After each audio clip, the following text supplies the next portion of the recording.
Chapter 1. In my younger and more vulnerable years, my father gave me some advice that I've been turning over in my mind ever since. Whenever you feel like criticizing anyone, he told me, just remember that all the people in this world haven't had the same advantages that you've had. He didn't say any more, but we've always been unusually communicative in a reserved way, and I understood that he meant a great deal more than that. In consequence, I'm inclined to reserve all judgment, a habit that has opened up many curious natures to me, and also made me the victim of not a few veteran bores. The abnormal mind is quick to detect and attach itself to this quality when it appears in a normal person. And so it came about that in college, I was unjustly accused of being a politician, because I was privy to the secret griefs of wild, unknown men. Most of the confidences were unsought. Frequently I have feigned sleep, preoccupation, or a hostile levity when I realized by some unmistakable sign that an intimate revelation was quivering on the horizon. For the intimate revelations of young men, or at least the terms in which they express them, are usually plagiaristic and marred by obvious suppressions. Reserving judgments is a matter of infinite hope. I am still a little afraid of missing something if I forget that, as my father snobbishly suggested, and I snobbishly repeat, a sense of the fundamental decencies is parceled out unequally at birth. And, after boasting this way of my tolerance, I come to the admission that it has a limit. Conduct may be founded on the hard rock or wet marshes, but after a certain point, I don't care what it's founded on. When I came back from the East last autumn, I felt that I wanted the world to be in uniform and a sort of moral attention forever. I wanted no more riotous excursions with privileged glimpses into the human heart. Only Best Tens, the man who gave his name to this book, was exempt from my reaction. Best Tens, who represented everything for which I have an unaffected scorn. If personality is an unbroken series of successful gestures, then there was something gorgeous about him, some heightened sensitivity to the promises of life, as if he were related to one of those intricate machines that register earthquakes 10,000 miles away. The responsiveness had nothing to do with that flabby impressionability which is dignified under the same name of creative temperament. It was an extraordinary gift for hope. A romantic readiness such as I have never found in any other person, in which it is not likely I shall ever find again. No, Best Tens turned out all right in the end.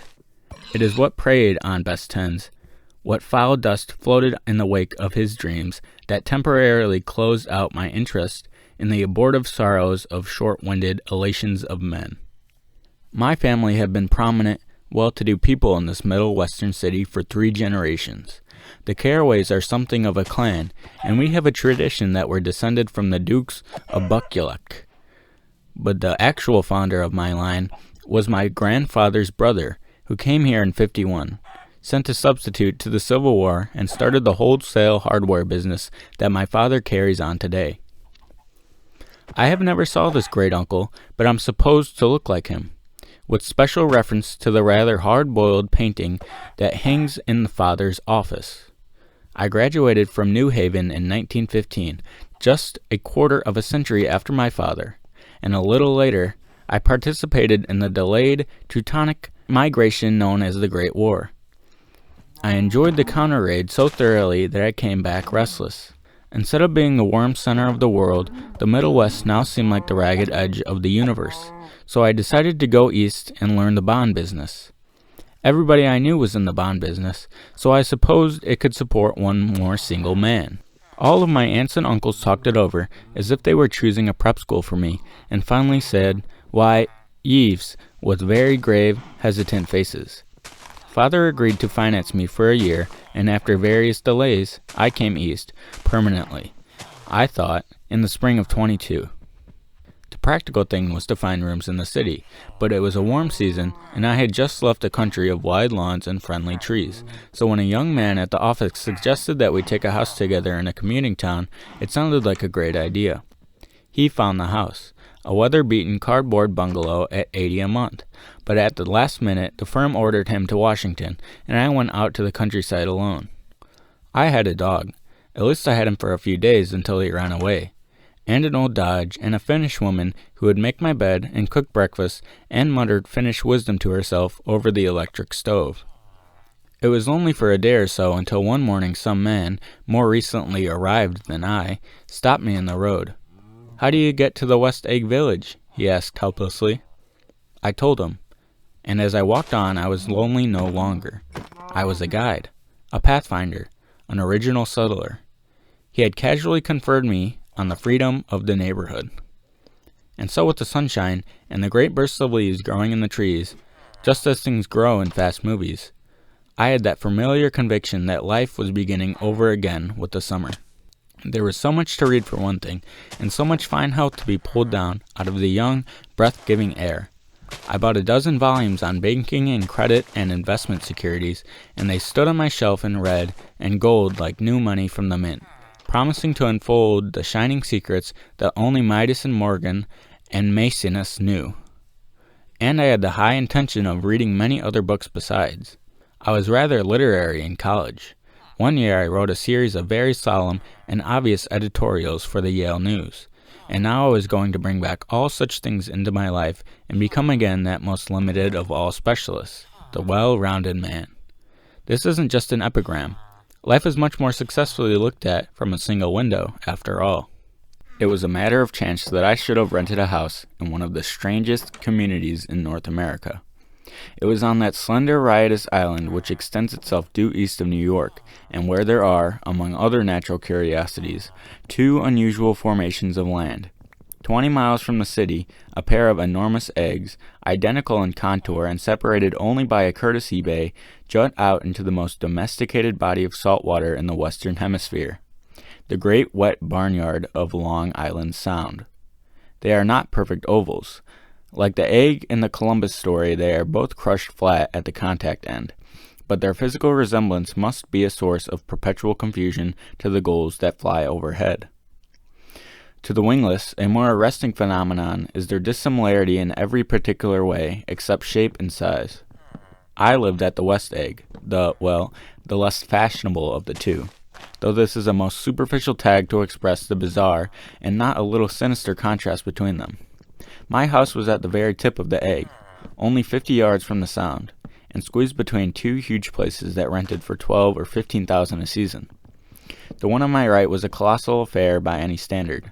It was a factual imitation of some Hotel de Ville in Normandy, with the tower on one side, spanking new under a thin beard of raw ivy, and a marble swimming pool, and more than 40 acres of lawn and garden. It was Best Ten's mansion, or rather, as I didn't know Mr. Best Ten's, it was a mansion inhabited by a gentleman of that name. My own house was an eyesore, but it was a small eyesore, and it had been overlooked, so I had a view of the water, a partial view of my neighbor's lawn, and the consoling proximity of millionaires, all for $80 a month. Across the courtesy bay, the white palaces of fashionable East Egg glittered along the water, and the history of the summer really begins on the evening I drove over there to have dinner with the Tom Buchanans. Daisy was my second cousin once removed, and I'd known Tom from college. And just after the war, I spent 2 days with them in Chicago. Her husband, among various physical accomplishments, had been one of the most powerful ends that had ever played football at New Haven. A national figure in a way, one of those men who'd reached such an acute limited excellence at 21 that everything afterwards savors of anticlimax. His family were enormously wealthy. Even in college, his freedom with money was a matter for reproach. But now he'd left Chicago and come east in a fashion that rather took your breath away. For instance, he'd brought down a string of polo ponies from Lake Forest. It was hard to realize that a man in my own generation was wealthy enough to do that. Why they came east, I don't know. They had spent a year in France, for no particular reason, and then drifted here and there unrestfully wherever people played polo and were rich together. This was a permanent move, said Daisy over the telephone, but I didn't believe it. I had no sight into Daisy's heart, but I felt that Tom would drift on forever, seeking a little wistfully for the dramatic turbulence of some irrecoverable football game. And so it happened that on a warm, windy evening I drove over to East Egg to see two old friends whom I scarcely knew at all. Their house was even more elaborate than I expected. a cheerful red and white Gregorian colonial mansion overlooking the bay. The lawn started at the beach and ran toward the front door for a quarter of a mile, jumping over sundials and brick walls and burning gardens, finally reaching the house, drifting up the side in bright vines as though from the momentum of its run. The front was broken by a line of French windows, glowing now with reflected gold, and wide open to the warm windy afternoon, and Tom Buchanan in riding clothes was standing with his legs apart at the front porch. He had changed since his New Haven years. Now he was a sturdy, straw-haired man of 30, with a rather hard mouth and a supercilious manner. Two shining, arrogant eyes had established dominance over his face and gave him the appearance of always leaning aggressively forward. Not even the effeminate swag of his riding clothes could hide the enormous power of that body. He seemed to fill those glistening boots until he strained the top lacing, and you could see a great pack of muscle shifting when his shoulder moved under his thin coat. It was a body capable of enormous leverage, a cruel body. His speaking voice, a gruff husky tenor, added to the impression of fractionness he conveyed. There was a touch of paternal contempt in it, even toward people he liked, and there were men at New Haven who hated his guts. "Now don't think my opinion on these matters is final," he seemed to say, "just because I'm stronger and more of a man than you are." We were in the same senior society, and while we were never intimate, I always had the impression that he improved of me and wanted me to like him with some harsh, defiant wistfulness of his own. We talked for a few minutes on the sunny porch. "I've got a nice place here," he said, his eyes flashing about restlessly. Turning me around by one arm, he moved a broad flat hand along the front vista, including in its sweep a sunken Italian garden, a half-acre of deep pungent roses, and a stub-nosed motorboat that bumped the tide offshore. It belonged to Demain, the oil man. He turned me around again, politely and abruptly. "We'll go inside." We walked through a high rail into a bright, rosy-colored space, fragilely bound into the house by French windows at either end.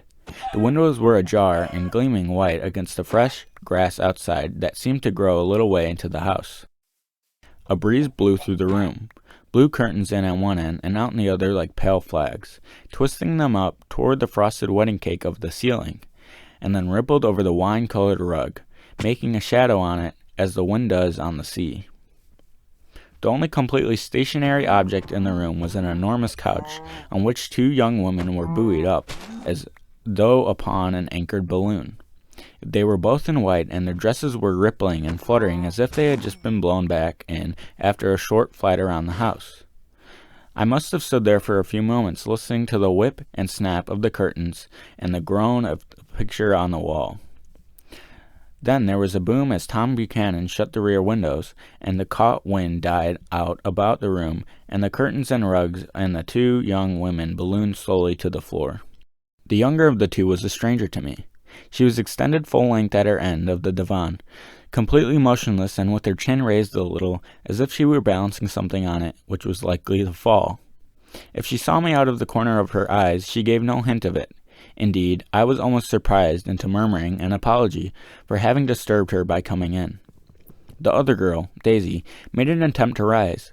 She leaned slightly forward with a contentious expression, and then she laughed, an absurd, charming little laugh, and I laughed too, and came forward into the room. "I'm paralyzed with happiness." She laughed again, as if she said something quite witty, and held my hand for a moment, looking up into my face, promising that there was no one in the world she so much wanted to see. That was a way she had. She hinted in a murmur that the surname of the balancing girl was Baker. I've heard it said that Daisy's murmur was only to make people lean toward her, an irrelevant criticism that made it no less charming. At any rate, Miss Baker's lips fluttered. She nodded at me almost imperceptibly and then quickly tipped her head back again. The object she was balancing had obviously tottered a little and given her something of a fright.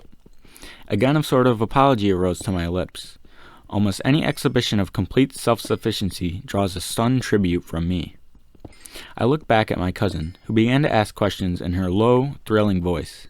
It was the kind of voice that the ear follows up and down as if each speech is an arrangement of notes that will never be played again. Her face was sad and lovely with bright things in it, bright eyes and a bright, passionate mouth, but there was an excitement in her voice that men who cared for her found difficult to forget. A singing compulsion, a whispered "listen," a promise that she had done gay, exciting things just a while since, and that there were gay, exciting things hovering in the next hour.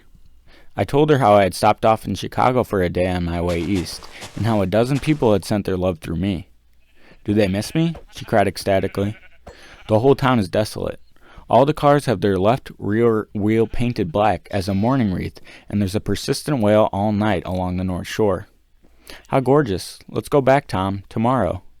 Then she added irreverently, "You ought to see the baby." "I'd like to." "She's asleep. She's 2 years old. Haven't you ever seen her?" "Never." "Well, you ought to see her. She's—" Tom Buchanan, who had been hovering restlessly about the room, stopped and rested his hand on my shoulder. "What you doing, Nick?" "I'm a bond man." "With who?" I told him. "Never heard of them," he remarked decisively. This annoyed me. "You will," I answered shortly. "You will if you stay in the East." "Oh, I'll stay in the East. Don't you worry," he said, glancing at Daisy and then back at me, as if he were alert for something more. "I'd be a goddamn fool to live anywhere else." At this point, Miss Baker said, "Absolutely." With such suddenness, I started. It was the first word she uttered since I came in the room. Evidently, it surprised her just as much as it did me, for she yawned and with a series of rapid, deft movements, stood up into the room. "I'm stiff," she complained. "I've been lying on that sofa for as long as I can remember." "Don't look at me," Daisy retorted. "I've been trying to get you to New York all afternoon." "No thanks," said Miss Baker to the 4 cocktails just in from the pantry. "I'm absolutely in training." Her host looked at her incredulously. "You are?" He took down his drink as if it were a drop in the bottom of a glass. "How you ever get anything done is beyond me." I looked at Miss Baker, wondering what it was she got done. I enjoyed looking at her. She was a slender, small-breasted girl with an erect carriage, which she accentuated by throwing her body backward at the shoulders like a young cadet. Her gray, sun-strained eyes looked back at me with polite, reciprocal curiosity out of a warm, charming, discontented face. It occurred to me now that I had seen her, or a picture of her, somewhere before. "You live in the West Egg," she remarked contemptuously. "I know somebody there." "I don't know a single—" "You must know Best Tens." "Best Tens?" demanded Daisy. "What Best Tens?" Before I could reply that he was my neighbor, dinner was announced. Wedging his tense arm imperatively under mine, Tom Buchanan compelled me from the room as though he were moving a checker to another square. Slenderly, their hands set lightly on their hips, the 2 young women preceded us out into a rosy-colored porch open toward the sunset, where 4 candles flickered on the table in the diminished wind. "Why candles?" objected Daisy, frowning. She snapped them out with her fingers. "In 2 weeks it'll be the longest day in the year." She looked at us all radiantly. "Do you always watch for the longest day of the year and then miss it?" "I always watch for the longest day of the year and then miss it."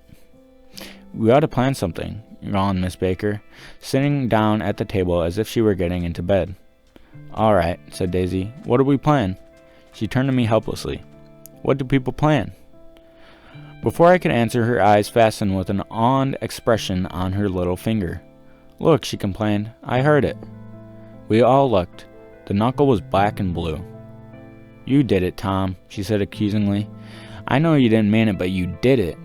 This is what I got for marrying a brute of a man, a great big hulking physical specimen of a—" "I hate that word hulking," objected Tom crossly, "even in kidding."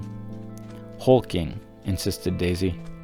Sometimes she and Miss Baker talked at once, unobtrusively and with bantering inconsequence that was never quite chatter, that was as cool as their white dresses and their impersonal eyes in the absence of all desire.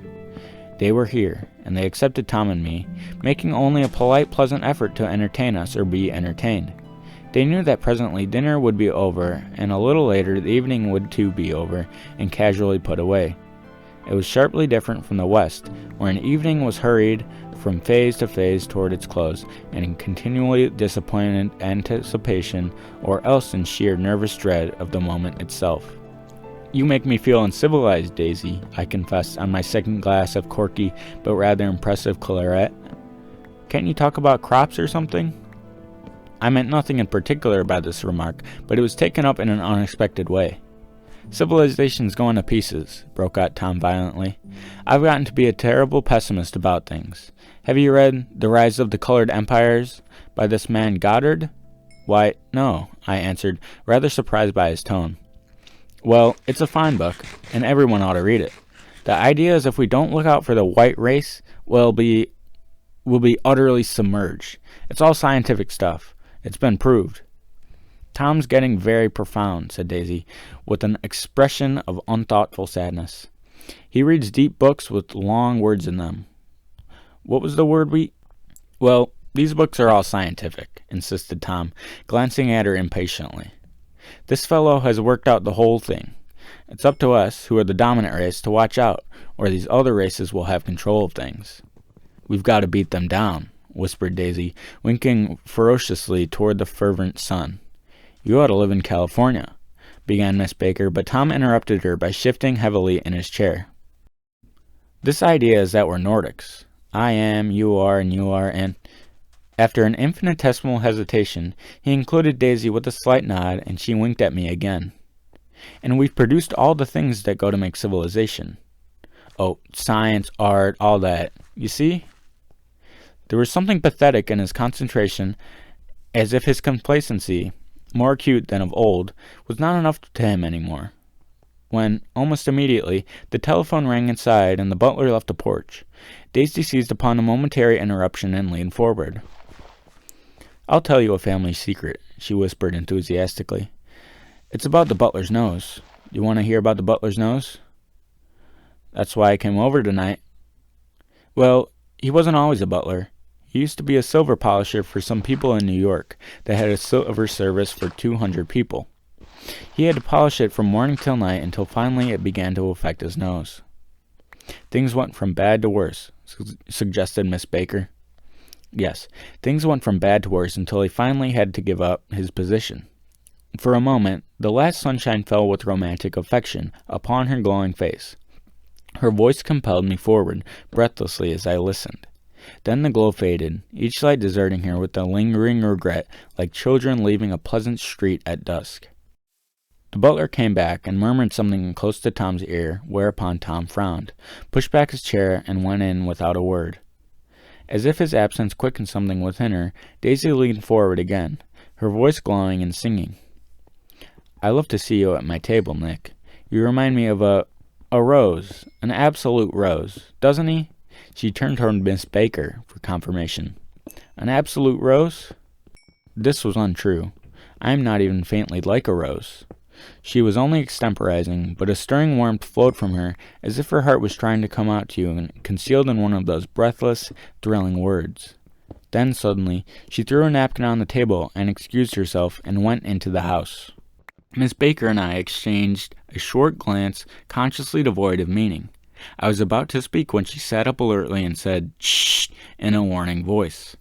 A subdued, impassioned murmur was audible in the room beyond, and Miss Baker leaned forward, unashamed, trying to hear. The murmur trembled on the verge of coherence, sank down, mounted excitedly, and then ceased altogether. "This Mr. Bestens you spoke of is my neighbor?" I said. "Don't talk. I want to hear what happens." "Is something happening?" I inquired innocently. "You mean to say you don't know?" said Miss Baker, honestly surprised. "I thought everybody knew." "I don't." "Why," she said hesitantly, "Tom's got some woman in New York." "Got some woman?" I repeated blankly. Miss Baker nodded.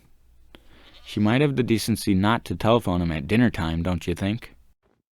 Almost before I had grasped her meaning, there was a flutter of a dress and the crunch of leather boots, and Tom and Daisy were back at the table.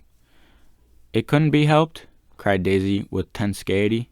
She sat down, glanced searchingly at Miss Baker and then at me, and continued. "I looked outdoors for a minute, and it's very romantic outdoors. There's a bird on the lawn that I think must be a nightingale come over on the Cunard or White Star Line.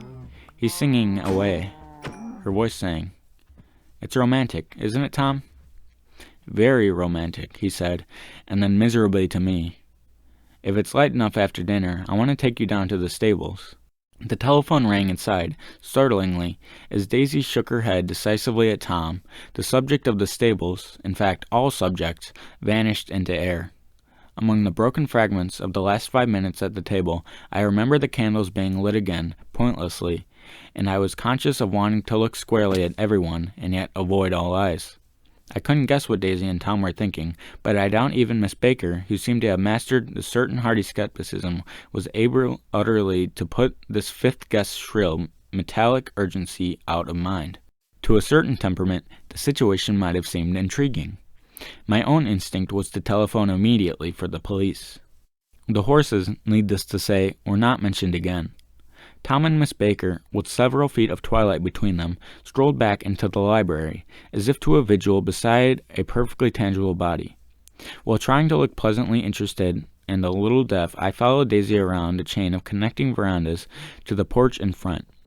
In its deep gloom, we sat down side by side on a wicker settee. Daisy took her face in her hands, as if feeling its lovely shape, and her eyes moved gradually out into the velvet dusk. I saw that turbulent emotions possessed her, so I asked what I thought would be some sedative questions about her little girl. "We don't know each other very well, Nick," she said suddenly. "Even if we are cousins. You didn't come to my wedding." "I wasn't back from the war." "That's true." She hesitated. "Well, I've had a very bad time, Nick, and I'm pretty cynical about everything." Evidently, she had reason to be. I waited, but she didn't say any more, and after a moment I returned rather feebly to the subject of her daughter. "I suppose she talks and eats and everything?" "Oh, yes." She looked at me absently. "Listen, Nick, let me tell you what I said when she was born. Would you like to hear?" "Very much." "It'll show you how I've gotten to feel about things. Well, she was less than an hour old, and Tom was God knows where. I woke up out of the ether with an utterly abandoned feeling, and asked the nurse right away if it was a boy or a girl. She told me it was a girl, and so I turned my head away and wept. 'All right,' I said, 'I'm glad it's a girl, and I hope she will be a fool. That's the best thing a girl can be in this world, a beautiful little fool. You see, I think everything's terrible anyhow,' she went on in a convinced way. 'Everybody thinks so, the most advanced people. And I know. I've been everywhere, and I've seen everything and done everything.' Her eyes flashed around her in a defiant way, rather like Tom's, and she laughed with the thrilling scorn. 'Sophisticated. God, I'm sophisticated.' The instant her voice broke off, ceasing to compel my attention, my belief, I felt the basic insincerity of what she had said. It made me uneasy, as though the whole evening had been a trick of some sort to exact a contributory emotion from me. I waited, and sure enough, in a moment she looked at me with an absolute smirk on her lovely face, as if she had asserted her membership in a rather distinguished secret society to which she and Tom belonged. Inside, the crimson room bloomed with light. Tom and Miss Baker sat at either end of the long couch, and she read aloud to him from the Saturday Evening Post, the words murmurous and uninflected, running together in a smoothing tone. The lamplight, bright on his boots and dull on the autumn leaf yellow of her hair, glinted along the paper as she turned the page, with a flutter of slender muscles in her arms. When we came in, she held us silent for a moment with a lifted hand. "To be continued," she said, tossing the magazine on the table. "In our very next issue." Her body asserted itself with restless movement of her knee, and she stood up. 10 o'clock, she remarked, apparently finding the time on the ceiling. "Time for this good girl to go to bed." Jordan's going to play in the tournaments tomorrow," explained Daisy, "over at Westchester." "Oh, you're Jordan Baker." I knew now why her face looked so familiar. Its pleasing contemptuous expression had looked out from many retrograde pictures of the sporting life at Asheville and Hot Springs and Palm Beach. I had heard some of her story, too. A critical, unpleasant story, but what it was I had forgotten long ago. "Good night," she said softly. "Wake me up at 8, won't you?" "If you'll get up." "I will. Good night, Mr. Carraway. See you anon." "Of course you will," confirmed Daisy. "In fact, I think I'll arrange a marriage. Come over often, Nick, and I'll sort of, fling you together. You know, lock you up accidentally in linen closets and push you out to sea in a boat, and all that sort of thing." "Good night," called Miss Baker from the stairs. "I haven't heard a word." "She's a nice girl," said Tom after a moment. "They oughtn't to let her around the country this way." "Who oughtn't to?" inquired Daisy coldly. "Her family." "Her family is about one aunt who's 1,000 years old. Besides, Nick's going to look after her, aren't you, Nick?" She's going to spend lots of weekends out here in the summer. I think the home influence will be very good for her." Daisy and Tom looked at each other for a moment in silence. "Is she from New York?" I asked quickly. "From Louisville. Our white girlhood was passed together there. Our beautiful white—" "Did you give Nick a little heart-to-heart talk on the veranda?" "Did I?" She looked at me. "I can't seem to remember, but I think we talked about the Nordic race. Yes, I'm sure we did. Sort of crept up on us, and first thing you know—" "Don't believe everything you hear, Nick," he advised me. I said lightly that I'd heard nothing at all, and a few minutes later I got up to go home. They came to the door with me and stood side by side in a cheerful square of light. As I started my motor, Daisy peremptuously called, "Wait! I forgot to ask you something, and it's important. We heard you were engaged to a girl out west." "That's right," corroborated Tom kindly. "We heard that you were engaged." "It's libel. I'm too poor." "But we heard it," insisted Daisy, surprising me by opening up again in a flowery-like way. "We heard it from 3 people, so it must be true." Of course I knew what they were referring to, but I wasn't even vaguely engaged. The fact that gossip had published the banns was one of the reasons I had come out east. You can't stop going with an old friend on account of rumors, and on the other hand, I had no intention of being rumored into marriage. Their interest rather touched me, and made them less remotely rich. Nevertheless, I was confused and a little disgusted as I drove away. It seemed to me that the thing for Daisy to do was to rush out of the house, child in arms, but apparently there was no such intentions in her head. As for Tom, the fact that he had some woman in New York was really less surprising than that he had been depressed by a book. Something was making him nibble on the edge of stale ideas, as if his sturdy physical egoism no longer nourished his presumptuary heart. Already it was deep summer on roadhouse roofs and in front of wayside garages, where new red gas pumps sat out in pools of light, and when I reached my estate at West Egg, I ran the car under its shed and sat for a while on an abandoned grass roller in the yard. The wind had blown off, leaving a loud bright night, with wings beating in the trees, and a persistent organ sound as the full bellows of the earth blew the frogs full of life. The silhouette of a moving cat wavered across the moonlight, and turning my head to watch it, I saw that I was not alone. 50 feet away, a figure had emerged from the shadow of my neighbor's mansion, and was standing with his hands in his pockets, regarding the silver peppers of the stars. Something in his leisurely movement and the secure position of his feet upon the lawn suggested that it was Mr. Bestens himself, come out to determine what share was his of our local heavens. I decided to call to him. Miss Baker had mentioned him at dinner, and that would do for an introduction. But I didn't call to him, for he gave a sudden intimation that he was content to be alone. He stretched out his arm toward the dark water in a curious way, and as far as I was from him, I could have sworn he was trembling. Involuntarily, I glanced seaward, and distinguished nothing except a single green light, minute and far away, that might have been the end of a dock. When I looked once more for Mr. Bestens, he had vanished, and I was alone again in the unquiet darkness. Chapter 2. About halfway between West Egg and New York, the motor road hastily joins the railroad and runs beside it for a quarter of a mile, so as to shrink away from a certain desolate area of land. This is the Valley of Ashes, a fantastic farm where ashes grow like wheat into ridges and hills, and grotesque gardens where ashes take the form of houses and chimneys and rising smoke, and finally, with a transcendent effort, of men who move dimly and are already crumbling through the powdery air. Occasionally, a line of gray cars crawls along an invisible track, gives out a ghastly creak, and comes to rest. And immediately the ash-gray men swarm up with leaden spades and stir up an impenetrable cloud which screens their obscure operations from your sight. But above the gray land and the spasms of bleak dusk which drift endlessly over it, you perceive, after a moment, the eyes of Dr. T.J. Eckelberg. The eyes of Dr. T.J. Eckelberg are blue and gigantic. Their retinas are 1 yard high. They look out of no face, but instead from a pair of enormous spectacles which pass over a non-existent nose.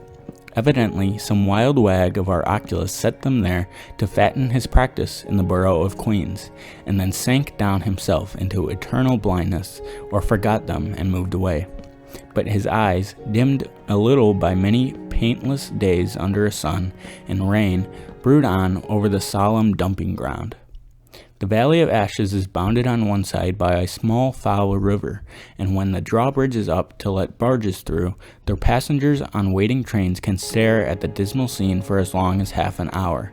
There is always a halt there of at least a minute, and it was because of this that I first met Tom Buchanan's mistress.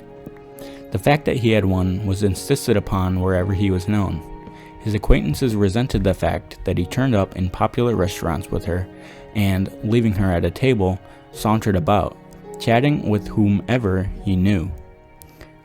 Though I was curious to see her, I had no desire to meet her, but I did. I went up to New York with Tom on the train one afternoon, and when we stopped by the ash heaps, he jumped to his feet and, taking hold of my elbow, literally forced me out of the car. We're getting off, he insisted.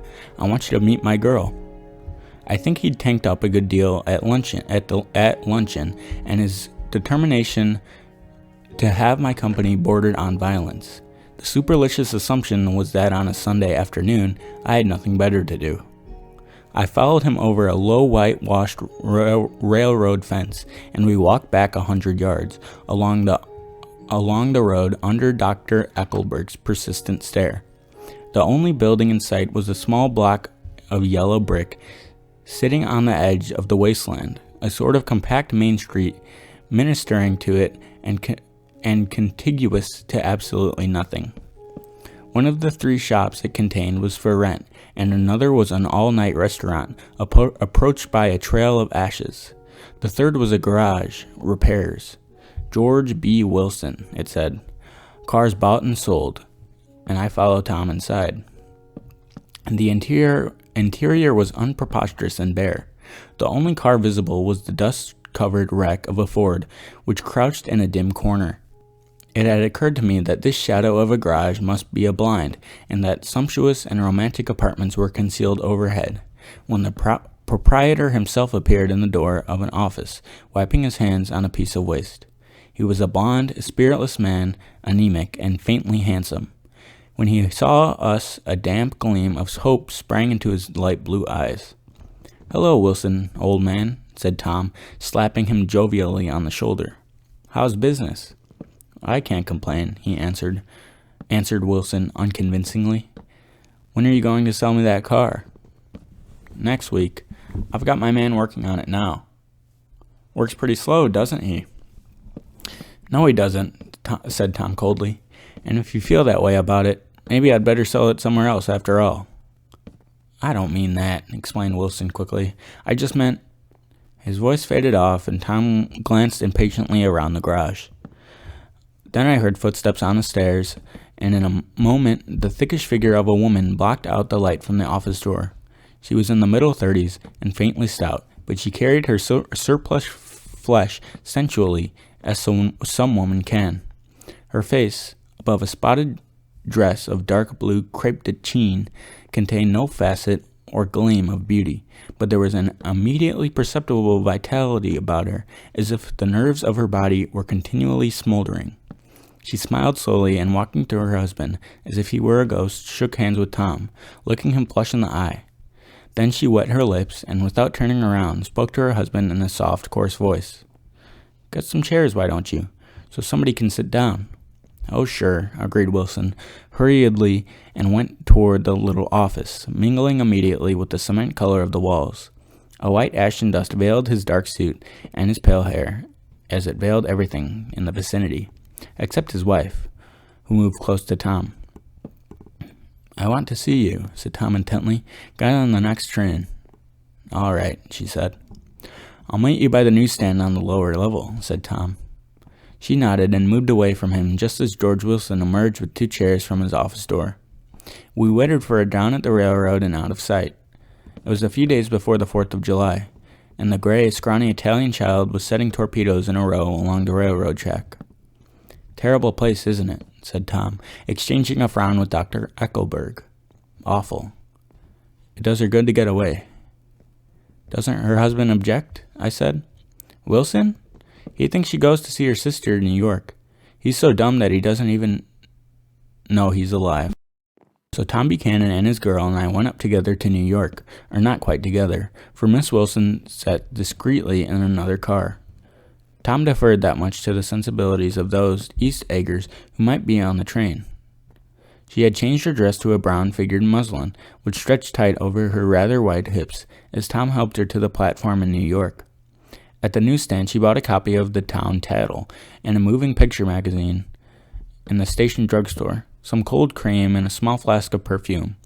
Upstairs, in the solemn echoing drive, she let 4 taxicabs drive away before she selected a new one, lavender color with gray upholstery, and in this we slid out from the mass of the situation into the glowing sunshine. But immediately she turned sharply from the window and, leaning forward, tapped on the front glass.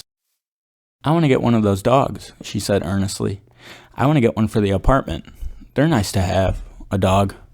We backed up to a gray old man who bore an absurd resemblance to John D. Rockefeller. In a basket, swung from his neck, cowered a dozen very recent puppies of an indeterminate breed. "What kind are they?" asked Miss Wilson eagerly as he came to the taxi window. "All kinds. What kind do you want, lady?" "I'd like to get one of those police dogs. I don't suppose you have that kind." The man peered doubtfully into the basket, plunged his hand and drew up one, wriggling by the back of the neck. "That's no police dog," said Tom. "No, it's not exactly a police dog," said the man with the disappointment in his voice. "It's more of a Airedale." He passed his hand over the brown wash rag in the back. "Look at that coat. Some coat. That's the dog that'll never bother you with catching a cold." "I think it's cute," said Miss Wilson enthusiastically. "How much is it?" "That dog?" He looked at it admiringly. "That dog will cost you $10.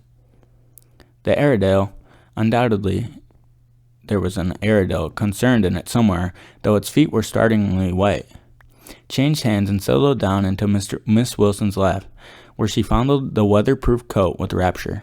"Is it a boy or a girl?" she asked delicately. "That dog? That dog's a boy." "It's a bitch," said Tom decisively. "Here's your money. Go and buy 10 more dogs with it." We drove over to Fifth Avenue, so warm and soft, almost pastoral, on the summer Sunday afternoon that I wouldn't have been surprised to see a great flock of white sheep turn the corner. "Hold on," I said. "I have to leave you here." "No, you don't," interposed Tom quickly. "Myrtle will be hurt if you don't come up to the apartment. Won't you, Myrtle?" "Come on," she urged. "I'll telephone my sister Catherine. She's said to be very beautiful by people who ought to know." "Well, I'd like to, but—" We went on, cutting back again over the park toward the West Hundreds. At 158th Street, the cab stopped at one slice in a long white cake of apartment houses. Throwing a regal homecoming glance around the neighborhood, Mrs. Wilson gathered up her dog and her other purchases and went hastily in. "I'm going to have the McKees come up," she announced as we rose in the elevator, "and of course I got to call up my sister, too." The apartment was on the top floor. A small living room, a small dining room, a small bedroom, and a bath. The living room was crowded to the doors with a set of tapestried furniture entirely too large for it, so that it move about was to stumble continually over scenes of ladies swinging in the gardens of Versailles. The only picture was an over-enlarged photograph, apparently a hen sitting on a blurred rock. Looked at from a distance, however, the hen resolved itself into a bonnet, and the continuance of a stout old lady beamed down into the room. Several old copies of the Town Tattle lay on the table together with a copy of Simon Called Peter, and some of the small scandal magazines of Broadway. Miss Wilson was first concerned with the dog. A reluctant elevator boy went for a box full of straw and some milk, to which he added his own initiative, a tin of large, hard dog biscuits, one of which decomposed apathetically in the saucer of milk all afternoon. Meanwhile, Tom brought out a bottle of whiskey from a locked bureau door. I have been drunk just twice in my life, and the second time was that afternoon, so everything that happened has a dim, hazy cast over it, although until after 8 o'clock the apartment was full of cheerful sun. Sitting on Tom's lap, Mrs. Wilson called up several people on the telephone. Then there were no cigarettes, and I went out to buy some at the drugstore on the corner. When I came back, they had all disappeared, so I sat down discreetly in the living room and read a chapter of Simon Called Peter. Either it was terrible stuff or the whiskey distorted things because it didn't make any sense to me. Just as Tom and Myrtle, after the first drink, Mrs. Wilson and I called each other by our first names, reappeared, company commenced to arrive at the apartment door. The sister, Catherine, was a slender, worldly girl of about 30, with a stolid, sticky bob of red hair and a complexion of powdered, milky white. Her eyebrows had been plucked and then drawn on again at a more rakish angle, but the efforts of nature toward the restoration of the old alignment gave a blurred air to her face. When she moved about, there was just an incessant clicking as innumerable pottery bracelets jingled up and down upon her arms. She came in with such a proprietary haste and looked around so possessively at the furniture that I wondered if she lived there. But when I asked her, she laughed immoderately, repeated my question aloud, and told me that she lived with a girlfriend at a hotel. Mr. McAfee was a pale, feminine man from the flat below. He had just shaved, for there was a white spot of lather on his cheekbone, and he was most respectful in his greeting to everyone in the room. He informed me that he was in the artistic game, and I gathered later that he was a photographer and had made the dim enlargement of Mrs. Wilson's mother, which hovered like an ectoplasm on the wall. His wife was shrill, languid, handsome, and horrible.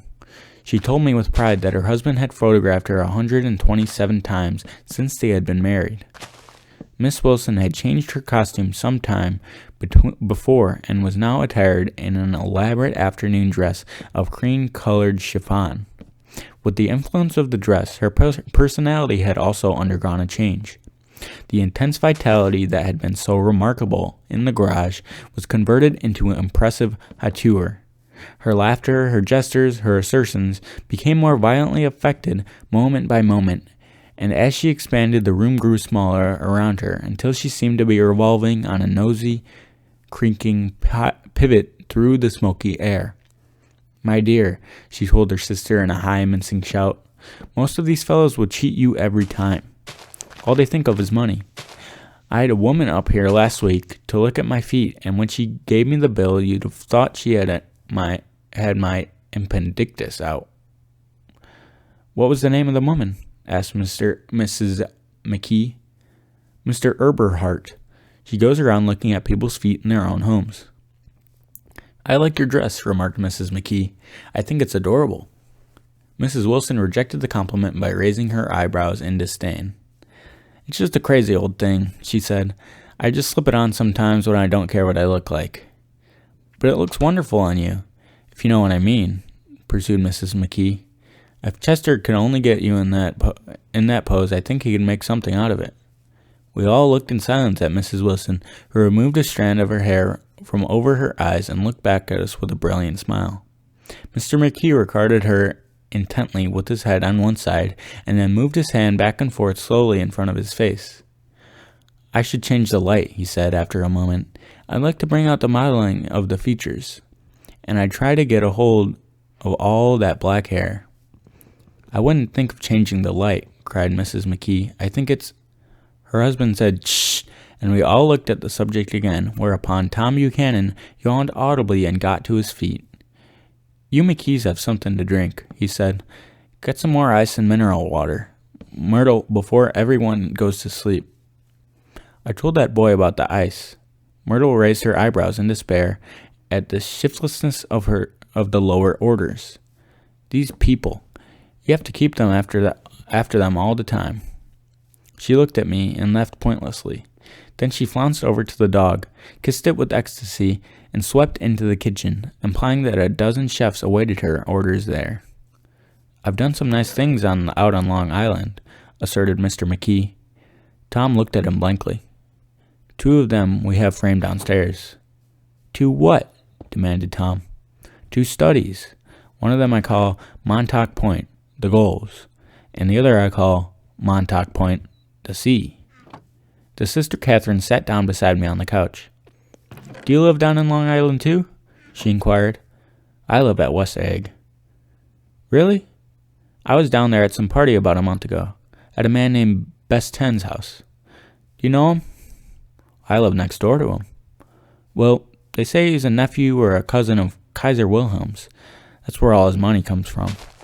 Really? She nodded. I'm scared of him. I'd hate to have him get anything on me. This absorbing information about my neighbor was interrupted by Mrs. McKee's pointing suddenly at Catherine. Chester, I think you could do something with her, she broke out, but Mr. McKee only nodded in a bored way and turned his attention to Tom. I'd like to do more work out on Long Island if I could get the entry. All I ask is that they should give me a start. Ask Myrtle, said Tom, breaking into a short shout of laughter as Mrs. Wilson entered with a tray. She'll give you a letter of introduction, won't you, Myrtle? Do what? She asked, startled. You'll give McKee a letter of introduction to your husband, so he can do some studies on him. His lips moved silently for a moment as he invented George B. Wilson at the gasoline pump, or something like that. Catherine leaned close to me and whispered in my ear, Neither of them can stand the person they're married to. Can't they? Can't stand them. Look at Myrtle and then look at Tom. What I say is, why go on living with them when they can't stand them? If I was them, I'd get a divorce and get married to each other right away. She doesn't like Wilson either? The answer to this was unexpected. It came from Myrtle, who had overheard the question, and it was violent and obscene. You see? Cried Catherine triumphantly. She lowered her voice again. It's really his wife that's keeping them apart. She's Catholic, and they don't believe in divorce. Daisy was not a Catholic, and I was a little shocked at the elaborateness of the lie. When they do get married, continued Catherine, they're going west to live for a while until it blows over. I'd be going more discreet to go to Europe. Oh, do you like Europe? She exclaimed surprisingly. I just got back from Monte Carlo. Really? Yep, just last year. I went over there with another girl. Stay long? No, we just went to Monte Carlo and back. We went by the way of Marseille. We had over $1,200 when we started, but we got gypped out of it all in 2 days in the private rooms. We had an awful time getting back, I can tell you.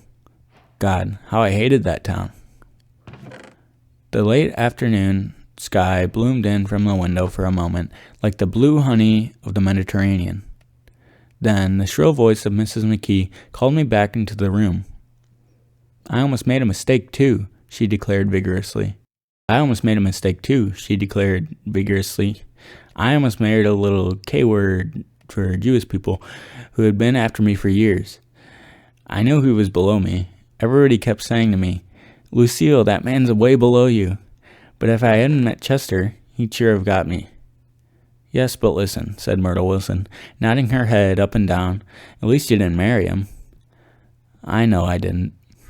Well, I married him, said Myrtle ambiguously, and that's the difference between your case and mine. Why did you, Myrtle? Demanded Catherine. Nobody forced you to. Myrtle considered. I married him because I thought he was a gentleman, she said finally.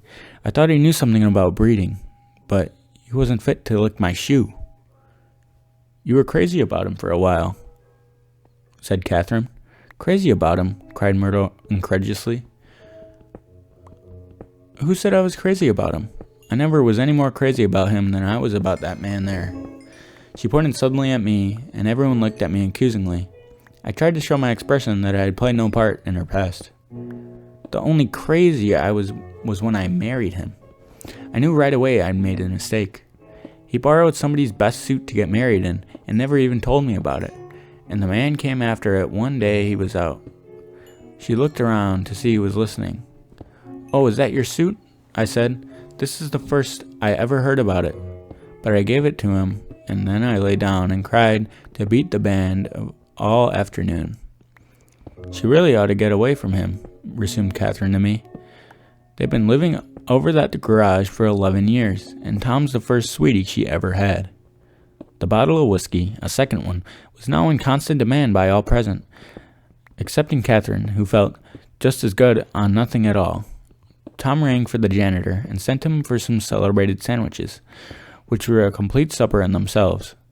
I wanted to get out and walk eastward toward the park through the soft twilight, but each time I tried to go, I became entangled in some wild, strident argument which pulled me back, as if with ropes, into my chair.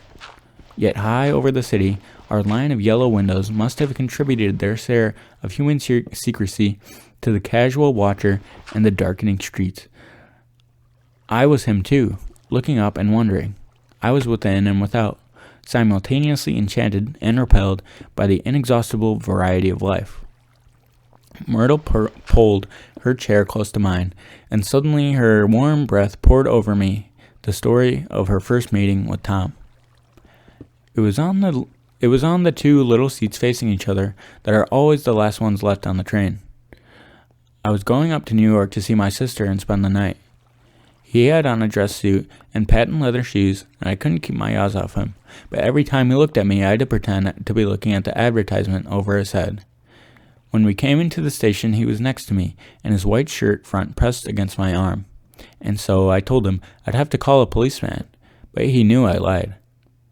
I was so excited that when I got into a taxi with them, I didn't hardly know I wasn't getting into a subway train. All I kept thinking about over and over was, you can't live forever, you can't live forever. She turned to Mrs. McKee, and the room rang full of her artificial laughter. "My dear," she cried, I'm going to give you this dress as soon as I'm through with it. I've got to get another one tomorrow. I'm going to make a list of all the things I've got to get. A massage and a wave and a collar for the dog and one of those cute little ashtrays where you touch the spring and a wreath with a black silk bow for my mother's grave that'll last all summer. I've got to write down a list so I won't forget all the things I've got to do. It was 9 o'clock almost immediately afterward. I looked at my watch and found it was 10. Mr. McKee was asleep on the chair with his fish clenched in his lap like a photograph of a man of action. Taking out my handkerchief, I wiped from his cheek the remains of a spot of dried lather that worried me all afternoon. The little dog was sitting on the table, looking with blind eyes through the smoke, and from time to time groaning faintly. People disappeared, reappeared, made plans to go somewhere, and then lost each other, searched for each other, found each other a few feet away. Sometime toward midnight, Tom Buchanan and Mrs. Wilson stood face to face, discussing in impassioned voices whether Miss Wilson had any right to mention Daisy's name. "Daisy, Daisy, Daisy," shouted Mrs. Wilson. I'll say it whenever I want. Daisy, Making a short, deft movement, Tom Buchanan broke her nose with his open hand. Then there were bloody towels upon the bathroom floor, and women's voices scolding, and high over the confusion, a long broken wail of pain. Mr. McKee awoke from his doze and started in a daze toward the door. When he had gone halfway, he turned around and stared at the scene. His wife and Catherine scolding and consoling as they stumbled here and there among the crowded furniture with articles of aid, and the despairing figure on the couch, bleating fluently and trying to spread a copy of the town tattle over the tapestry scenes of Versailles.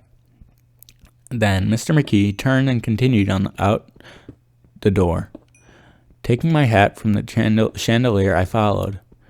"Come to lunch someday," he suggested as we groaned down the elevator. "Where?" I said. "Anywhere," he told me. "Keep your hands off the lever." I snapped the elevator boy. "I beg your pardon?" said Mr. McKee with dignity. I didn't know I was touching it. "All right," I agreed. "I'll be glad to go." And then I was standing beside his bed, and he was sitting up between the sheets, clad in his underwear, with the great portfolio in his hands. Beauty and the Beast, Loneliness, Old Grocery Horse, Brooklyn Bridge.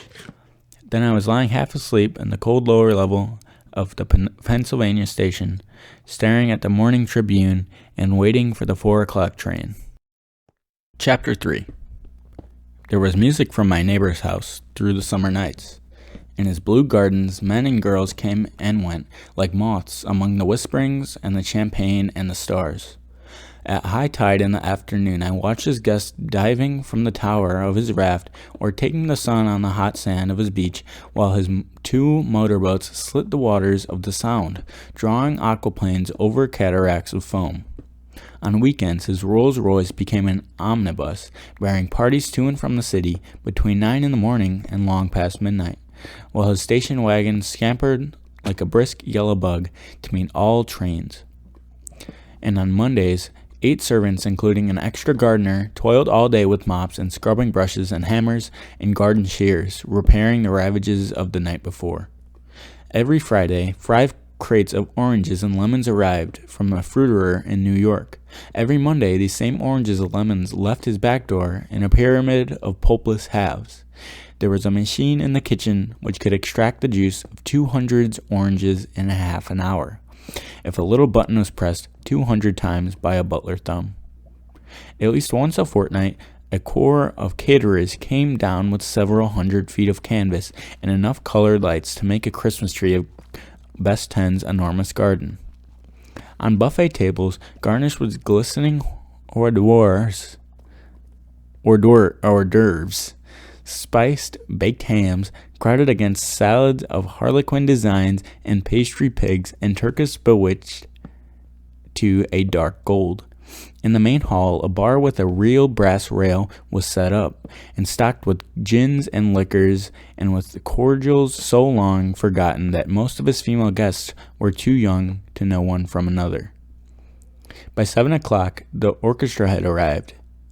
No thin 5-piece affair, but a whole pit full of oboes and trombones and saxophones and viols and cornets and piccolos and low and high drums.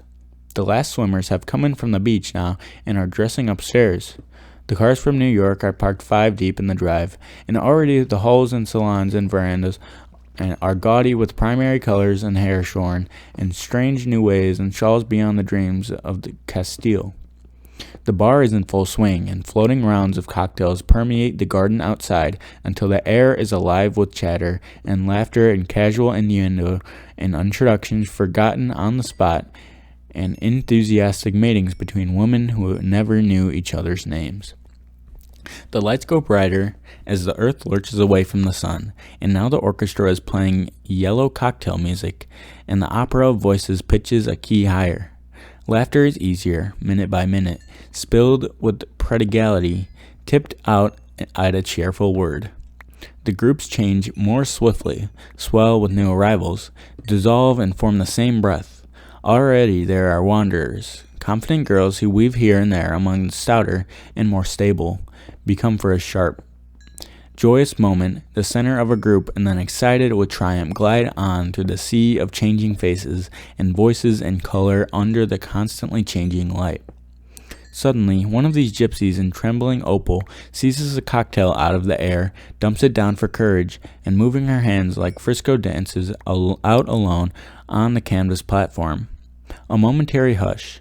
The orchestra leader varies his rhythm obligingly for her, and there is a burst of chatter as the erroneous news goes around that she is a Gilda Gray's understudy from the Follies. The party has begun. I believe that on the first night I went to Best Ten's house, I was one of the few guests who had actually been invited. People who were not invited, they went there. They got into automobiles which bore them out to Long Island, and somehow they ended up at Best Ten's door. Once they were there, they introduced by somebody who knew Best Ten's, and after that they conducted themselves accordingly to the rules of behavior associated with amusement parks. Sometimes they came and went without having met Best Ten's at all, came for the party with the simplicity of heart that was its own ticket of admission. I had been actually invited. A chauffeur in a uniform of robin's egg blue crossed my lawn early that Saturday morning with a surprisingly formal note from his employer. The honor would be entirely Best Ten's, it said, if you would attend his little party that night. He had seen me several times and had intended to call on me long before, but a peculiar combination of circumstances had prevented it. Signed Best Ten's in a majestic hand. Dressed up in white flannels, I went over to his lawn a little after 7 and wandered around rather ill at ease among swirls and eddies of people I didn't know, though here and there was a face I had noticed on a commuting train. I was immediately struck by the number of young Englishmen dotted about, all well-dressed, all looking a little hungry, and all talking in low, earnest voices to solid and prosperous Americans. I was sure that they were selling something, bonds or insurance or automobiles. They were, at least, agonizingly aware of the easy money in the vicinity and convinced that it was theirs for a few words in the right key.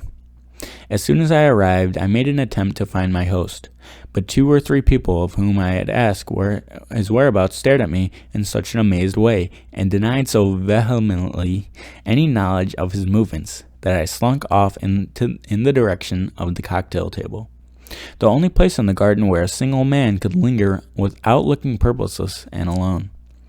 I was on my way to get roaring drunk from sheer embarrassment when Jordan Baker came out of the house and stood at the head of the marble steps, leaning a little backward and looking with contemptuous interest down into the garden.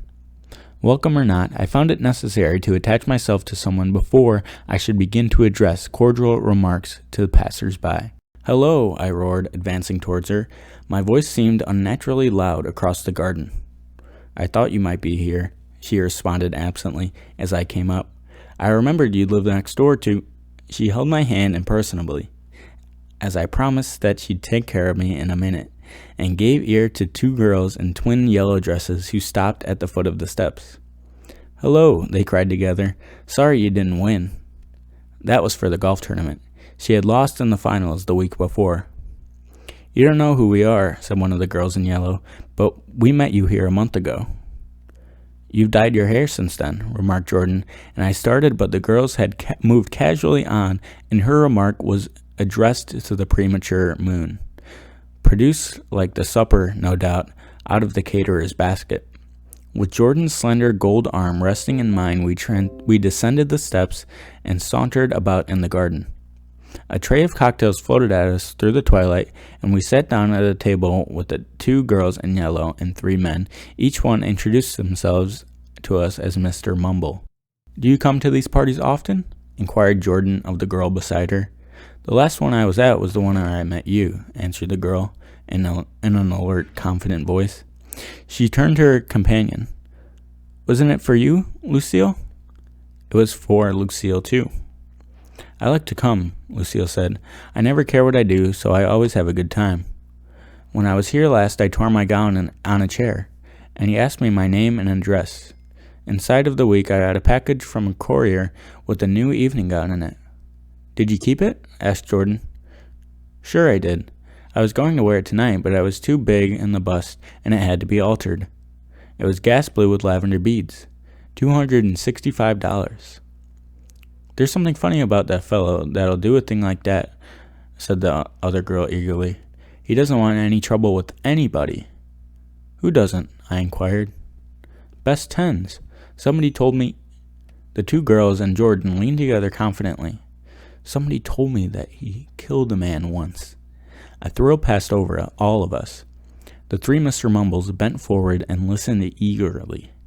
"I don't think it's so much that," argued Lucille skeptically.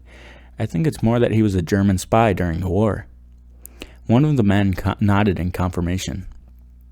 "I heard from a man who knew all about him, grew up with him in Germany," he assured us positively. "Oh no," said the first girl. "It couldn't be that, because he was in the American Army during the war." As our credulity switched back to her, she leaned forward with enthusiasm. "You look at him sometimes when he thinks nobody's looking. I bet he killed a man." She narrowed her eyes and shivered. Lucille shivered. We all turned and looked around for best tens. It was testimony to the romantic speculation he inspires that there was whispers about him from those who found little that it was necessary to whisper about in this world. The first supper, there would be another one after midnight, was now being served, and Jordan invited me to join her own party, who were spread around the table on the other side of the garden. There were 3 married couples and Jordan's escort, a persistent undergraduate given the violent innuendo, and obviously under the impression that sooner or later Jordan was going to yield him up her person to a greater or lesser degree. Instead of rambling, this party had preserved a dignified homogeneity and assumed itself the function of representing the staid nobility of the countryside. East Egg condescending to West Egg and carefully on guard against its spectroscopic gaiety. "Let's get out," whispered Jordan after a somehow wasteful and inappropriate half hour. "This is too for me." We got up, and she explained that we were going to find the host. I had never met him, she said, and it was making me uneasy. The undergraduate nodded in a cynical, melancholy way. The bar, where we glanced first, was now crowded, but Best Tens was not there. She couldn't find him from the top of the steps, and he wasn't on the veranda. On a chance, we tried an important-looking door and walked into a high Gothic library, paneled with carved English oaks and probably transported complete from some ruin overseas. A stout, middle-aged man with enormous owl eyes, spectacles, was sitting somewhat drunk on the edge of a great table, staring with unsteady concentration at the shelves of books. As we entered, he wheeled excitedly around and examined Jordan from head to foot. "What do you think?" he demanded impetuously. "About what?" she said. He waved his hand toward the bookshelves. "About that? As a matter of fact, you needn't bother to an assertion. I ascertained. They're real." "The books?" He nodded. "Absolutely real. Have pages and everything. I thought they'd be a nice durable cardboard. Matter of fact, they're absolutely real. Pages and... Here, let me show you." Taking our skepticism for granted, he rushed to the bookcases and returned with Volume 1 of the Stoddard Lectures. "See," he cried triumphantly, "it's a bona fide piece of printed matter. It fooled me. This fellow's a regular Belasco. It's a triumph. What thoroughness. What realism. Knew when you'd stop too. Didn't cut the pages. But what do you want? What do you expect?"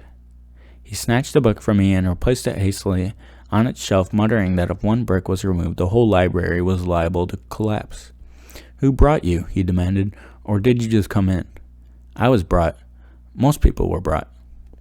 Jordan looked at him alertly, cheerfully, without answering. "I was brought by a woman named Roosevelt," he continued. "Miss Claude Roosevelt. Do you know her? I met her somewhere last night. I've been drunk for about a week now, and I thought I might sober up if I sit in the library." "Has it?" "A little bit, I think. I can't tell yet. I've only been here an hour. Did I tell you about the books? They're real. You told us." We shook hands with him gravely and went back outdoors. There was dancing now on the canvas in the garden.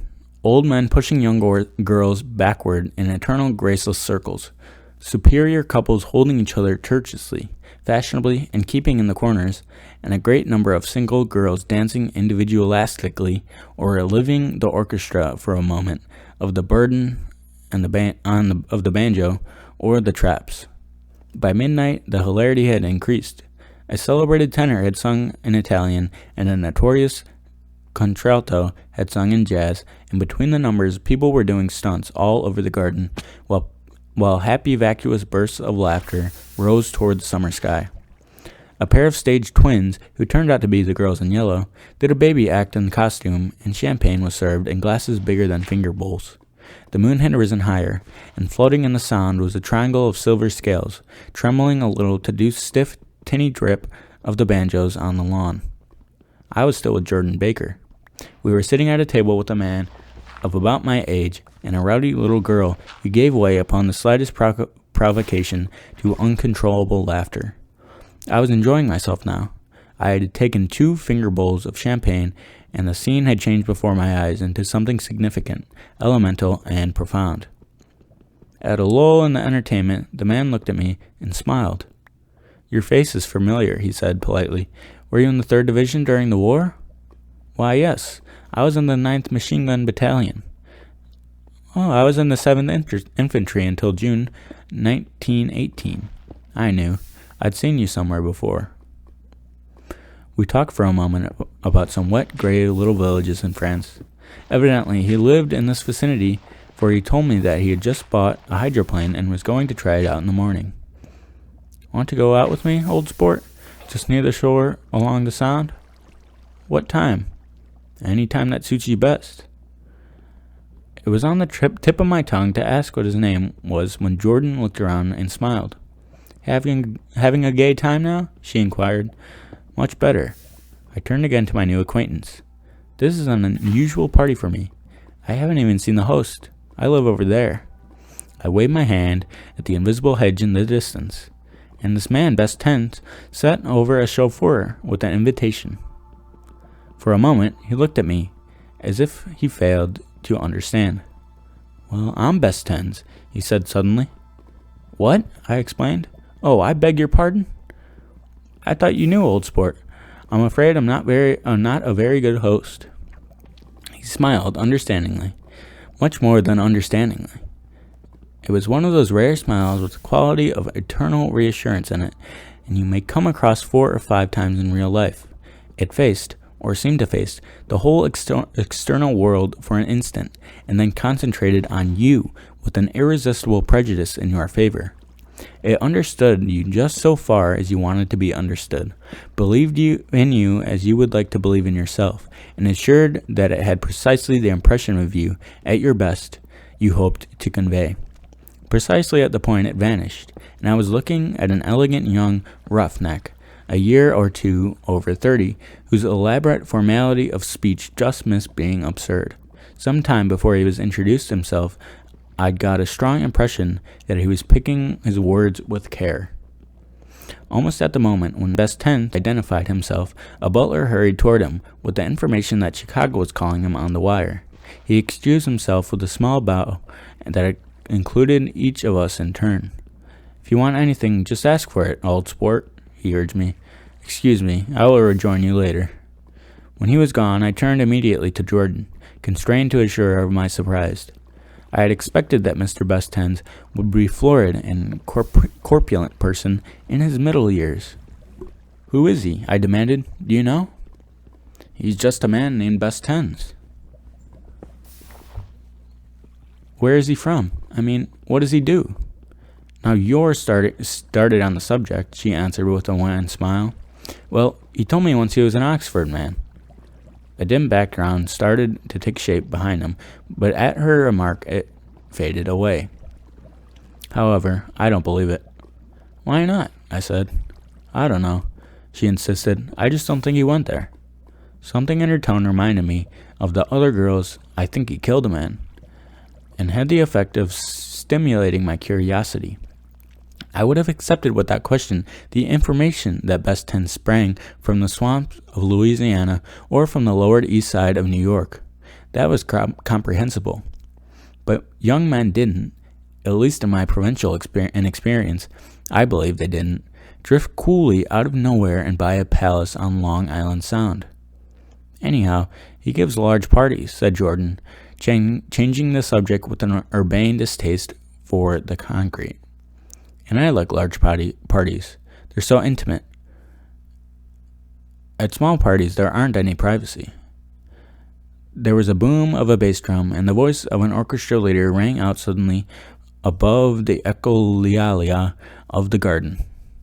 Ladies and gentlemen, he cried, at the request of Mr. Bestens, we are going to play for you Mr. Vladimir Tolstoy's latest work, which attracted so much attention at Carnegie Hall last May. If you read the papers, you know there was a big sensation. He smiled with jovial condescension and added, some sensation, whereupon everybody laughed. This piece is known, he concluded lustily, as Vladimir Tolstoy's Jazz History of the World. The nature of Mr. Tolstoy's composition eluded me, because just as it began, my eyes fell on Bestens, standing alone on the marble steps and looking from one group to another with approving eyes. His tan skin was drawn attractively tight on his face, and his short hair looked as though it were trimmed every day. I could see nothing sinister about him. I wondered if the fact that he was not drinking helped to set him off from his gifts, for it seemed to me that what he grew more correct as the fraternal hilarity increased. When the Jazz History of the World was over, girls were putting their heads on men's shoulders in a puppyish, convivial way. Girls were swooning backward playfully into men's arms, even into groups, knowing that some would be arrested by their falls. But no one swooned backward on Bestens, and no French bob touched Bestens' shoulder, and no singing quarters were formed with Bestens' head for one link. I beg your pardon. Bestens' butler was suddenly standing behind us. Miss Baker, he inquired. I beg your pardon, but Mr. Bestens would like to speak to you alone. With me? She exclaimed in surprise. Yes, madame. She got up slowly, raising her eyebrows at me in astonishment, and followed the butler toward the house. I noticed that she wore her evening dress, all her dresses like sports clothes. There was a jauntiness about her movements, as if she had first learned to walk upon golf courses on clean, crisp mornings. I was alone, and it was almost 2. For some time confused and intriguing sounds had issued from a long, many-windowed room which overhung the terrace. Eluding Jordan's undergraduate, who is now engaged in an obstetrical conversation with 2 chorus girls, and who implored me to join him, I went inside. The large room was full of people. One of the girls in yellow was playing the piano, and beside her stood a tall, red-haired young lady from a famous chorus, engaged in song. She had drunk a quantity of champagne, and during the course of her song, she had decided ineptly that everything was very, very sad. She was not only singing, she was weeping too. Whenever there was a pause in the song, she filled it with gasping, broken sobs, and then looked at the lyrics again in a quavering soprano. The tears coursed down her cheeks. Not frequently, however, for when they came into contact with her heavily beaded eyelashes, they assumed an inky color, and pursued the rest of the way down in slow back rivulets. A humorous suggestion was made that she sing the notes on her face, whereupon she threw her hands up, sank into a chair, and went off into a deep, vinous sleep. She had a fight with the man who says he's her husband, explained a girl at my elbow. I looked around. Most of the remaining women are now having fights with men said to be their husbands. Even Jordan's party, the quartet from East Egg, were rent asunder by dissension. One of the men was talking with curious intensity to a young actress, and his wife, after attempting to laugh at the situation in a dignified and indifferent way, broke down entirely and resorted to flank attacks. At intervals, she appeared suddenly at his side like an angry diamond and hissed, "You promised," into his ear. The reluctance to go home was not confined to wayward men. The hall was present occupied by 2 deplorably sober men and their highly indignant wives. The wives were sympathizing with each other in slightly raised voices. Whenever he sees I'm having a good time, he wants to go home. Never heard of anything so selfish in my life. We're always the first ones to leave. So are we. Well, we're almost the last tonight, said one of the men sheepishly. The orchestra left a half hour ago. In spite of the wives' agreement that such malevolence was beyond credibility, the dispute ended in a short struggle, and both wives were lifted kicking into the night. As I waited for my hat in the hall, the door of the library opened, and Jordan Baker and Bess 10 came out together. He was saying some last words to her, but the eagerness in his manner tightened abruptly into formality as several people approached him to say goodbye. Jordan's party were calling impatiently to her from the porch, but she lingered for a moment to shake hands. "I've just heard the most amazing thing," she whispered. "How long were we in there?" "Why, about an hour." "It was simply amazing," she repeated abstractedly. "But I swore I wouldn't tell it, and here I am tantalizing you." She yawned gracefully in my face. "Please come and see me. Phone book under the name of Mrs. Sigourney Howard, my aunt." She was hurrying off as she talked. Her brown hand waved a jaunty salute as she melted into her party at the door. Rather ashamed that on my first appearance I had stayed so late, I joined the last of Bess 10's guests who were clustered around him. I wanted to explain that I'd hunted for him early in the evening and to apologize for not having known him in the garden.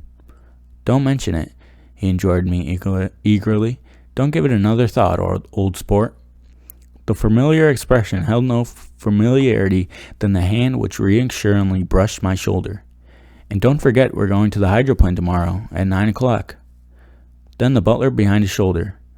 "Philadelphia wants you on the phone, sir." "All right, in a minute. Tell them I'll be right there. Good night." "Good night." "Good night," he smiled, and suddenly there seemed to be a pleasant significance in having been among the last to go, as if he had desired it all the time. "Good night, old sport. Good night." But as I walked down the steps, I saw that the evening was not quite over. 50 feet from the door, a dozen headlights illuminated a bizarre and tumultuous scene. In the ditch beside the road, right side up but violently shorn of the one wheel, rested a new coupe which had left Best Ten's drive not 2 minutes before. The sharp jut of the wall accounted for the detachment of the wheel, which was now getting considerable attention from half a dozen curious chauffeurs. However, as they had left their cars blocking the road, a harsh, discordant din from those in the rear had been audible for some time, and added to the already violent confusion of the scene. A man in a long duster had dismounted from the wreck and now stood in the middle of the road, looking from the car to the tire, and from the tire to the observers in a pleasant, puzzled way. "See," he explained, "it went into the ditch." The fact was infinitely astonishing to him, and I recognized first the unusual quality of wonder, and then the man. It was the late patron of Best Ten's library. How'd it happen? He shrugged his shoulders. "I know nothing whatever about mechanics," he said decisively. "But how did it happen? Did you run into the wall?" "Don't ask me," said Owl Eyes, washing his hands of the whole matter. "I know very little about driving, next to nothing. It happened, and that's all I know." "Well, if you're a poor driver, you oughtn't try to be driving at night." "But I wasn't even trying," he explained indignantly. "I wasn't even trying." An awed hush fell upon the bystanders. "Do you want to commit suicide?" "You're lucky it was just a wheel. A bad driver and not even trying?" "You don't understand," explained the criminal. "I wasn't driving. There's another man in the car." The shock that followed this declaration found voice in a sustained "ah ah ah" as the door of the coupe swung slowly open. The crowd, it was now a crowd, stepped back involuntarily, and when the door had opened wide there was a ghostly pause. Then, very gradually, part by part, a pale dangling individual stepped out of the wreck, pawing tentatively at the ground with a large, uncertain dancing shoe. Blinded by the glare of the headlights and confused by the incessant groaning of the horns, the apparition stood swaying for a moment before he perceived the man in the duster. "What's the matter?" he inquired calmly. "Did we run out of gas?" "Look!" Half a dozen figures pointed at the amputated wheel. He stared at it for a moment and then looked upward as though he suspected it had dropped from the sky. "It came off," someone explained. He nodded. "At first I didn't notice we'd stop." A pause. Then, taking a long breath and straightening his shoulders, he remarked in a determined voice, "Wonder if tell me where the gasoline station?"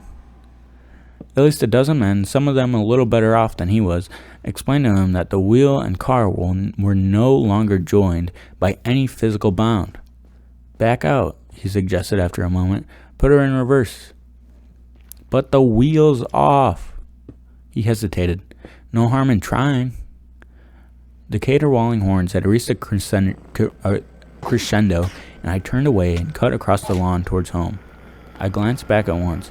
A wafer of a moon was shining over Best Ten's house, making the night fine as before and surviving the laughter and the sound of his still glowing garden. A sudden emptiness seemed to flow now from the windows and the great doors, endowing with complete isolation the figure of the host who stood on the porch, his hand up in the formal gesture of farewell. Reading over what I have written so far, I see I have given the impression that the events of 3 nights, several weeks apart, were all absorbed me. On the contrary, they were merely casual events in a crowded summer end, until much later they absorbed me, infinitely less than my personal affairs. Most of the time I worked. In early morning the sun threw my shadow westward as I hurried down the white chasms of lower New York to the Property Trust. I knew the other clerks and young bond salesmen by their first name, and lunched with them in dark crowded restaurants on the little pig sausages and mashed potatoes and coffee.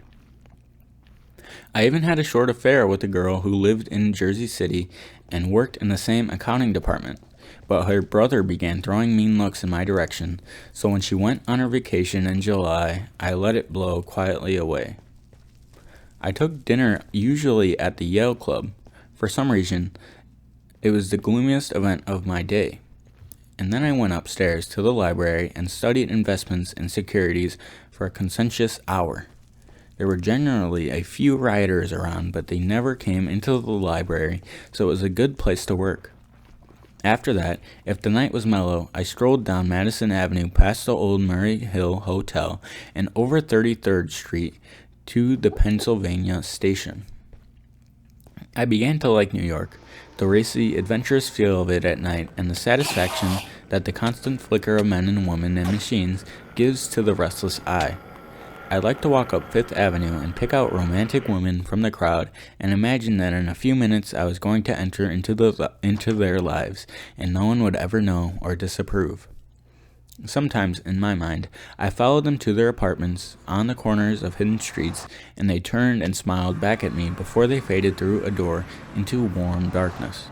At the enchanted metropolitan twilight, I felt a haunting loneliness sometimes, and felt it in others. Poor young clerks who loitered in front of the windows, waiting until it was time for some solitary restaurant dinner. Young clerks in the dusk, wasting the most poignant moments of night and life. Again at 8 o'clock, when the dark lanes of the 40s were 5 deep and throwing taxicabs bound for the theater district, I felt a sinking in my heart. Forms leaned together in the taxi as they waited, and voices sang, and there was laughter from unheard jokes, and lighted cigarettes outlined in unintelligible gestures inside. Imagining that I, too, was hurrying towards the gaiety, I shared their intimate excitement. I wished them well. For a while, I lost sight of Jordan Baker, and then in the midsummer I found her again. At first I was flattered to go places with her because she was a golf champion, and everyone knew her name. Then it was something more. I wasn't actually in love, but I felt a sort of tender curiosity. The bored, haughty face that she turned to the world concealed something. Most affections conceal something eventually, even though they don't in the beginning. And one day I found out what it was.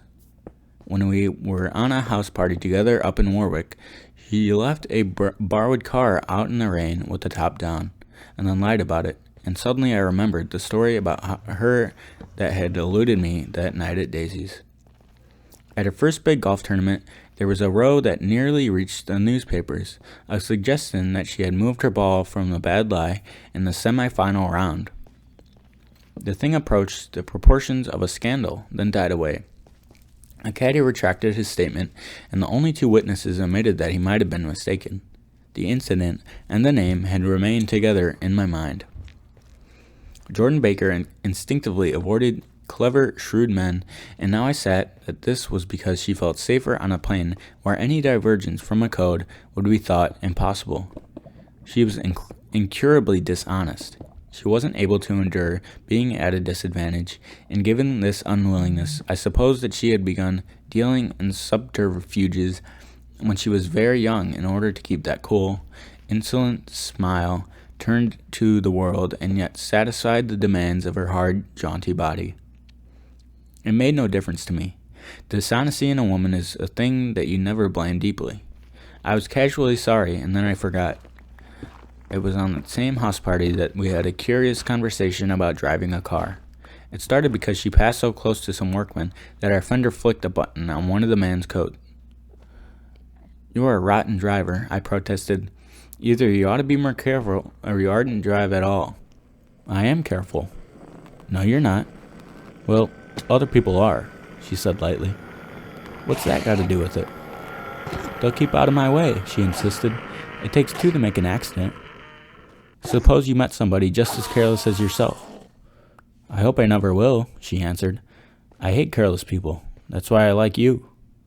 Her gray, sun-strained eyes stared straight ahead, but she had deliberately shifted our relations, and for a moment I thought I had loved her.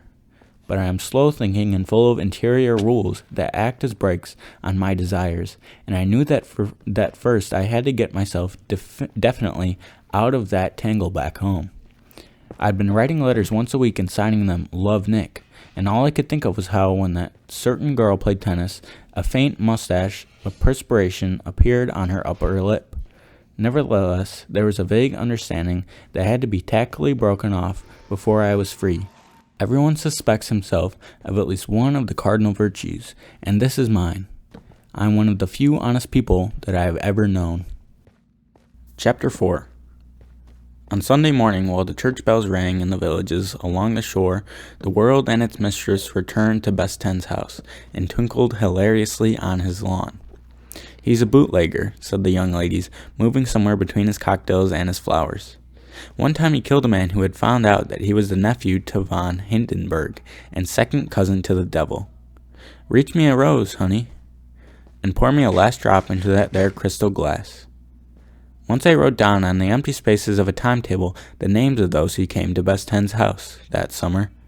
It's an old timetable now, disintegrating at its folds and headed, "This schedule in effect July 5th, 1922.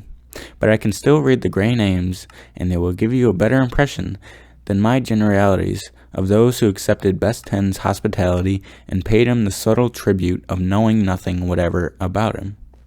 From East Egg, then, came the Chester Beckers and the Leaches and a man named Bunsen, whom I knew at Yale, and Dr. Webster Civet, who was drowned last summer up in Maine, and the Hornbeams, and the William Voltaires, and a whole clan named Black Buck, who always gathered in a corner and flipped up their noses like goats at whoever came near, and the Ismays and the Christies, or rather Hubert Arbuck and Mr. Christie's wife, and Edgar Beaver, whose hair they say turned cotton white one winter afternoon for no good reason at all.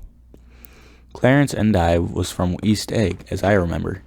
He came only once, in white knickerbockers, and had a fight with a bum named Eddie in the garden. From farther out on the island came the Cheadles, and the O.R.P. Schraders, and the Stonewall Jackson Abrams of the Georgia, and the Fishguards and the Ripley Snells. Snell was there 3 days before he went into the penitentiary, so drunk out on Gravel Drive that Mrs. Ulysses Sweat automobile ran over his right hand. The Danceys came too, and S.B. Whitebait, who was well over 60, and Maurice A. Flink, and the Hammerheads, and Beluga, the tobacco importer, and Beluga's girls. From West Egg came the Poles, and the Mulderys, and Cecil Roebuck, and Cecil Schoen, and Gulick, the state senator, and Newton Orchard, who controlled films par excellence, and Eckhouse, and Clyde Cohen, and Don S. Schwartz, the son, and Arthur McCarthy, all connected with the movies in one way or another, and the Catlips, and the Bembergs, and G. Earl Muldoon, brother of that Muldoon who afterward strangled his wife. The Fontano, the promoter, came there, and the Ed Legros and James B. Rotgut Ferret, and the D. Jongs and Ernest Lilly. They came to gamble. When Ferret wandered into the garden, it meant that he was cleaned out, and Associated Traction would have to fluctuate profitability the next day. A man named Klipspringer was there often, and so long that he became known as the Boarder. I doubt if he had any other home. Of theatrical people there were Gus Ways and Horace O'Donovan and Lester Meyer and George Duckweed and Francis Bull. Also from New York were the Cromes and the Backheisens and the Dennickers and Russell Betty and the Corrigans and the Kelhers and the Dewars and the Scullys and S.W. Belcar and the Smirks and the Young Quins, divorced now, and Henry L. Palmetto, who killed himself by jumping in front of a subway train in Times Square. Benny McClellan arrived always with 4 girls. They were never quite the same ones in physical person, but they were so identical with one another that it inevitably seemed they had been there before. I have forgotten their names. Jacqueline, I think, or else the Consuela girls, or Gloria, or Judy, or June. And their last names were either the melodious names of flowers and months, or the sterner ones of the great American capitalists whose cousins, if pressed, they would confess themselves to be. In addition to all these that I can remember, the Faustina O'Brien came there at least once, and the Baedeker girls, and young Brewer, who had his nose shot off in the war, and Mr. Albruxberger, and Miss Hagg, his fiancée, and the Ardita Fitzpeters, and Mr. P. Jewett, once head of the American Legion, and Miss Claudia Hipp, with a man reputed to be her chauffeur, and a prince of something whom he called Duke, and whose name, if I ever knew it, I have forgotten. All of these people came to Best Ten's house in the summer. At 9 o'clock one morning, late in July, Bus 10's gorgeous car lurched up the rocky drive toward my door and gave out a burst of melody from its three-noted horn. It was the first time he had called on me, though I had gone to two of his parties, mounted in his hydroplane, and, at his urgent invitation, made frequent use of his beach. "Good morning, old sport. You're having lunch with me today, and I thought we'd ride up together." He was balancing himself on the dashboard of his car with that resourcefulness of movement that is so peculiarly American. That comes, I suppose, with the absence of lifting work or rigid sitting in youth, even more with the formless grace of our nervous, sporadic games. This quality was continually breaking through his punctilious manner in the shape of restlessness. He was never quite still. There was always a tapping foot somewhere or the impatient opening and closing of a hand. He saw me looking with admiration at his car. "It's pretty, isn't it, old sport?" He jumped off to give me a better view. "Have you ever seen it before?" I'd seen it. Everybody had seen it. It was a rich cream color, bright with nickel, swollen here and there, and its monstrous length, with triumphant hat boxes, and supper boxes and tool boxes, and terraced with a labyrinth of windshield that mirrored a dozen suns. Sitting down behind the many layers of glass in a sort of green leather conservatory, we started to town. I had talked with him perhaps half a dozen times in the past month, and found, to my disappointment, that he had little to say. So my first impression that he was a person of some undefined consequence had gradually faded, and he had become simply the proprietor of an elaborate roadhouse next door. And then came that disconcerting ride. We hadn't reached West Egg Village before he began leaving his elegant sentences unfinished and slapping himself indecisively on the knee of his caramel-colored suit. "Look here, old sport," he broke out surprisingly. "What's your opinion of me, anyhow?" A little overwhelmed, I began the generalized evasions which that question deserves. "Well, I'm going to tell you something about my life," he interrupted. "I don't want you to get the wrong idea about me from all these stories you've heard." So he was aware of these bizarre accusations that flavored conversation in his hall. "I'll tell you God's truth," he said. His right hand suddenly ordered divine retribution to stand by. "I am the son of some wealthy people in the Middle West, all dead now. I was brought up in America, but educated at Oxford, because all my ancestors had been educated there for many years. It is a family tradition." He looked at me sideways, and I knew why Jordan Baker had believed he was lying. He hurried the phrase, "educated in Oxford," or swallowed it or choked on it as though it had bothered him before. And with this doubt, his whole statement fell to pieces, and I wondered if there wasn't something a little sinister about him after all. "What part of the Middle West?" I inquired casually. "San Francisco." "I see," I said. "My family all died, and I came into a good deal of money," he told me. His voice was solemn, as if the memory of the sudden extinction of a clan still haunted him. For a moment I suspected that he was pulling my leg, but a glance at him convinced me otherwise. After that I lived in like a young Rajah in all the capitals of Europe, Paris, Venice, Rome, collecting jewels, chiefly rubies, hunting big game, painting a little, things for myself only, and trying to forget something very sad that had happened to me long ago. With an effort, I managed to restrain my incredulous laughter. The very phrases were worn so threadbare that they evoked no image except that of a turn-baned character leaking sawdust at every pore as he pursued a tiger to the Bois de Boulogne. Then came the war, old sport. It was a great relief, and I tried very hard to die, but I seemed to bear an enchanted life. I accepted a commission as first lieutenant when it began. In the Argonne Forest, I took 2 machine gun detachments so far forward that there was half a mile gap on either side of us where the infantry couldn't advance. We stayed there 2 days and 2 nights, 130 men with 16 Lewis guns, and when the infantry came up last, they found the insignia of 3 German divisions among the piles of the dead. I was promoted to be a major, and every Allied government gave me a decoration, even Montenegro. Little Montenegro down in the Adriatic Sea. Little Montenegro. He lifted up the words and nodded at them, with his smile. The smile comprehended Montenegro's troubled history and sympathized with the brave struggles of the Montenegrin people. It appreciated fully the chain of national circumstances which had elicited the tribute from Montenegro's warm little heart. My incredulity was submerged in fascination now. I was like skimming hastily through a dozen magazines. He reached in his pocket, and a piece of metal, slung on a ribbon, fell into my palm. "That's the one from Montenegro," he told me. To my astonishment, the thing had an authentic look. "Ordi di Danilo," ran the circular legend. "Montenegro, Nicholas Rex."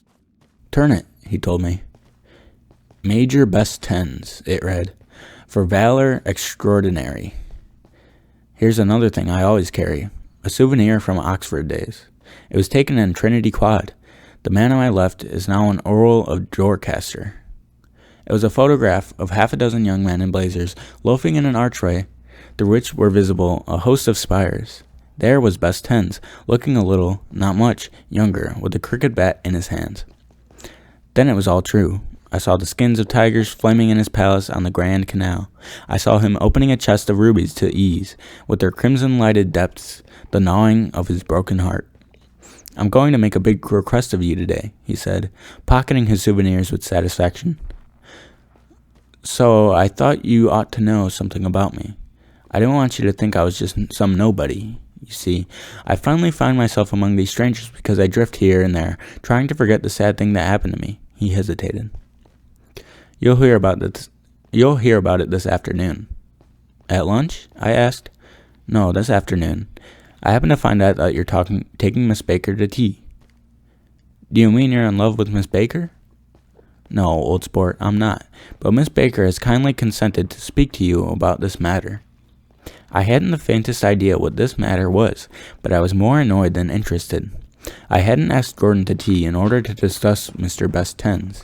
I was sure the request would be something utterly fantastic, and for a moment I was sorry I'd ever set foot upon his overpopulated lawn. He wouldn't say another word. His correctness grew on him as we neared the city. We passed Port Roosevelt, where there was a glimpse of red-belted ocean-going ships that sped along a cobbled slum lined with the dark, undeserted saloons of the faded, gilt 1900s. Then the Valley of Ashes opened out on both sides of us, and I had a glimpse of Mrs. Wilson straining at the garage pump with panting vitality as we went by. With fenders spread like wings, we scattered light through half Astoria, only half, for as we twisted among the pillars of the elevated, I heard the familiar jug-zug spat of a motorcycle, and a frantic policeman rode alongside. "All right, old sport," called Best Tens. We slowed down. Taking a white card from his wallet, he waved it before the man's eyes. Right you are," agreed the policeman, tipping his cap. "Know you next time, Mr. Best Tens. Excuse me." "What was that?" I inquired. "The picture of Oxford?" "I was able to do the commissioner a favor once, and he sends me a Christmas card every year." Over the great bridge, with the sunlight through the grinders making a constant flicker upon the moving cars, with the city rising up across the river in white heaps and sugar lumps all built with a wish out of non-olfactory money. The city seen from the Queensboro Bridge is always the city seen for the first time, in its first wild promise of all the mystery and the beauty in the world. A dead man passed us in a hearse heaped with blooms, followed by two carriages with drawn blinds and by more cheerful carriages for friends. The friends looked out at us with tragic eyes and short upper lips of southeastern Europe, and I was glad that the sight of Gatsby's splendid car was included in their somber holiday. As we crossed Blackwell Island, a limousine passed us, driven by a white chauffeur, in which sat three modish black people, 2 bucks and a girl.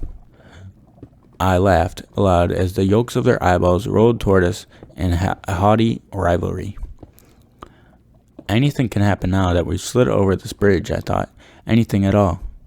Even Best Tens could happen, without any particular wonder. Roaring noon. In a well-fanned 42nd Street cellar, I met Best Tens for lunch. Blinking away at the brightness of the street outside, my eyes picked him out of obscurity in the anteroom, talking to another man. Mr. Caraway, this is my friend Wolfsheim. So I took one look at him, said Mr. Wolfsheim, shaking my hand earnestly. And what do you think I did? What? I inquired politely. But evidently he was not addressing me, for he dropped my hand and covered Best Tens with his expressive nose. I handed the money to Catspaw, and I said, All right, Catspaw, don't pay him a penny till he shuts his mouth. He shut it then and there. Best Tens took an arm of each of us and moved forward into the restaurant, whereupon Mr. Wolfsheim swallowed a new sentence he was starting and lapsed into a somnambulary abstraction. High balls? Asked the head waiter. This is a nice restaurant here, said Mr. Wolfsheim, looking at the Presbyterian nymphs on the ceiling. But I like across the street better. Yes, high balls, agreed Best Tens. And then Mr. Wolfsheim, it's too hot over there. Hot and small, yes, said Mr. Wolfsheim, but full of memories. What place is this? I asked. The old metropole. The old metropole, brooded Mr. Wolfsheim gloomily, filled with faces dead and gone, filled with friends gone now forever. I can't forget so long as I lived the night they shot Rosie Rosenthal there. It was 6 of us at the table, and Rosie had eaten and drunk a lot all evening. When it was almost morning, the waiter came back up to him with a funny look and says somebody wants to speak to him outside. All right, says Rosie, and begins to get up, and I pulled him down in his chair. Let the bastards come in here if they want you, Rosie, but don't you. So help me, move outside this room. It was 4 o'clock in the morning then, and if we'd raised the blinds, we'd have seen daylight. Did he go? I asked innocently. Sure he went. Mr. Wolfsheim's nose flashed at me indignantly. He turned around in the door and says, Don't let that waiter take away my coffee. Then he went out on the sidewalk, and they shot him 3 times in his belly and drove away. 4 of them were electrocuted, I said, remembering. 5 with Becker. His nostrils turned to me in an interested way. I understand you're looking for a business negotiation. The juxtaposition of these 2 remarks was startling. Best Tens answered for me. Oh no, he exclaimed. This isn't the man. No? Mr. Wolfsheim seemed disappointed. This is just a friend. I told you we'd talk about that some other time. I beg your pardon, said Mr. Wolfsheim. I had a wrong man. A succulent hash arrived, and Mr. Wolfsheim, forgetting the more sentimental atmosphere of the old metropole, began to eat with ferocious delicacy. His eyes, meanwhile, roved very slowly all around the room. He completed the arc by turning to inspect the people directly behind. I think that, except for my presence, he would have taken one short glance beneath our own table. Look here, old sport, said Best Tens, leaning toward me. I'm afraid I made you a little angry this morning in the car. There was that smile again, but this time I held out against it. I don't like mysteries, I answered. I don't understand. Why won't you come out frankly and tell me what you want? Why has it all got to come through Miss Baker? Oh, it's nothing underhand, he assured me. Miss Baker's a great sportswoman, you know, and she'd never do anything that wasn't all right. Suddenly, he looked at his watch, jumped up, and hurried from the room, leaving me with Mr. Wolfsheim at the table. He has the telephone, said Mr. Wolfsheim, following him with his eyes. Fine fellow, isn't he? Handsome to look at, and a perfect gentleman. Yes, I said. He's an Oxford man. Oh. He went to Oxford College in England. You know, Oxford College. I've heard of it, I told him. It's one of the most famous colleges in the world. Have you known Mr. Best Tens for a long time? I inquired. Several years, he answered in a gratified way. I made the pleasure of his acquaintance just after the war, but I knew I hadn't discovered a man of fine breeding after I talked with him an hour. I said to myself, there's the kind of man you'd like to take home and introduce to your mother and sister. He paused. I see you're looking at my cuff buttons.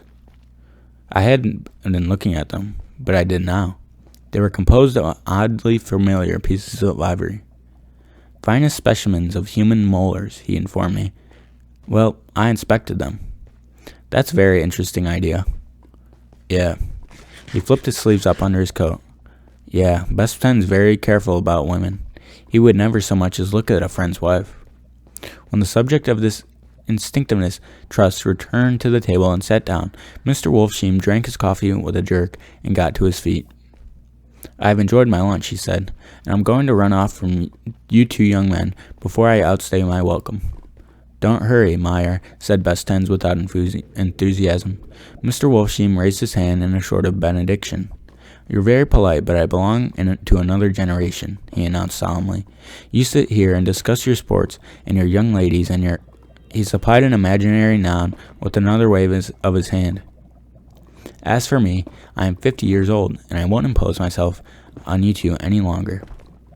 As he shook his hands and turned away, his tragic nose was trembling. I wondered if I had said anything to offend him. "He becomes very sentimental sometimes," explained Bestens. "This is one of those sentimental days. He's quite a character around New York, a Denzian on Broadway." "Who is he anyhow, an actor?" "No." "A dentist?" I asked. "Meyer Wolfsheim? No, he's a gambler." Bestens hesitated, then added coolly, "He's a man who fixed the World Series back in 1919. "Fixed the World Series?" I repeated. The idea staggered me. I remembered, of course, that the World Series had been fixed in 1919, but if I had thought of it at all, I would have thought it was of a thing that merely happened, the end of some inevitable chain. It never occurred to me that one man could start to play with the faith of 50 million people, with the single-mindedness of a burglar blowing a safe. "How did he happen to do that?" I asked after a minute. "He just saw the opportunity," Bestens told me. "Well, then why isn't he in jail?" "They can't get him, old sport. He's a smart man." I insisted on paying the check. As the waiter brought my change, I caught sight of Tom Buchanan across the crowded room. "Come along with me for a minute," I said. "I've got in to say hello to someone." When he saw us, Tom jumped up and took half a dozen steps in our direction. "Where have you been?" he demanded eagerly. "Daisy's furious because you haven't called up." "This is Mr. Bestens, Mr. Buchanan." They shook hands briefly, and a strained, unfamiliar look of embarrassment came over Bestens' face.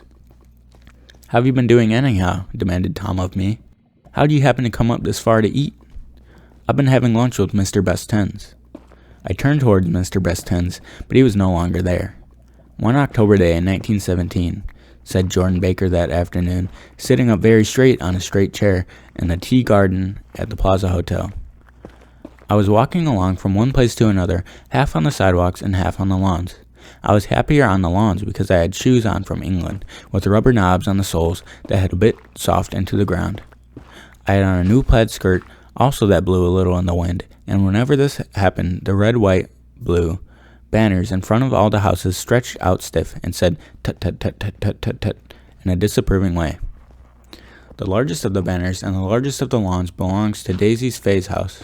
She was just 18, 2 years older than me, and by far the most popular of all the young girls in Louisville. She dressed in white and had a little white roadster, and all day long the telephone rang in her house, and excited young officers of Camp Taylor demanded the privilege of monopolizing her that night. Anyways, for an hour. When I came opposite to her that morning, her white roadster was beside the curb, and she was sitting in it with a lieutenant I had never seen before. They were so engrossed in each other that she didn't see me until I was 5 feet away. "Hello, Jordan," she called unexpectedly. "Please come here." I was flattered that she wanted to speak to me, because of all the older girls, I admired her most. She asked me if I was going to the Red Cross and make bandages. I was. Well, then, I would tell them that she couldn't come that day. The officer looked at Daisy while she was speaking, in a way that every young girl wants to be looked at sometimes. And because it seemed too romantic to me, I have remembered the incident ever since. His name was Bestens, and I didn't lay eyes on him again for over 4 years. Even after I'd met him in Long Island, I didn't realize it was the same man. That was 1917. By the next year, I had a few beaux of myself, and I began to play in tournaments, so I didn't see Daisy very often. She went on a slightly older crowd. She went with anyone at all. Her wild rumors were circulating about her, how her mother had found her packing her bag one winter night to go to New York and say goodbye to a soldier who was going overseas. She was effectually prevented, but she wasn't on speaking terms with her family for several weeks. After that, she didn't play around with the soldiers anymore, but only with a few flat-footed, short-sighted young men in town who couldn't get into the army at all. By the next autumn she was gay again, gay as ever. She had a debut in the Armistice, and in February she was presumably engaged to a man from New Orleans. In June she married Tom Buchanan of Chicago, with more pomp and circumstance than Louisville ever knew before. He came down with 100 people in 4 private cars and hired a whole floor of the Sealback Hotel, and the day before the wedding gave her a string of pearls valued at $350,000. I was a bridesmaid. I came into her room half an hour before the bridal dinner and found her lying on the bed as lovely as the June night in her flower dress, as drunk as a monkey. She had a bottle of Sauterne in one hand and a letter in the other. "Congratulate me," she muttered. "Never had a drink before, but oh, how do I enjoy it." "What's the matter, Daisy?" I was scared, I can tell you. I'd never seen a girl like that before. "Here, dearest." She groped around in a waste basket she had with her on the bed and pulled out a string of pearls. "Take them downstairs and give them back to whoever they belong to. Tell them all Daisy's changed her mind. Say, Daisy's changed her mind." She began to cry. She cried and cried. I rushed out and found her mother's maid, and we locked the door, and got her into a cold bath. She wouldn't let go of the letter. She looked at it into the tub with her and squeezed it up into a wet ball, and only let me leave it in the soap dish when she saw that it was coming to pieces like snow. But she didn't say another word. We gave her spirits of ammonia and put ice on her forehead and hooked her back into her dress, and half an hour later, when we walked out into the room, the pearls were around her neck and the incident was over. Next day at 5 o'clock she married Tom Buchanan without so much as a shiver and started off on a 3-month trip into the South Seas.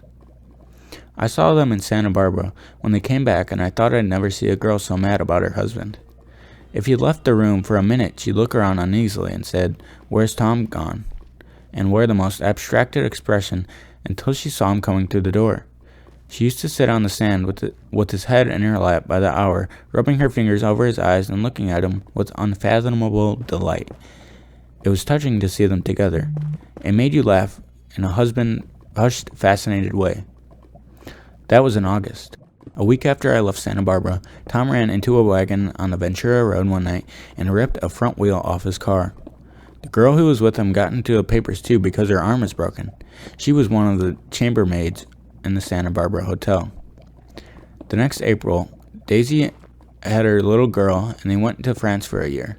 I saw them one spring in Cannes and later in Duval, and then they came back to Chicago to settle down. Daisy was popular in Chicago, as you know. They knew with a fast crowd, all of them young and rich and wild, but she came out with an absolutely perfect reputation. Perhaps because she didn't drink. It's a great advantage not to drink among hard-drinking people. You can hold your tongue and, moreover, you can time any little irregularity of your own so that everybody else is so blind they don't see or care. Perhaps Daisy never went in for armor at all, and yet there was something in that voice of hers. Well, about 6 weeks ago, she heard the name Best Tens for the first time in years. It was when I asked you, do you remember, if you knew Best Tens in the West Egg. After you had gone home, she came into my room and woke up and said, "What Best Tens?" And when I described them, I was half asleep. She said in the strangest voice that it must be this man she used to know. It wasn't until then that I connected this Best Tens with the officer in her white car.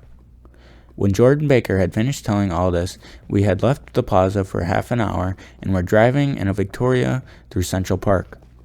The sun had gone down behind the tall apartments of the movie stars in the West 50s, and the clear voices of girls, already gathered like crickets on the grass, rose through the hot twilight. "I'm the Sheik of Araby. Your love belongs to me. At night when you are asleep, into your tent I'll creep." It was a strange coincidence, I said. But it wasn't a coincidence at all. Why not? Best Tens bought that house so that Daisy would be just across the bay. Then it had not been merely the stars which aspired on that June night. He came alive to me, delivered suddenly from the womb of his purposeless splendor. "He wants to know," continued Jordan, "if you'll invite Daisy to your house some afternoon, and then let him come over." The modesty of the demand shook me. He had waited 5 years and bought a mansion where he dispensed starlight to casual moths so that he could come over some afternoon to a stranger's garden. Did I have to know it all before he could ask such a little thing? He's afraid. He's waited so long. He thought you might be offended. You see, he's a regular, tough underneath it all. Something worried me. Why didn't he ask you to arrange a meeting? He wants her to see his house, she explained, and your house is right next door. Oh, I said. I think he half expected her to wander into one of his parties some night, went on Jordan, but she never did.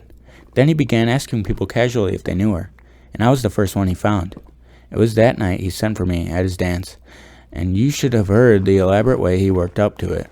Of course, I immediately suggested a luncheon in New York. I thought he'd go mad. I don't want to know anything out of the way, he kept saying. I want to see her right next door. When I said you were a particular friend of Tom's, he started to abandon the whole idea. He doesn't know very much about Tom, though he says he's read a Chicago paper for years, just on the chance of catching a glimpse of Daisy's name. It was dark now, and as we dipped under a little bridge, I put my arm around Jordan's golden shoulder and drew her toward me and asked her to dinner. Suddenly I wasn't thinking of Daisy and best tens anymore, but of this clean, hard, limited person who dealt in universal skepticism and who leaned back jauntily just within the circle of my arm. A phrase began to beat in my ears with a sort of heady excitement. There are only the pursed, the pursing, the busy, and the tired. And Daisy ought to have something in her life, murmured Jordan to me. Does she want to see best tens? She's not to know about it. Best Tens doesn't want her to know. You're just supposed to invite her to tea. We passed a barrier of dark trees and then the facade of 59th Street. A block of delicate pale light beamed down into the park. Unlike Best Tens and Tom Buchanan, I had no girl whose disembodied face floated along the dark cornices and blinding signs, and so I drew up the girl beside me, tightening my arm.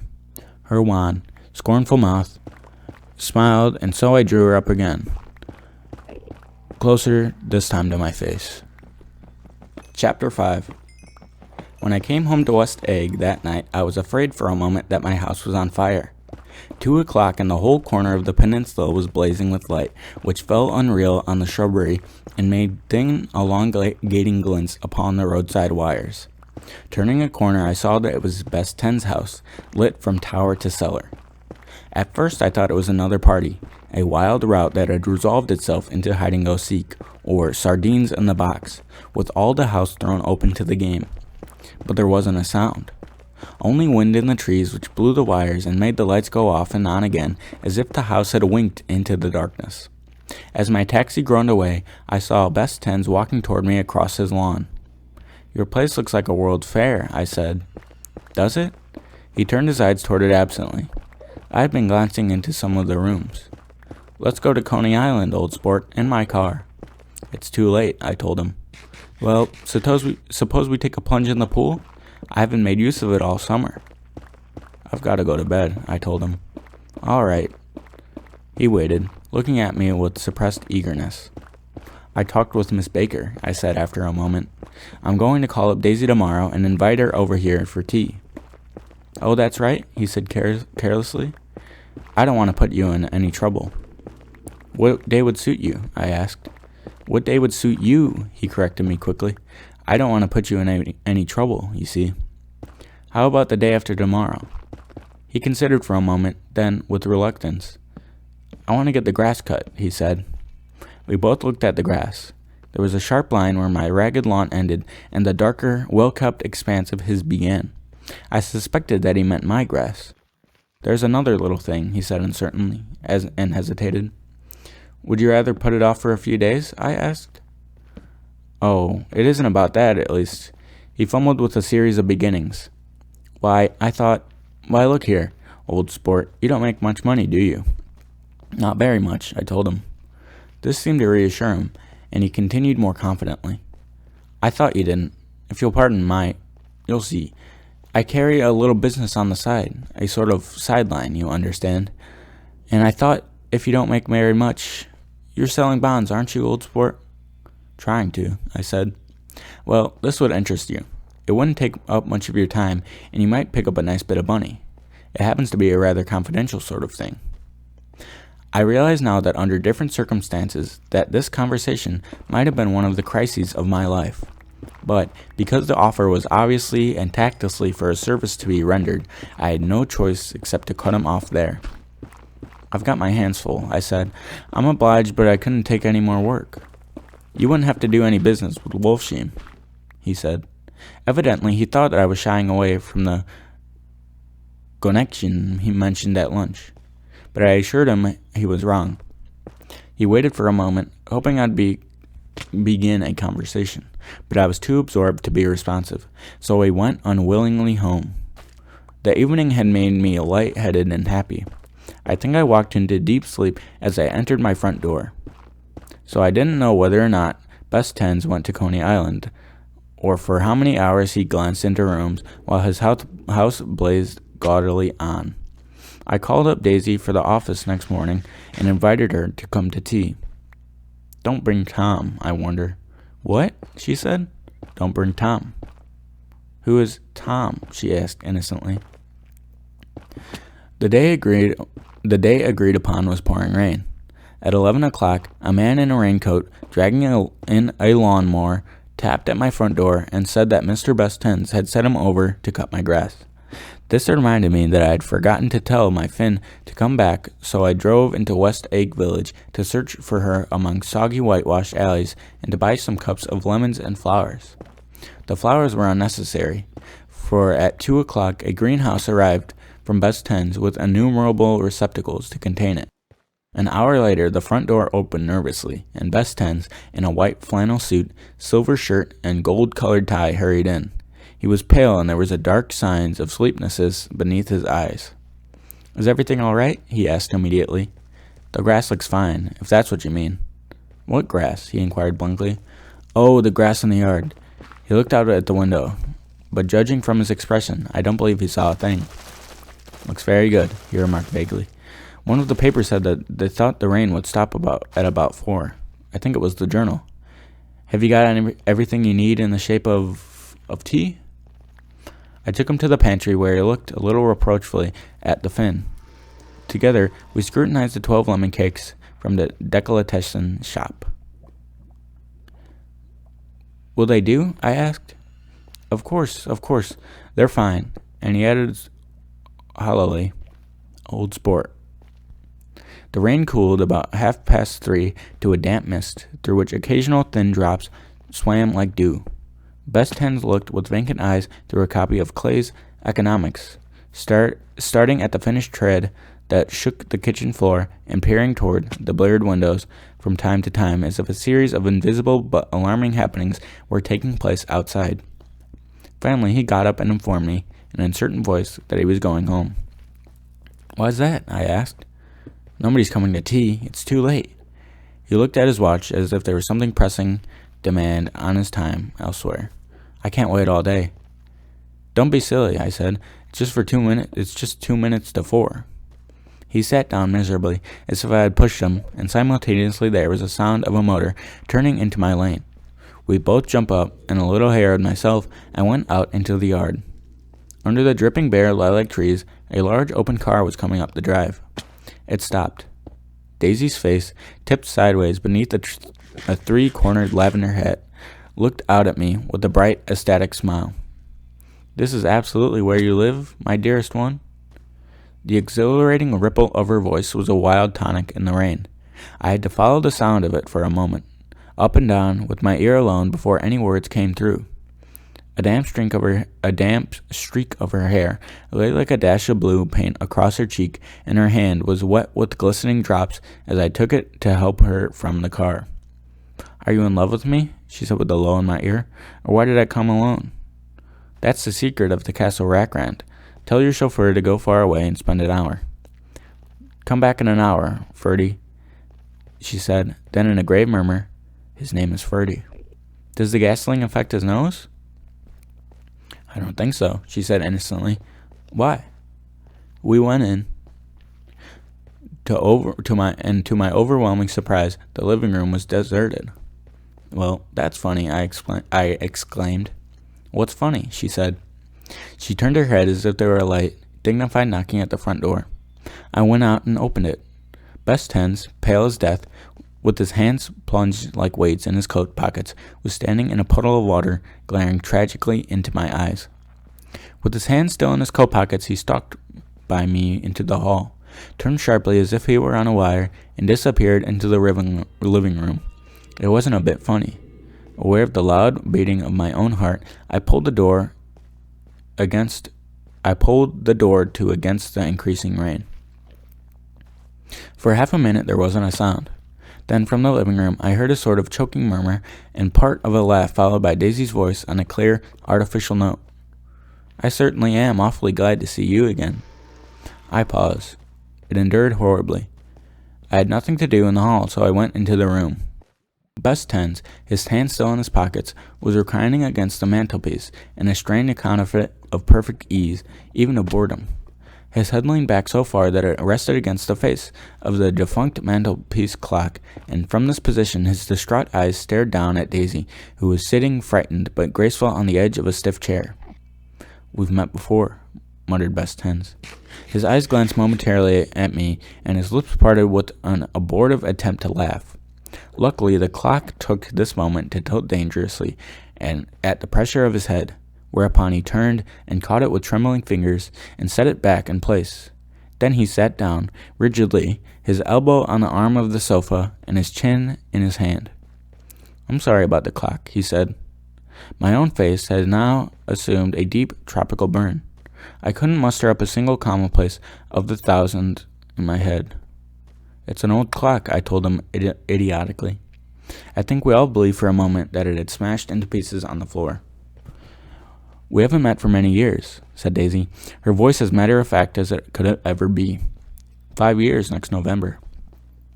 The automatic quality of Best Ten's answer set us all back at least another minute. I had them both on their feet with desperate suggestion that they had helped me make the tea in the kitchen when the demoniac Finn brought it on the tray. Amid the welcome confusion of cups and cakes, a certain physical decency established itself. Best Tens got himself into a shadow, and while Daisy and I looked conscientiously from one to the other of us with tense, unhappy eyes. However, as calmness wasn't an end in itself, I made an excuse at the first possible moment and got to my feet. "Where are you going?" demanded Best Tens in an immediate alarm. "I'll be back," I said. "I've got to speak to you about something before you go." He followed me widely into the kitchen, closed the door, and whispered, "Oh, God," in a miserable way. "What's the matter?" I said. "This is a terrible mistake," he said, shaking his head from one side to side. "A terrible, terrible mistake. You're just embarrassed, that's all. And luckily," I added, "Daisy's embarrassed too." "She's embarrassed?" he repeated incredulously. "Just as much as you are." "Don't talk so loud," he said. "You're acting like a little boy," I broke out impatiently. "Not only that, but you're rude. Daisy's sitting there all alone." He raised his hand to stop my words, looked at me with unforgettable reproach, and opening the door cautiously, went back into the other room. I walked out the back way, just as Best Tens had when he had made his nervous circuit of the house half an hour before, and ran for a huge black-knotted tree whose massed leaves made a fabric against the rain. Once more it was pouring, and my irregular lawn abandoned in small muddy swamps and prehistoric marshes.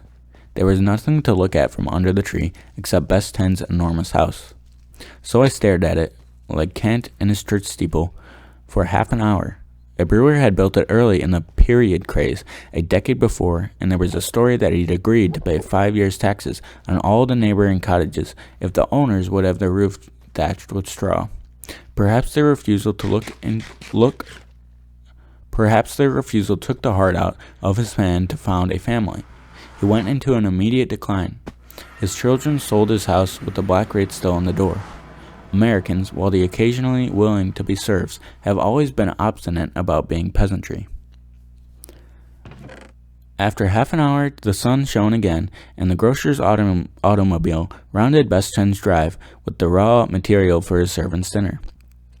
I felt sure he wouldn't eat a spoonful.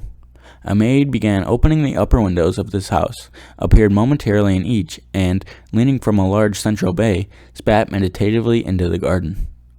It was time I went back. While the rain continued, it seemed like the murmur of their voices rising and swelling, now and then, with gusts of emotion. But in the new silence, I felt the silence had fallen within the house. I went in, after making every possible noise in the kitchen, short of pushing over the stove, but I don't believe they heard a sound. They were sitting at either end of the couch, looking at each other as if some question had been asked or was in the air, and every vestige of embarrassment was gone. Daisy's face was smeared with tears, and when I came in, she jumped up and began wiping at it with her handkerchief before a mirror. But there was a change in Best Tens that simply was confounding. He literally glowed. Without a word or a gesture of exultation, a new well-being radiated from him and filled the little room. "Oh, hello, old sport," he said, as if he hadn't seen me for years. I thought for a moment he was going to shake hands. It stopped raining. Has it? When he realized that what I was talking about, that there were twinkle bells of sunshine in the room, he smiled, like a weatherman, like an ecstatic patron of recurrent light, and repeated the news to Daisy. "What do you think of that? It stopped raining." "I'm glad, Best Tens." Her throat full of aching, grieving beauty, told only of her unexpected joy. "I want you and Daisy to come over to my house," he said. "I'd like to show her around." "You're sure you want me to come?" she said. "Absolutely, old sport." Daisy went upstairs to wash her face. Too late, I thought, with humiliation of my towels. "My house looks well, doesn't it?" he demanded. "See how the whole front of it catches the light?" I agreed that it was splendid. Yes. His eyes went over it, every arched door and square tower. It took me 3 years just to earn the money that it bought it. "I thought you inherited the money," I said. "I did, old sport," he said automatically, "but I lost most of it in the big panic, the panic after the war." I thought he hardly knew what he was saying, for when I asked him what business he was in, he answered, "That's my affair," before he realized that it wasn't the appropriate reply. "Oh, I've been in several things," he corrected himself. "I was in the drug business, and then I was in the oil business, but I'm not in either one now." He looked at me with more attention. "Don't you mean you've been thinking it over what I proposed the other night?" Before I could answer, Daisy came out of the house, and 2 rows of brass buttons on her dress gleamed in the sunlight. "That huge place there?" she cried, pointing. "Do you like it?" he said. "I love it, but I don't see how you live there all alone." "I keep it always full of interesting people, day and night. People who do interesting things, celebrated people." Instead of taking the shortcut along the Sound, we went down the road and entered by the big postern. With enchanting murmurs, Daisy admired this aspect or that of the feudal silhouette against the sky, admired the gardens, the sparkling odor of jonquils, and the frothy odor of hawthorn and plum blossoms, and the pale gold odor of kiss me at the gate. It was strange to reach the marble steps and find no stir of bright dresses in and out of the door, and hear no sound but the bird voices in the trees. And inside we wandered through Marie Antoinette music rooms and the Restoration saloons. I felt that there was guests concealed behind every couch and table, under orders to be breathlessly silent until we passed through. As Best Tens closed the door of the Merton College Library, I could have sworn I heard the owl-eyed man break into ghastly laughter. We went upstairs, to period bedrooms swathed in rose and lavender silk and vivid new flowers, through dressing rooms and pool rooms and bathrooms with sunken baths, intruding into one chamber where a disheveled man in pajamas was doing liver exercises on the floor. It was Mr. Klipspringer, the boarder. I had seen him wandering hungrily about the beach that morning. Finally, we came into Best Ten's own apartment, a bedroom and a bath and an Adam's study, where we sat down and drank a glass of some chartreuse he took from a cupboard on the wall. He hadn't once ceased looking at Daisy, and I think he reevaluated everything in his house according to the measure of response it drew from her well-loved eyes. Sometimes, too, he stared around the possessions in a dazed way, as if though in her actual and astounding presence none of it was any longer real. Once he nearly toppled down a flight of stairs. His bedroom was the simplest room of all, except where the dresser was garnished with a toilet set of pure dull gold. Daisy took up the brush with delight and smoothed her hair, whereupon Best Ten down and shaded his eyes and began to laugh. "It's the funniest thing, old sport," he said hilariously. "I can't wait when I tried to. He had passed visibly through 2 states and was entering upon a third. After his embarrassment and his unreasoning joy, he was consumed with wonder at her presence. He had been full of the idea so long, dreamed it right through the end, waited with his teeth set, so to speak, at an inconceivable pitch of intensity. Now in the reaction, he was running down like an overwhelmed clock. Recovering himself in a minute, he opened for 2 hulking patent cabinets which held his masked suits and dressing gowns and ties, and his shirts piled like bricks in stacks a dozen high. I've got a man in England who buys me clothes. He sends over a selection of all things at the beginning of each season, spring and fall. He took out a pile of shirts and began throwing them, one by one, before us. Shirts of sheer linen and thick, fine flannel, which lost their folds as if they fell covered in tablecloth in many-colored disarray. While we admired, he brought more and more of the soft, rich heap mounted higher. Shirts with stripes and scrolls in plaid, in coral and apple green and lavender, in faint orange with monograms of Indian blue. Suddenly, with a strange sound, Daisy bent her head into the shirts and began to cry stormily. "They're such beautiful shirts," she sobbed, her voice muffled in the thick folds. "It makes me sad because I've never seen such beautiful shirts." After the house, we went there to the grounds, to the swimming pool, and the hydroplane, and the midsummer flowers. But outside Bess Ten's window it began to rain again, so we stood in a row looking at the corrugated surface of the Sound. "If it wasn't for the mist, we could see your home across the bay," said Bess Tens. "You always have the green light that burns all night at the end of your dock." Daisy put her arm through his abruptly, but he seemed to be absorbed in what he just said. Possibly it had occurred to him that the colossal significance of that light had now vanished forever. Compared to the great distance that had separated from Daisy, it had seemed very near to her, almost touching her. It had seemed as close as a star to the moon. Now it was again a green light on a dock. His count of enchanted objects had diminished by 1. I began to walk about the room, examining various indefinite objects in the half-darkness. A large photograph of an elderly man in yachting costume attracted me, hung on the wall over his desk. That's Mr. Dan Cody, old sport." That name sounded faintly familiar. "He's dead now. He used to be my best friend years ago." There was a small picture of Bess Tens, also in yachting costume, on the bureau. Bess Tens with his head thrown back, defiantly, taken apparently when he was about 18. "I adore it," exclaimed Daisy. "The pompadour. You never told me you had a pompadour, or a yacht." "Look at this," said Bess Tens quickly. "Here's a lot of clippings about you." They stood side by side, examining it. I was going to ask to see the rubies when the phone rang, and Bess Tens took up the receiver. "Yes. Well, I can't talk now." "I can't talk now, old sport." "I said a small town. He must know what a small town is." "Well, he's no use to us if Detroit is his idea of a small town."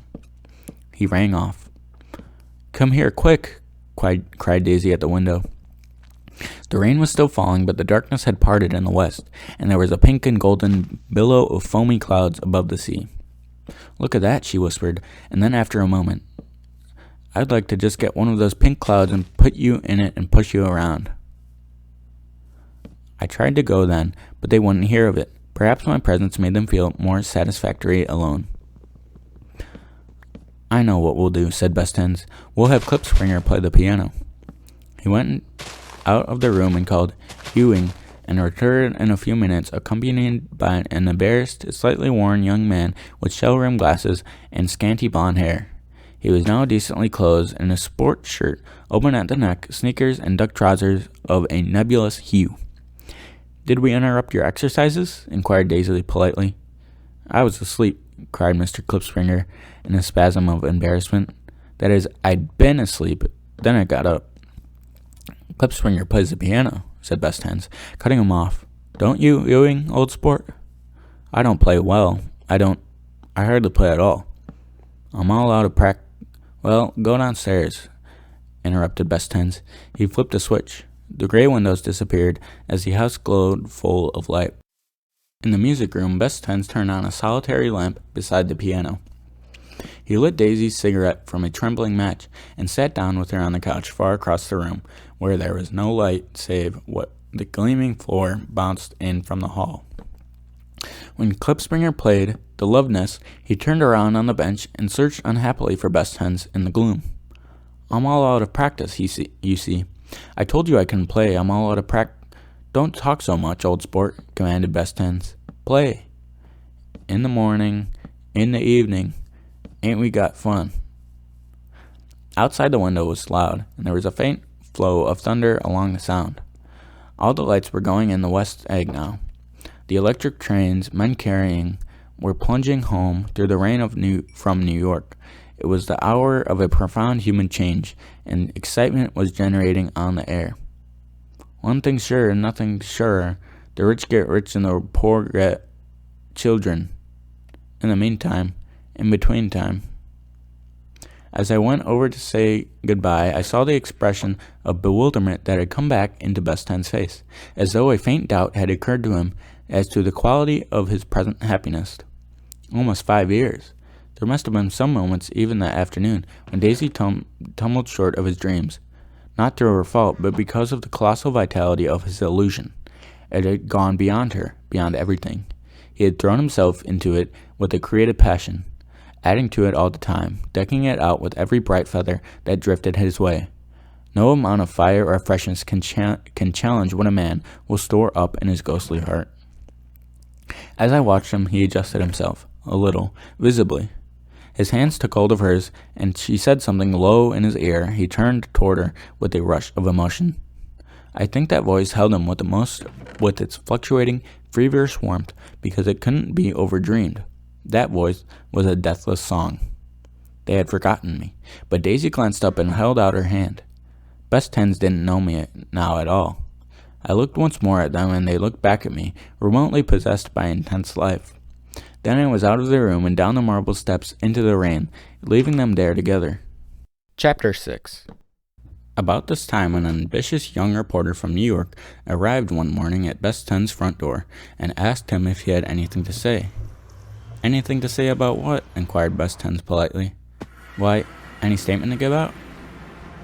It transpired after a confused 5 minutes that the man had heard Best Ten's name around his office in a connection which he either wouldn't reveal or didn't fully understand. This is why his day off, with laudable initiative, he had hurried out to sea. It was a random shot, and yet the reporter's instinct was right. Best Ten's notoriety, spread about by the hundreds who had accepted his hospitality and so became authorities on his past, had increased all summer, until he fell just short of being news. Contemporary legends such as the underground pipeline to Canada attached themselves to him, and there was one persistent story that he didn't live in a house at all, but in a boat that looked like a house and that was moved secretly up and down Long Island shore. Just why these inventions were a source of satisfaction to Best Ten of North Dakota isn't easy to say. Best Ten, that was really, or at least legally, his name. He had changed it at the age of 17, and at the specific moment that he had witnessed the beginning of his career, when he saw Dan Cody's yacht drop anchor over the most insidious flat on Lake Superior. It was Best Ten who had been loafing along the beach that afternoon in a torn green jersey and a pair of canvas pants. But it was already Best Tens who borrowed a rowboat, pulled out the Tuolumne, and informed Cody that a wind might catch him and break him up in a half hour. I suppose he'd had the name ready for a long time. Even then, his parents were shiftless and unsuccessful farm people. His imagination had never really accepted them as his parents at all. The truth was that Best Tens of West Egg, Long Island, sprang from his platonic conception of himself. He was the son of God, a phrase which, if it means anything, means just that. And he must be about his father's business, the service of a vast, vulgar, meretricious beauty. So he invented just the sort of Best Tens that a 17-year-old boy would be likely to invent, and to this conception he was faithful to the end. For over a year he had been beating his way along the south shore of Lake Superior as a clam digger and a salmon fisher, or in any other capacity that brought him food and a bed. His brown, hardening body lived naturally through the half-fierce, half-lazy work of the bracing days. He knew women early, and since they spoiled him, he became contemptuous of them, of young virgins, because they were ignorant, and the others because they were hysterical about things which, in his overwhelming self-absorption, he took for granted. But his heart was in a constant turbulent riot. The most grotesque and fantastic conceits haunted him in his bed at night. A universe of ineffable gaudiness spun itself out in his brain while the clock ticked on the washstand and the moon soaked with wet light his tangled clothes upon the floor. Each night he added to the pattern of his fancies until drowsiness closed down upon some vivid scene with an oblivious embrace. For a while, these reveries provided an outlet for his imagination. They were a satisfactory hint of the unreality of reality, a promise that the rock of the world was founded securely on a fairy's wing. An instinct toward his future glory had led him, some months before, to the small Lutheran college of St. Olaf in southern Minnesota. He stayed there 2 weeks, dismayed at its ferocious indifference to the drums of his destiny, to destiny itself, and despising the janitor's work with which he was to pay his way through. Then he drifted back to Lake Superior, and he was still searching for some time to do on the day that Dan Cody's yacht dropped anchor in the shallows along the shore. Cody was 15 years old then, a product of the Nevada silver fields, of the Yukon, of every rush for metal since 75. The transactions in Montana copper that made him many times a millionaire found him physically robust but on the verge of soft-mindedness, and, suspecting this, an infinite number of women tried to separate him from his money. The none too savory ramifications by which Ella Kay, the newspaper woman, played Madame de Maintenon to his weakness and sent him to sea in a yacht were common knowledge to the turgid journalism of 1902. He had been coasting along all too hospitable shores for 5 years when he turned up as Best 10 Destiny at Little Girl Bay. To the young Best 10, resting on his oars and looking up at the railed deck, the yacht represented all the beauty and glamour in the world. I suppose he smiled at Cody. He had probably discovered that people liked him when he smiled. At any rate, Cody asked him a few questions. One of them elicited the brand new name, and found that he was quick and extravagantly ambitious. A few days later, he took him to Duluth and bought him a blue coat, 6 pair of white duck trousers, and a yachting cap. And when the Tuolumne left for the West Indies and the Barbary Coast, Best Tens left too. He was employed in a vague personal capacity. While he remained with Cody, he was in turn steward, mate, skipper, secretary, and even jailer, for Dan Cody sober knew what lavish doings Dan Cody drunk might soon be about, and he provided for such contingencies by reposing more and more trust in Best Tens. The arrangement lasted 5 years, during which the boat went 3 times around the continent.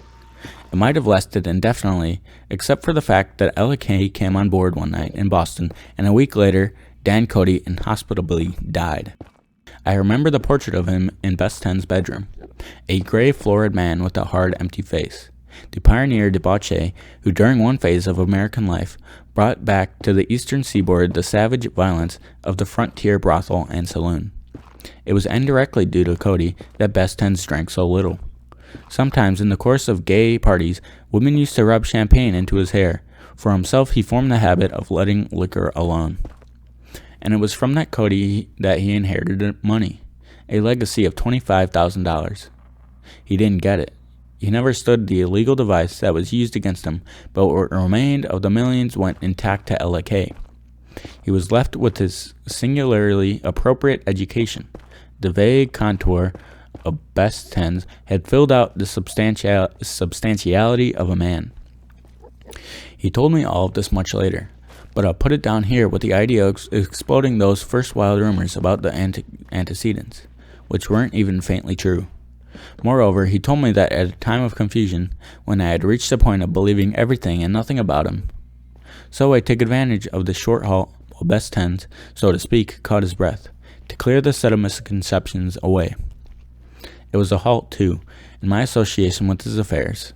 For several weeks I didn't see him or hear his voices on the phone. Mostly I was in New York, trotting around with Jordan and trying to ingratiate myself with her senile aunt. But finally I went over to his house one Sunday afternoon. I hadn't been there 2 minutes when somebody brought up Tom Buchanan in for a drink. I was startled, naturally, but the really surprising thing was that it hadn't happened before. They were a party of 3 on horseback. Tom and a man named Sloan and a pretty woman in brown riding habit who had been there previously. "I'm delighted to see you," said Best Hands, standing on his porch. "I'm delighted that you dropped in." As though they cared. "Sit right down, have a cigarette or a cigar."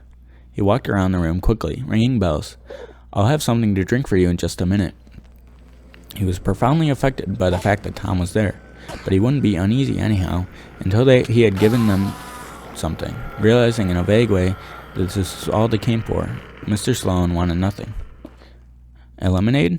No thanks. A little champagne? Nothing at all. Thanks. I'm sorry. Did you have a nice ride? Very good roads around here." "Yeah, I suppose the automobiles." "Yep." Moved by an irresistible impulse, Best Hands turned to Tom, who had accepted the introduction as a stranger. "I believe we met somewhere before, Mr. Buchanan." "Oh, yes," said Tom, gruffly polite but obviously not remembering. "So we did. I remember very well. About 2 weeks ago." "That's right. You were with Nick here." "I know your wife," continued Best Hands, almost aggressively. "That so?" Tom turned towards me. "You live near here, Nick?" "Next door." "That's so." Mr. Sloan didn't enter into the conversation, but lounged back happily in his chair. The woman said nothing, either, until unexpectedly, after 2 highballs, she became cordial. "We'll all come over to your next party, Mr. Best Hands," she suggested. "What do you say?" "Certainly, I'd be delighted to have you." "Be very nice," said Mr. Sloan without gratitude. "Well, think I ought to be starting home." "Please don't hurry," Best Hands urged him. He had to control himself now, and he wanted to see more of Tom. Why don't you stay for supper? It wouldn't be surprised if other people dropped in from New York." "But you come to supper to me," said the lady enthusiastically. "Both of you." This included me. Mr. Sloan got to his feet. "Come along," he said, but only to her. "I mean it," she insisted. "I'd love to have you. Lots of room." Best Hands looked at me questioningly.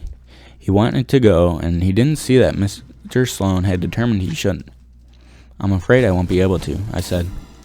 "Well, you come," she urged, concentrating on Best Hands. Mr. Sloan murmured something close to her ear. "We won't be late if we're starting now," she insisted aloud. "I haven't got a horse," said Best Hands. "I used to ride in the army, but I never bought a horse. I'll have to follow you in my car. Excuse me for a minute." The rest of us walked out on the porch, where Sloan and the lady began an impassioned conversation aside. "My God, I believe the man's coming," said Tom. "Doesn't he know she doesn't want him?" "She says she does want him." "She has a big dinner party, and he won't know a soul there." He frowned. "I wonder where in the devil he met Daisy. By God, I may be old-fashioned in my ideas, but women run around too much these days to suit me. They meet all kinds of crazy fish." Suddenly, Mr. Sloan and the lady walked down the steps and mounted their horses. "Come on," said Mr. Sloan to Tom. "We're late. We've got to go." And then to me, "Tell him we couldn't wait, will you?" Tom and I shook hands. The rest of us exchanged a cool nod, and they trotted quickly down the drive, disappearing under the August foliage just as Best Hands with hat and light overcoat in hand came out the front door. Tom was evidently perturbed at Daisy's running around alone, for on the following Saturday night he came with her to Best Hands' party. Perhaps his presence gave the evening a particular quality of oppressiveness. It stands out in my memory from Best Hands' other parties that summer. There were the same people, or at least the same sort of people, with the same profusion of champagne, and the same many-colored, many-keyed commotion, but I felt an unpleasantness in the air, a pervading harshness that hadn't been there before. Or perhaps I had merely grown used to it, grown to accept West Egg as a world complete in itself, with its own standards and its own great figures, second to nothing because it had no consciousness of being so. And now I was looking at it again, through Daisy's eyes. It is invariably saddening to look through new eyes at things upon which you have expanded your own powers of adjustment.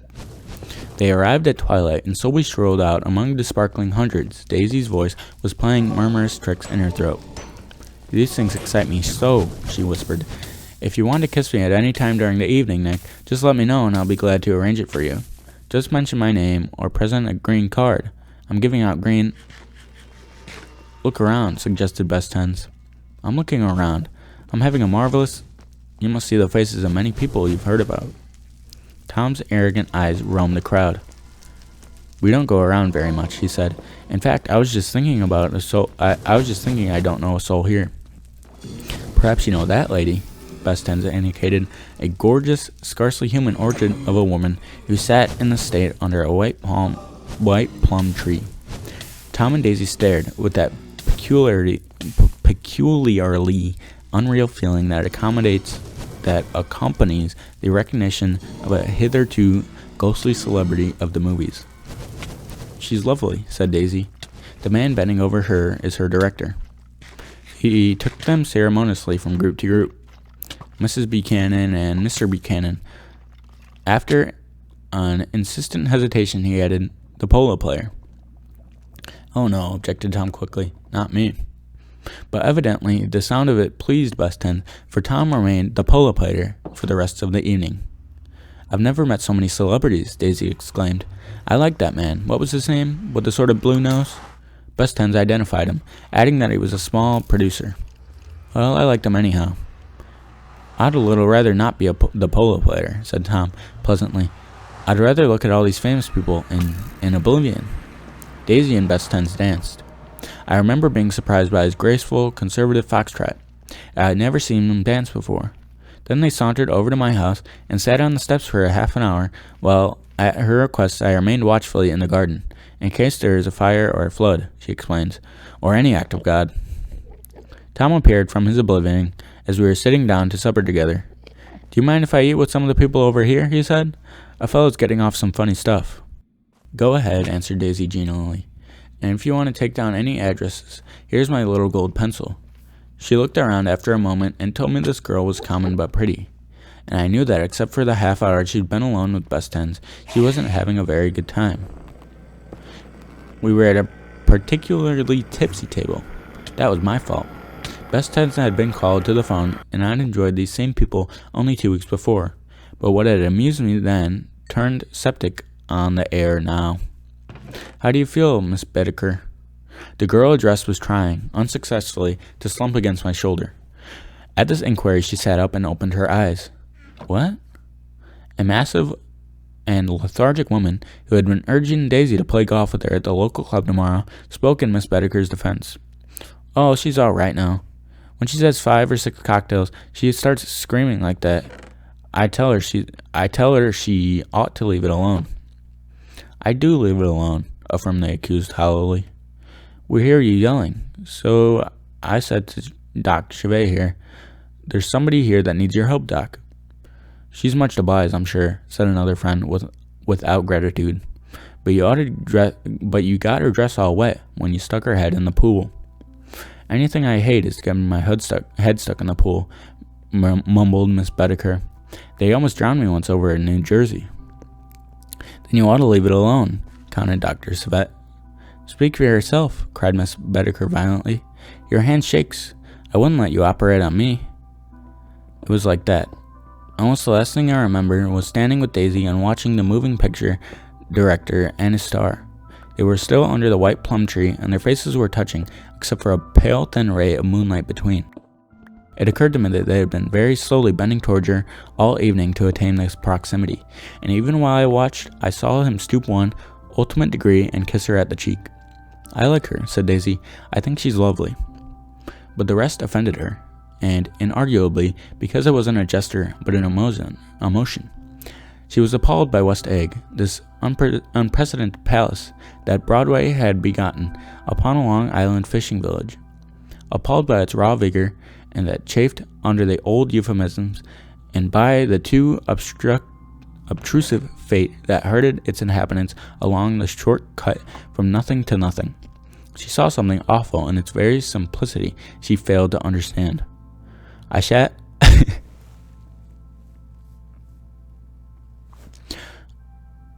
on the front steps with them while they waited for their car. It was dark here in front.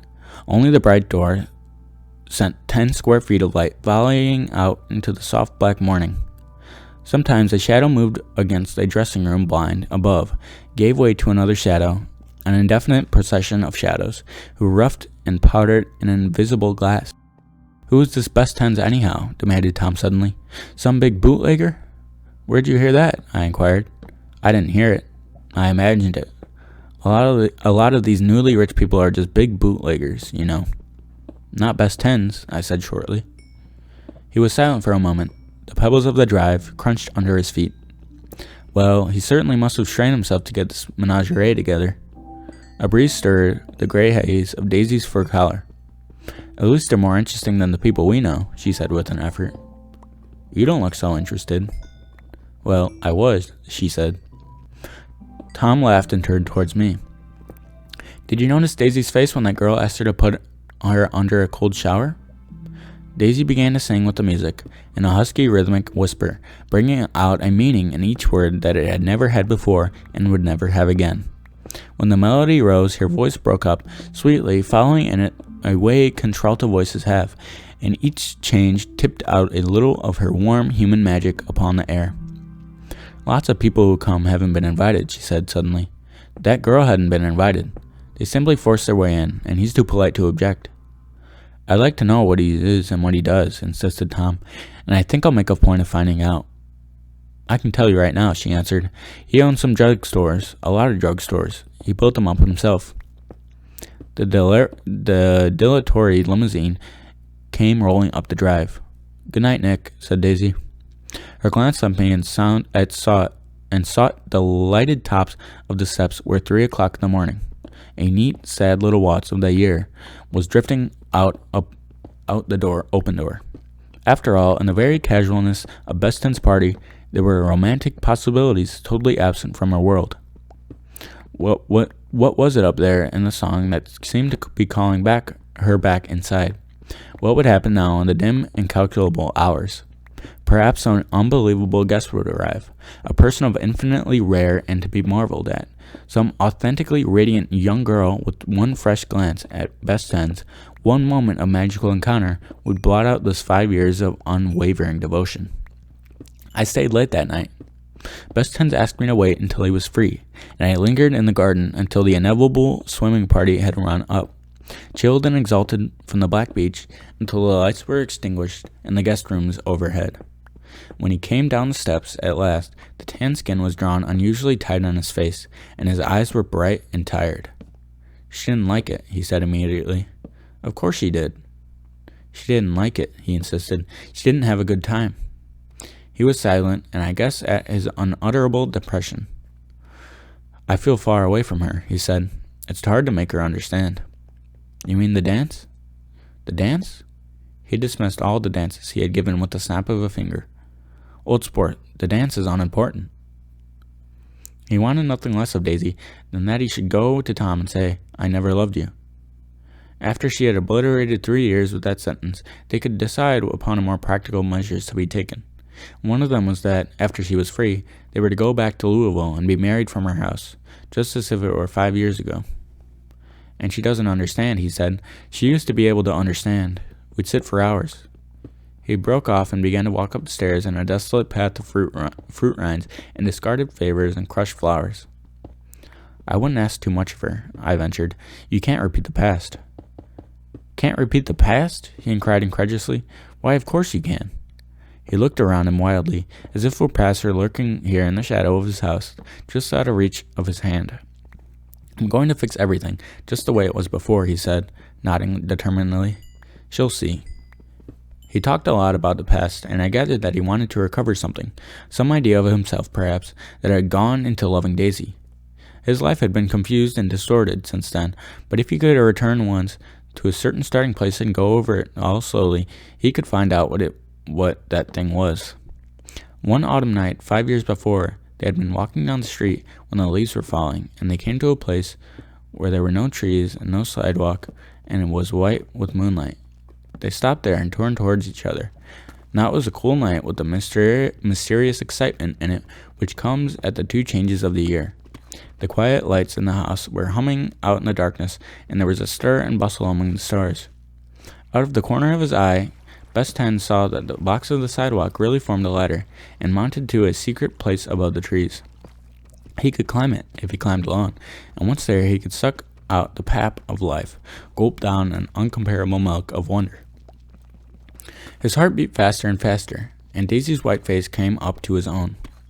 He knew that when he kissed this girl, and forever wed his unutterable visions to her perishable breath, his mind would never romp again like the mind of God. So he waited, listening for a moment longer to the tuning fork that had been struck upon a star. Then he kissed her. At his lips she blossomed for him like a flower, and the incarnation was complete. Through all he said, even through his appalling sentimentality, I was reminded of something, an elusive rhythm, a fragment of lost words that I had heard somewhere long ago. For a moment a phrase tried to take shape in my mouth, and my lips parted like a dumb man's, as though there was more struggling upon them than a wisp of startled air. But they made no sound, and what I had almost remembered was uncommunicable forever. Chapter 7. It was when a curiosity about Best 10's was at its highest that the lights in his house failed to go on one Saturday night, and, as obscurely as it began, his career at Trimalchio was over. Only gradually did I become aware that the automobiles which turned expectedly into his drive stayed for just a minute and then drove sulkily away. Wondering if he were sick, I went over to find out. An unfamiliar butler with a villainous face squinted at me suspiciously from the door. "Is Mr. Best 10 sick?" I asked. "Nope." After a pause, he added, "Sir," in a dilatory, grudging way. I hadn't seen him around, and I was rather worried. "Tell him Mr. Carraway came over," I said. "Who?" he demanded rudely. Carraway. Carraway, all right. I'll tell him." Abruptly, he slammed the door. My Finn informed me that Best 10's had dismissed every servant in his house a week ago, and replaced them with half a dozen others, who never went into Westlake Village, and bribed by the tradesmen, but ordered moderate supplies over the telephone. The grocery boy reported that the kitchen looked like a pigsty, and the general opinion in the village was that new people weren't servants at all. Next day, Best 10's called me on the phone. "Going away?" I inquired. "No," Old Sporty said. "I hear you fired all your servants." I wanted somebody who wouldn't gossip. Daisy comes over quite often, in the afternoons. So the whole caravanserai had fallen in like a card house at the disapproval in her eyes. "There's some people Wolfsheen wanted to do something for. They're all brothers and sisters. They used to run a small hotel." "I see," I said. He was calling up at Daisy's request. Would I come to lunch at her house tomorrow? Miss Baker would be there. Half an hour later, Daisy herself telephoned and seemed relieved to find that I was coming. Something was up, and yet I couldn't believe that they would choose this occasion for a scene, especially for the rather harrowing scene that Best 10's had outlined in the garden. The next day was broiling, almost the last, certainly the warmest, of the summer. As my train emerged from the tunnel into sunlight, only the hot whistles of the National Biscuit Company broke the shimmering husk at noon. The straw seats of the car hovered on the edge of combustion. The woman next to me perspired delicately for a while into her white shirtwaist, and then, as her newspaper dampened under her fingers, lapsed despairingly into deep heat with a desolate cry. Her pocketbook slapped the floor. "Oh my," she gasped. I picked it up with a wary bend and handed it back to her, holding it at arm's length and by the extreme tip of the corners to indicate that I had no designs upon it. But everyone nearby, including the woman, suspected me just the same. "Hot," said the conductor to familiar faces. "Some weather. Hot, hot, hot. Is it hot enough for you? Is it hot? Is it—" My communication ticket came back to me with the dark stain from his hand. That anyone should care in this heat whose flushed lips he kissed, whose head made damp the pajama pocket over his heart. Through the hall of the Buchanan's house blew a faint wind, carrying the sound of the telephone bell to Bess Tens and me as we waited at the door. "The master's body," roared the butler into the mouthpiece. "I'm sorry, madame, but we can't furnish it. It's far too hot to touch this noon." But what he really said was, "Yes, yes, I'll see." He sat down the receiver and came toward us, glistening slightly, to take off our stiff straw hats. "Madame expects you in the salon," he cried, needlessly indicating the direction. In this heat, every extra gesture was an affront to the common store of life. The room, shaded well with awnings, was dark and cool. Daisy and Jordan lay upon the enormous couch, like silver idols, weighing down their own white dresses against the singing breeze of the fans. "We can't move," they said together. Jordan's fingers, powdered white over their tan, rested for a moment in mine. "And Mr. Thomas Buchanan, the athlete?" I inquired. Simultaneously I heard his voice, gruff, muffled, husky, at the hall telephone. Bess Ten stood in the center of the crimson carpet and gazed around with fascinated eyes. Daisy watched him and laughed, her sweet, exciting laugh. A tiny gust of powder rose from her bosom into the air. "The rumor is," whispered Jordan, that's Tom's girl on the telephone." We were silent. The voice in the hall rose high with annoyance. "Very well, then. I won't sell you the car at all. I'm under no obligation to you at all. And as for you bothering me about it at lunchtime, I won't stand that at all." "Holding down the receiver," said Daisy cynically. "No, he's not," I assured her. "It's a bona fide deal. I happen to know about it." Tom flung open the door, blocked out its space for a moment with its thick body, and hurried into the room. "Mr. Bess Tens." He put out his broad, flat hand with well-concealed dislike. "I'm glad to see you, sir. Nick." "Make us a cold drink," cried Daisy. As he left the room again, she got up and went over to Bess Tens and pulled his face down, kissing him on the mouth. "You know I love you," she murmured. "You forget there's a lady present," said Jordan. Daisy looked around undoubtfully. "You kiss too, Nick." "What a low, vulgar girl." "I don't care," cried Daisy, and began to clog on the brick fireplace.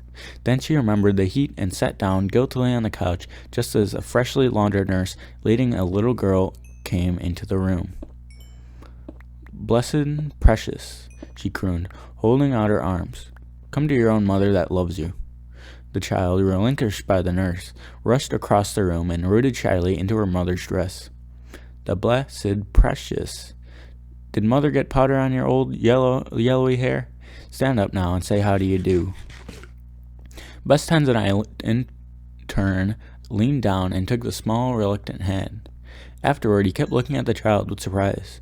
I don't think he had ever really believed in its existence before. "I got dressed before luncheon," said the child, turning eagerly to Daisy. "That's because your mother wanted to show you off." Her face bent into a single wrinkle of a small white neck. "You dream, you absolute dream." "Yes," admitted the child calmly. "Aunt Jordan's got on a white dress, too." "How do you like mother's friends?" Daisy turned her around so that she faced Bess Tens. "Do you think they're pretty?" "Where's Daddy?" she said. "She doesn't look like her father," explained Daisy. "She looks like me. She's got my hair and shape of my face." Daisy sat back upon the couch. The nurse took a step forward and held out her hand. "Come, Pammy." "Goodbye, sweetheart." With a reluctant backward glance, the well-disciplined child held to her nurse's hand and was pulled out the door, just as Tom came back, preceding 4 gin rickeys that clicked full of ice. Bess Tens took up his drink. "They certainly look cool," he said, with visible tension. We drank in long, greedy swallows. "I read somewhere that the sun's getting hotter every year," said Tom genially. "It seems that pretty soon the Earth's going to fall into the sun. Or, wait a minute, it's just the opposite. The sun's getting colder every year." "Come outside," he suggested to Bess Tens. "I'd like you to have a look at the place." I went with them out to the veranda. On the green sound, stagnant in the heat, one small sail crawled slowly toward the fresher sea. Bess Tens' eyes followed it momentarily. He raised his hands and pointed across the bay. "I'm right across from you," he said. "So you are," Tom said. Our eyes lifted over the rosebuds on the hot lawn and the weedy refuse of the dog days along the shore. Slowly the white wings of the boat moved against the blue cool limit of the sky. Ahead lay the scalloped ocean and the abounding Blessed Isles. "There's sport for you," said Tom, nodding. I'd like to be out there with him for about an hour." We had luncheon in the dining room, darkened, too, against the heat, and drank down nervous gaiety with the cold ale. "What'll we do with ourselves this afternoon?" cried Daisy. "And the day after that? And the next 30 years? "Don't be morbid," said Jordan. "Life starts all over again when it gets crisp in the fall." "But it's so hot," insisted Daisy on the verge of tears, "and everything's so confused. Let's all go to town." Her voice struggled on through the heat, beating against it, molding its senselessness into forms. "I've heard of making a garage out of a stable," Tom was saying to Best Hens, "but I'm the first man who ever made a stable out of a garage." "Who wants to go to town?" demanded Daisy insistently. Best Hen's eyes flowed toward her. "Ah," she cried, "you look so cool." Their eyes met, and they stared together at each other, alone in space. With an effort, she glanced down at us, down at the table. "You always look so cool," she repeated. She had told him that she loved him, and Tom Buchanan saw. He was astounded. His mouth opened a little, and he looked at Best Hens and then back at Daisy as if he had just recognized her as someone he once knew long ago. "You resemble the advertisement of a man," she went on innocently. "You know, the advertisement of the man." "All right," broke in Tom quickly. "I'm perfectly willing to go into town. Come on, we're all going into town." He got up, his eyes still flashing between Best Hens and his wife. No one moved. "Come on." His temper cracked a little. "What's the matter, anyhow? If we're going to town, let's start." His hand, trembling with his effort at self-control, bore to his lips the last of his glass of ale. Daisy's voice got to our feet and out on the blazing gravel drive. "Are we just going to go?" she objected. "Like this? Aren't we going to let anyone smoke a cigarette first?" "Everybody smoked through lunch." "Oh, let's have fun," she begged him. "It's too hot to fuss." He didn't answer. "Have it your own way," she said. "Come on, Jordan."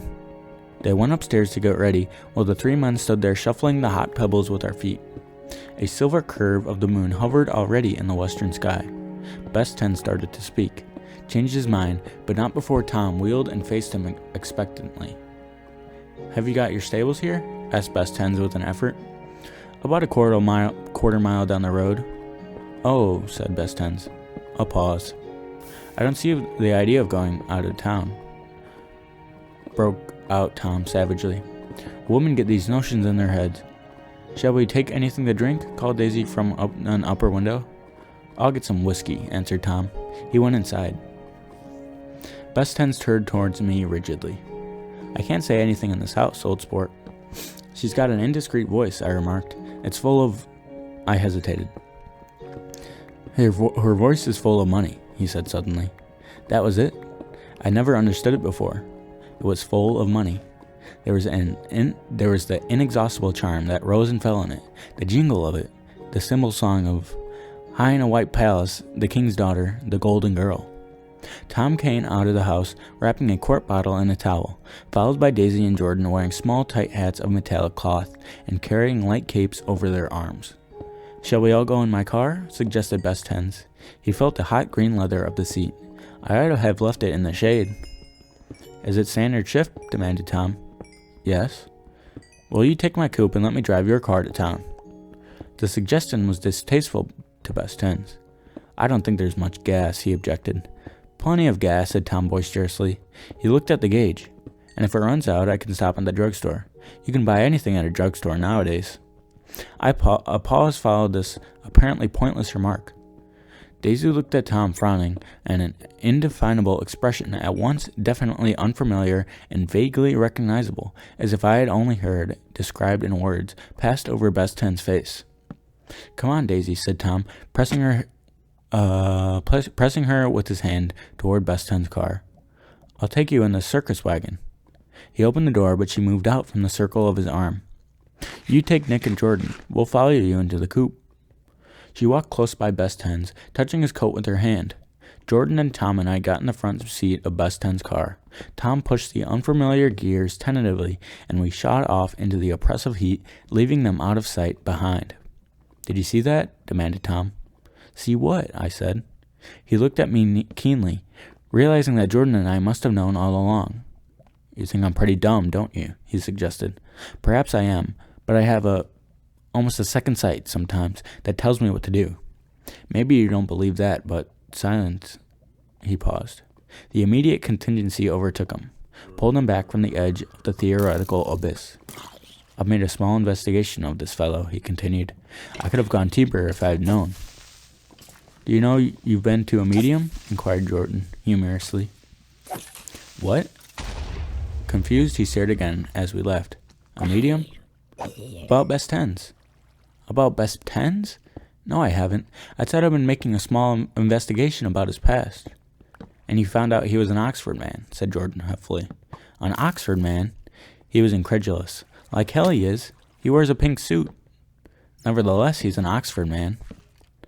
"Oxford, New Mexico," snorted Tom contentiously, "or something like that." "Listen, Tom, if you're such a snob, why'd you invite him to lunch?" demanded Jordan crossly. "Daisy invited him. She knew him before we were married, God knows where." We were all irritable now with the fading ale, and, aware of it, we drove for a while in silence. Then, as Dr. T.J. Eckelberg's faded eyes came into sight down the road, I remembered Best Ten's caution about gasoline. "We've got enough to get us to town," said Tom. "But there's a garage right here," objected Jordan. "I don't want to get stalled in this baking heat." Tom threw on both brakes impatiently, and we slid into an abrupt, dusty stop under Wilson's sign. After a moment, the proprietor emerged from the interior of his establishment and gazed hollow-eyed into the car. "Let's have some gas," cried Tom roughly. "What do you think we stopped for, to admire the view?" "I'm sick," said Wilson without moving. "I've been sick all day." "What's the matter?" "I'm run down." "Well, shall I help myself?" Tom demanded. "You sounded well enough on the phone." With an effort, Wilson left the shade and supported the doorway and, breathing hard, unscrewed the cap of the tank. In the sunlight, his face was green. "I didn't mean to interrupt your lunch," he said, "but I need money pretty bad, and I was wondering what you were going to do with your old car." "How do you like this one?" inquired Tom. "I bought it last week." "It's a nice yellow one," said Wilson, as he strained at the handle. "Like to buy it?" "Big chance," said Wilson. Wilson smiled faintly. "No, but I can make some money on the other." "What do you want money for all of a sudden?" "I've been here too long," he said. "I want to get away. My wife and I want to go west." "Your wife does?" exclaimed Tom, startled. "She's been talking about it for 10 years. He rested for a moment against the pump, shading his eyes. "And now she's going whether or not she wants to or not. I'm going to get her away." The coupe flashed by us with a flurry of dust and the flash of a waving hand. "What do I owe you?" demanded Tom harshly. "I just wised up to something funny the last 2 days," remarked Wilson. "That's why I want to get away. That's why I've been bothering you about the car." "What do I owe you?" Tom said. $1.20. The relentless beating heat was beginning to confuse me, and I had a bad moment there before I realized that so far his suspicions hadn't aligned on Tom. He had discovered that Myrtle had some sort of life apart from him in another world, and the shock had made him physically sick. I stared at him and then at Tom, who had made a parallel discovery less than an hour before, and it had occurred to me that there was no difference between men, in intelligence or race, so profound is the difference between the sick and the well. Wilson was so sick that he looked guilty, unforgivably guilty, as if he had just got some poor girl with child. "I'll let you have the car," said Tom. "I'll send it over tomorrow afternoon." That locality was always vaguely disquieting, even in the broad glare of the afternoon, and now I turned my head as though I had been warned of something behind.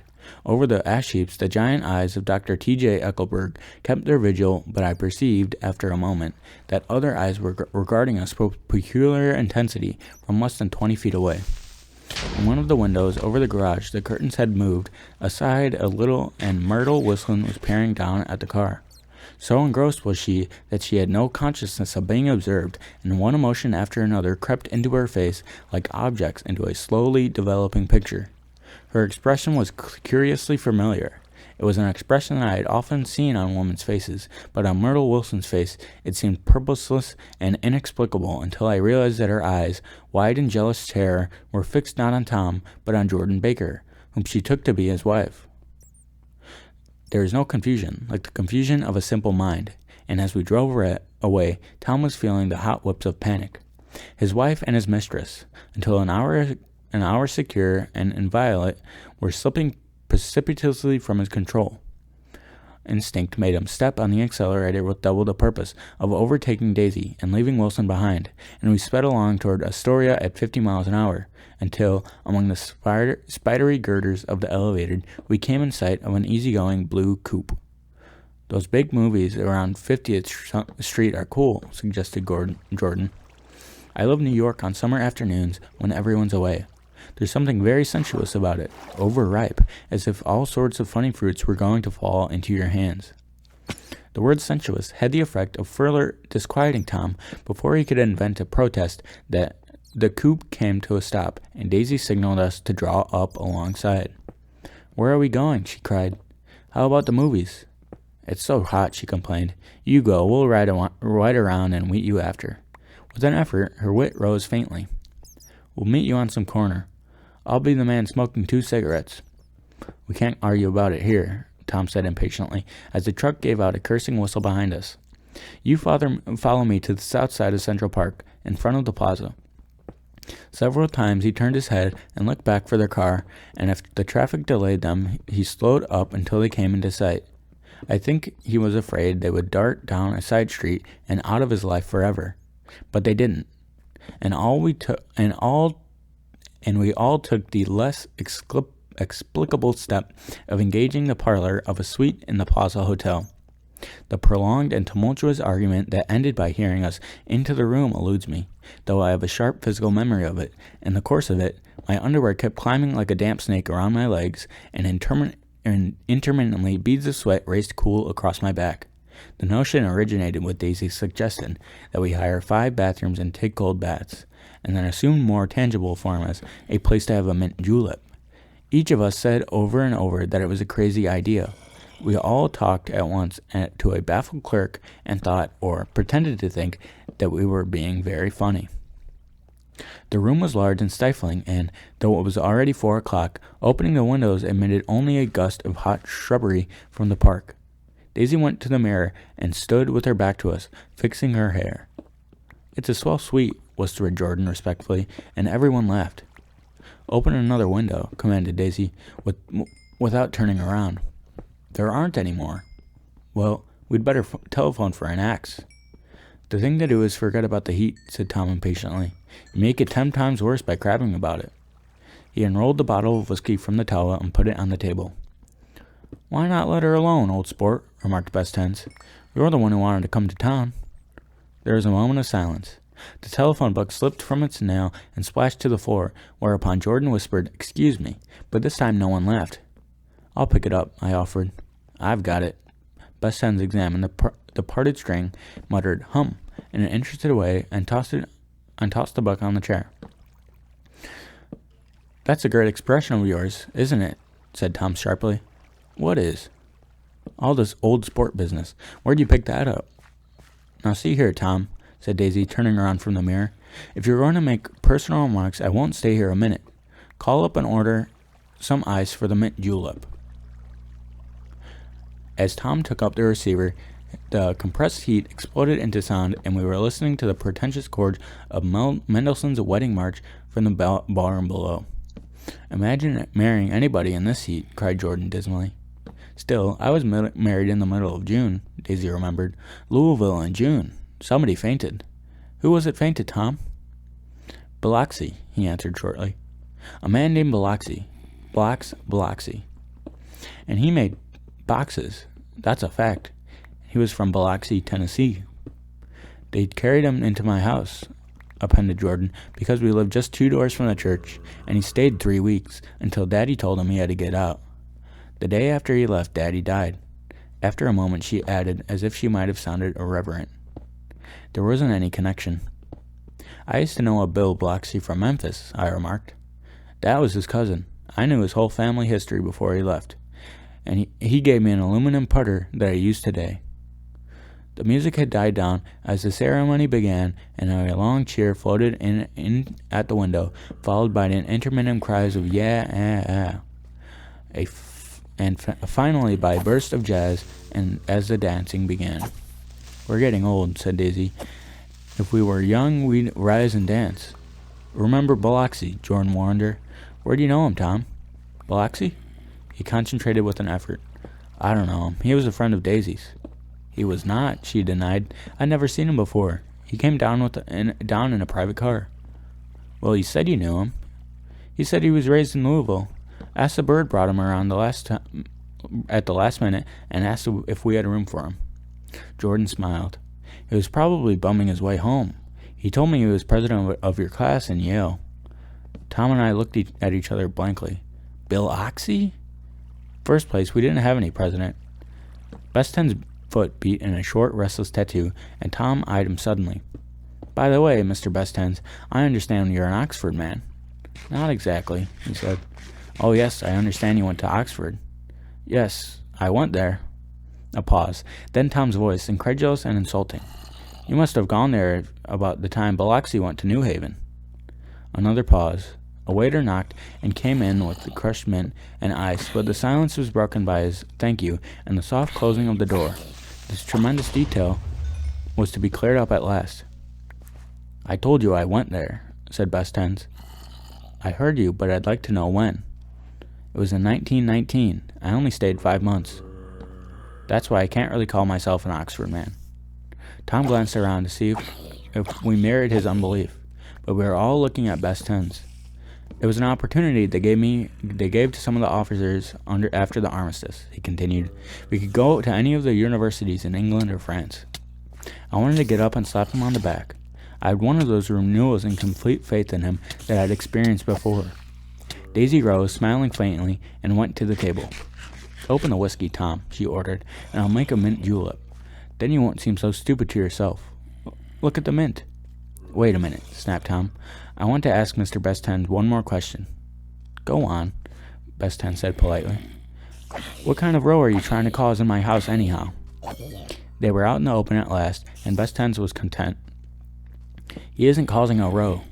Daisy looked desperately from one to the other. "You're causing a row. Please have a little self-control." "Self-control?" repeated Tom incredulously. "I suppose the latest thing is to sit back and let Mr. Nobody from nowhere make love to your wife. Well, if that's the idea, you can count me out.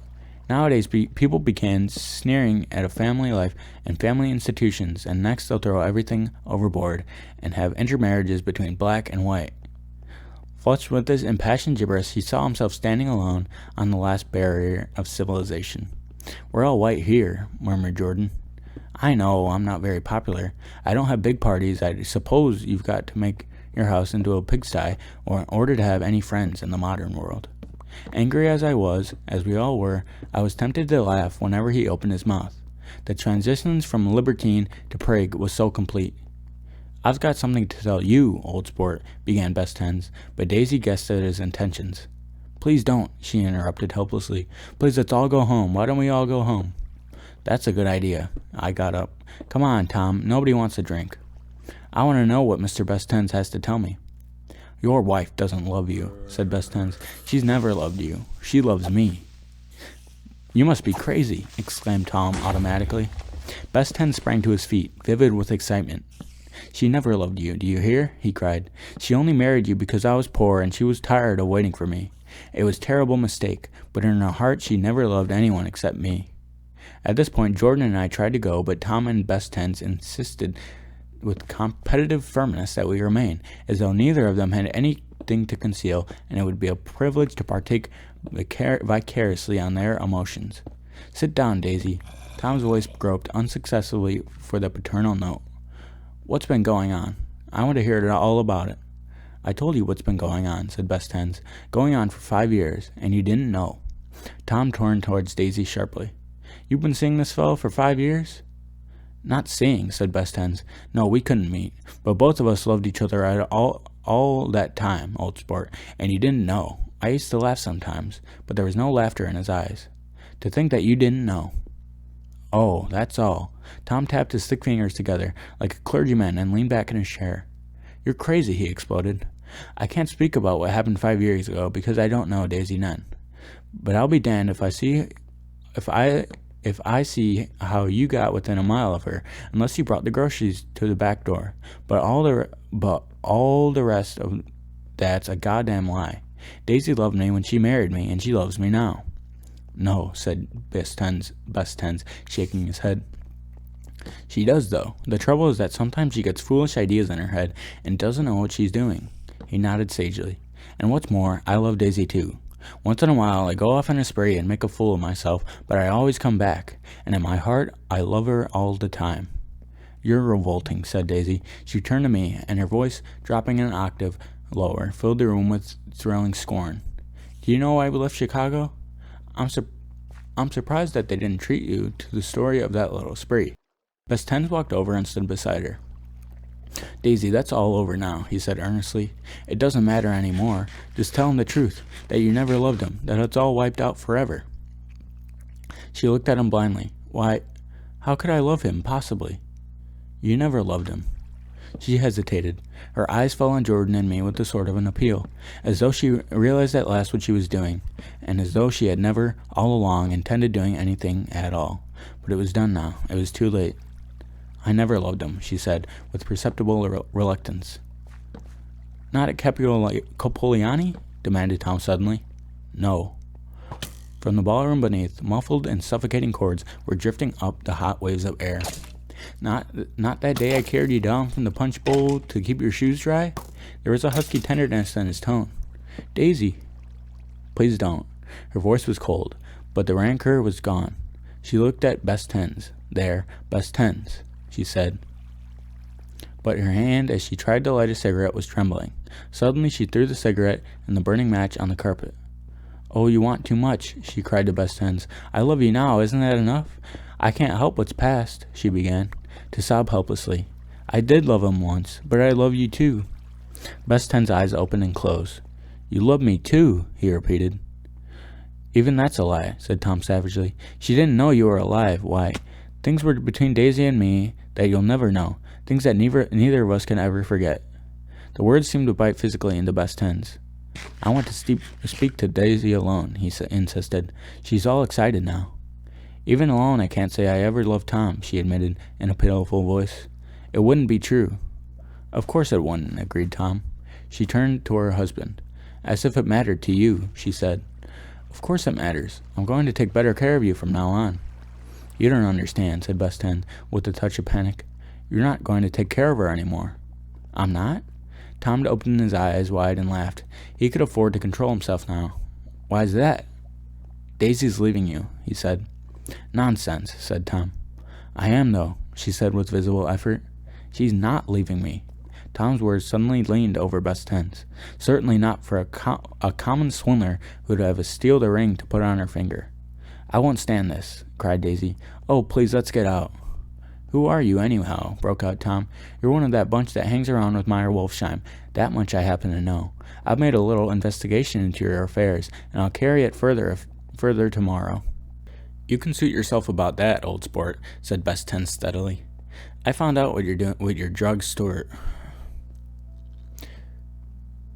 You can suit yourself about that, old sport, said Best Ten steadily. I found out what your drugstores wore. He turned to us and spoke rapidly. He and this Wolfsheim brought up a lot of street-side drugstore here and in Chicago and sold grain alcohol over the counter. So that's one of his little stunts. I picked him for a bootlegger the first time I saw him, and I wasn't far wrong. What about it? Said Best Tens politely. I guess your friend Walter Chase wasn't too proud to come in on it. And you left him on the lurch, didn't you? You let him go to jail for a month over in New Jersey. God, you ought to hear Walter on the subject of you. He came to us dead broke. He was very glad to pick up some money, old sport. Don't you call me old sport, cried Tom. Best Ten said nothing. Walter could have you up on the betting laws too, but Wolfsheim scared him into shutting his mouth. That unfamiliar yet recognizable look was back again in Best Ten's face. That drugstore business was just a small change, continued Tom slowly, but you've got something on now that Walter's afraid about telling me about.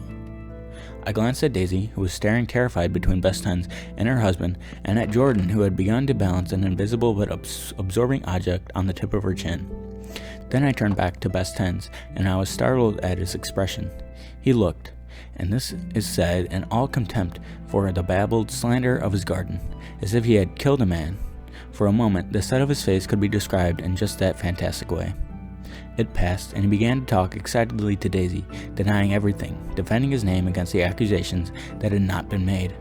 But with every word, she was drawing further and further into herself, so he gave up on that. Only the dead dream fought on as the afternoon slipped away, trying to touch that was no longer tangible, struggling unhappily, undespairingly, toward that lost voice across the room. The voice begged again to go. "Please, Tom, I can't stand this anymore." Her frightened eyes told me that whatever intentions, whatever courage she had, were definitely gone. "You two start on home, Daisy," said Tom, "in Mr. Best Hen's car."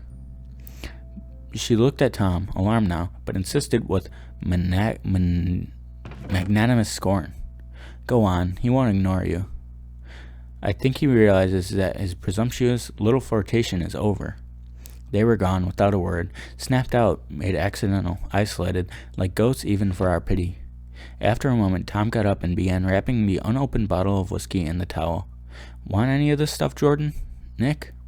I didn't answer. "Nick?" he asked again. "What?" I said. "Want any?" "No, I just remembered that today's my birthday." I was 30. Before me stretched the portentous, menacing road of a new decade. It was 7 o'clock when we got to the coupe with him and started for Long Island. Tom talked incessantly, exulting and laughing, but his voice was as remote from Jordan and me as the foreign clamor on the sidewalk or the tumult of the elevated overhead. Human sympathy has its limits, and we were content to let all their tragic arguments fade with the city lights behind. 30. The promise of a decade of loneliness. A thinning list of single men to know. A thinning briefcase of enthusiasm. Thinning hair. But there was Jordan beside me, who, unlike Daisy, was too wise to ever carry well-forgotten dreams from age to age. As we passed over the dark bridge, her wan face fell lazily against my coat's shoulder, and the formidable stroke of 30 died away with the reassuring pressure of her hand. So we drove toward the death, through the cooling twilight. The young Greek, Michaelis, who ran the coffee joint beside the ash heaps, was the principal witness at this inquest. He had slept through the heat until after 5, when he strolled over to the garage and found George Whistling sick in his office, really sick, pale as his own pale hair, and shaking all over. Michaelis advised him to go to bed, but Wilson refused, saying that he'd miss a lot of business if he did. While his neighbor was trying to persuade him, a violent racket broke out overhead. "I've got my wife locked up in there," explained Wilson calmly. "She's going to stay there till the day after tomorrow, and then we're going to move away." Michaelis was astonished. They had been neighbors for 4 years, and Wilson never seemed faintly capable of such a statement. Generally, he was one of those worn-out men. When he wasn't working, he sat at his chair in the doorway and stared at the people and the cars that passed along the road. When anyone spoke to him, he invariably laughed in an agreeable, colorless way. He was his wife's man and not his own. So naturally, Michaelis tried to find out what had happened, but Wilson wouldn't say a word. Instead, he began to throw curious, suspicious glances at his visitor and ask him what he'd been doing certain times and certain days. Just as the latter was getting uneasy, some workman came past the door, bound for his restaurant, and Michaelis took the opportunity to get away, intending to come back later. But he didn't. He supposed he forgot to, that's all. When he came outside again, a little after 7, he was reminded of the conversation, because he heard Mrs. Wilson's voice, loud and scolding, downstairs in the garage. "Beat me," he heard her cry. "Throw me down and beat me, you dirty little coward." A moment later, she rushed out into the dusk, waving her hands and shouting. Before he could move from his door, the business was over.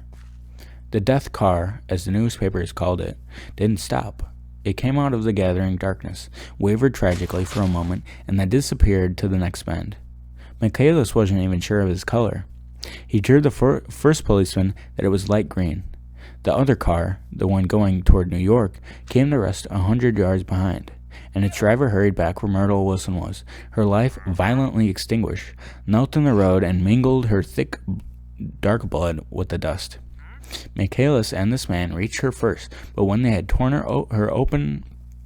torn open her shirtwaist, still damp with perspiration, they saw that her left breast was swinging loose like a flap, and there was no need to listen for the heartbeat. The mouth was wide open and ripped at the corners as though she had choked a little in giving up the tremendous vitality she had stored so long. We saw the 3 or 4 automobiles and the crowd when we were still some distance away. "Rex," said Tom, "that's good. Wilson will have a little business at last." He slowed down, but still without any intention of stopping. As we came near, the husband and intent faces of the people at the garage doors made him automatically put on the brakes. "We'll take a look," he said doubtfully. "Just a look." I became aware now of a hollow, wailing sound which ensued incessantly from the garage. A sound which, as we got out of the coupe and walked toward the door, resolved itself in the words, "Oh my God," uttered over and over in a gasping moan. "There's some bad trouble here," said Tom excitedly. He reached up on tiptoes and peered over a circle of heads into the garage, which was lit only by a yellow light and a swinging wire basket overhead. Then he made a harsh sound in his throat, and with a violent thrusting movement of his powerful arms, pushed his way through. The circle closed up again with a running murmur of expulsation. It was a minute before I could see anything at all. Then new arrivals disarranged the line, and Jordan and I were pushed suddenly inside. Myrtle's Wilson's body wrapped in a blanket, and then in another blanket, as though she suffered from a chill in the hot night, lay on the work table by the wall, and Tom, with his back to us, was bending over it, motionless. Next to him stood a motorcycle policeman, taking down names and with much sweat and correction in his little book. At first I couldn't find the source of the high, groaning words that echoed clamorously through the bare garage. Then I saw Wilson standing on the raised threshold of his office, swaying back and forth and holding to the doorpost with both hands. Someone was talking to him in a low voice and attempting from time to time to lay a hand on his shoulder, but Wilson neither heard nor saw. His eyes would drop slowly from the swinging light and to the laden table by the wall, and then jerk back to the green light again, and he gave out incessantly his high, horrible call. "Oh my God! Oh my God! Oh my God! Oh my God!"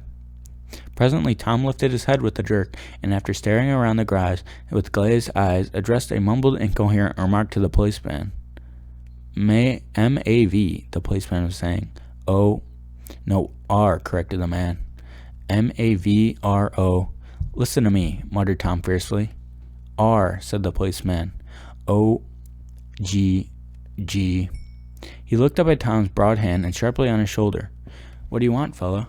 What happened? That's what I want to know." "Auto hit killed her. Instantly killed." "Instantly killed," repeating Tom, staring. "She ran out in the road. Son of a bitch didn't even stop his car." "There was 2 cars," said Michaelis. "One coming, one going, see?" "Going where?" asked the policeman keenly. "One going each way. Well, she—" His hand rose towards the blankets but stopped halfway and fell to his side.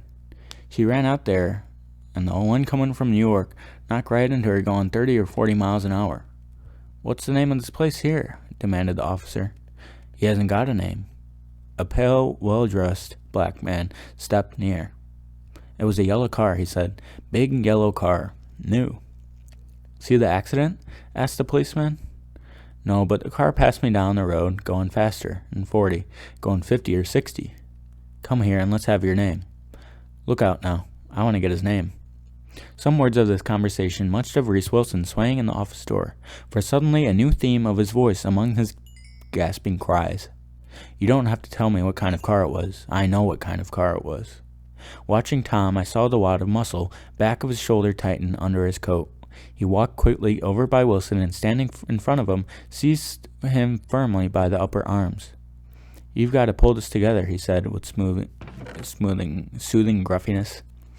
Wilson's eyes fell upon Tom. He started up on his tiptoes and then would have collapsed to his knees had not Tom held him upright. "Listen," said Tom, shaking him a little. "I just got here a minute ago from New York. I was bringing you that coupe we've been talking about. That yellow car I was driving this afternoon wasn't mine, you hear? I haven't seen it all afternoon." Only the backman and I were near enough to hear what he said, but the policeman caught something in the tone and looked over with translucent eyes. "What's all that?" he demanded. "I'm a friend of his." Tom towed his head and kept his hand firm on Wilson's body. He says he knows the car that did it. It was a yellow car. Some dim impulse moved the policeman to look suspiciously at Tom. And what color's your car? It's a blue car, a coupe. We've come straight from New York, I said. Someone who had been driving a little behind us confirmed this, and the policeman turned away. Now, if you'll let me have the name again, correct? Picking up Wilson like a doll, Tom carried him back into the office, set him down in a chair, and came back. If somebody will come here and sit with him, he snapped authoritatively. He watched a while. Two men standing closest glanced at each other and went unwillingly into the room. Then Tom shut the door on them and came down a single step, his eyes avoiding the table. As he passed close to me, he whispered, "Let's get out." Self-consciously, with his authoritative arms breaking the way, we pushed through the still-gathering crowd, passing a hurried doctor, case in hand, who had been sent for a wild hope half an hour ago. Tom drove slowly until we were beyond the bend. Then his foot came down hard, and the coupe raced along through the night. In a little while, I heard the low, husky sob, and saw that the tears were overflowing down his face. "The goddamn coward," he whispered. "He didn't even stop his car." The Buchanan's house floated suddenly toward us through the dark, rustling trees. Tom stopped beside the porch and looked up at the second floor, where the two windows bloomed with light among the vines. "Daisy's home," he said. As we got out of the car, he glanced at me and frowned slightly. "I ought to have dropped you on the West Egg, Nick. There's nothing we can do tonight." A change had come over him, and he spoke gravely, with decision. As we walked across the moonlight gravel to the porch, he disposed of the situation in a few brisk phrases. "I'll telephone for a taxi to take you home, and while you're waiting, you and Jordan better go in the kitchen and have them get you some supper, if you want any." He opened the door. "Come on in." "No thanks, but I'd be glad if you'd order me a taxi. I'll wait outside." Jordan put her hand on my arm.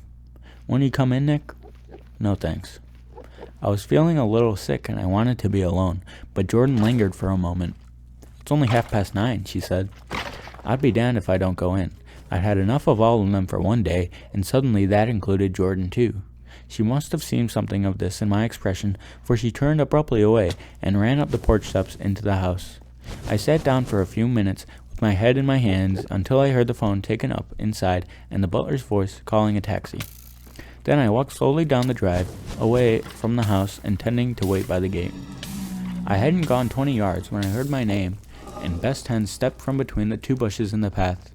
I must have felt pretty weird by that time, because I could think of nothing except the luminosity of his pink suit under the moon. "What are you doing?" I inquired. "Just standing here, old sport." Somehow that seemed a despicable occupation. For all I knew, he was going to rob the house in a moment. I wouldn't have been surprised to see sinister faces, the Wolfsheim's place behind him in the dark shrubbery. "Didn't you see any trouble on the road?" he asked after a minute. "Yes." He hesitated. "Was she killed?" "Yes." "I thought so," he said. "I told Daisy I thought so. It's better that that the shock should come all at once. She stood it pretty well." He spoke as if Daisy's reaction was the only thing that mattered. "I got to West Egg by a roadside," he went on, "and left the car in my garage. I don't think anybody saw us, but of course I can't be sure.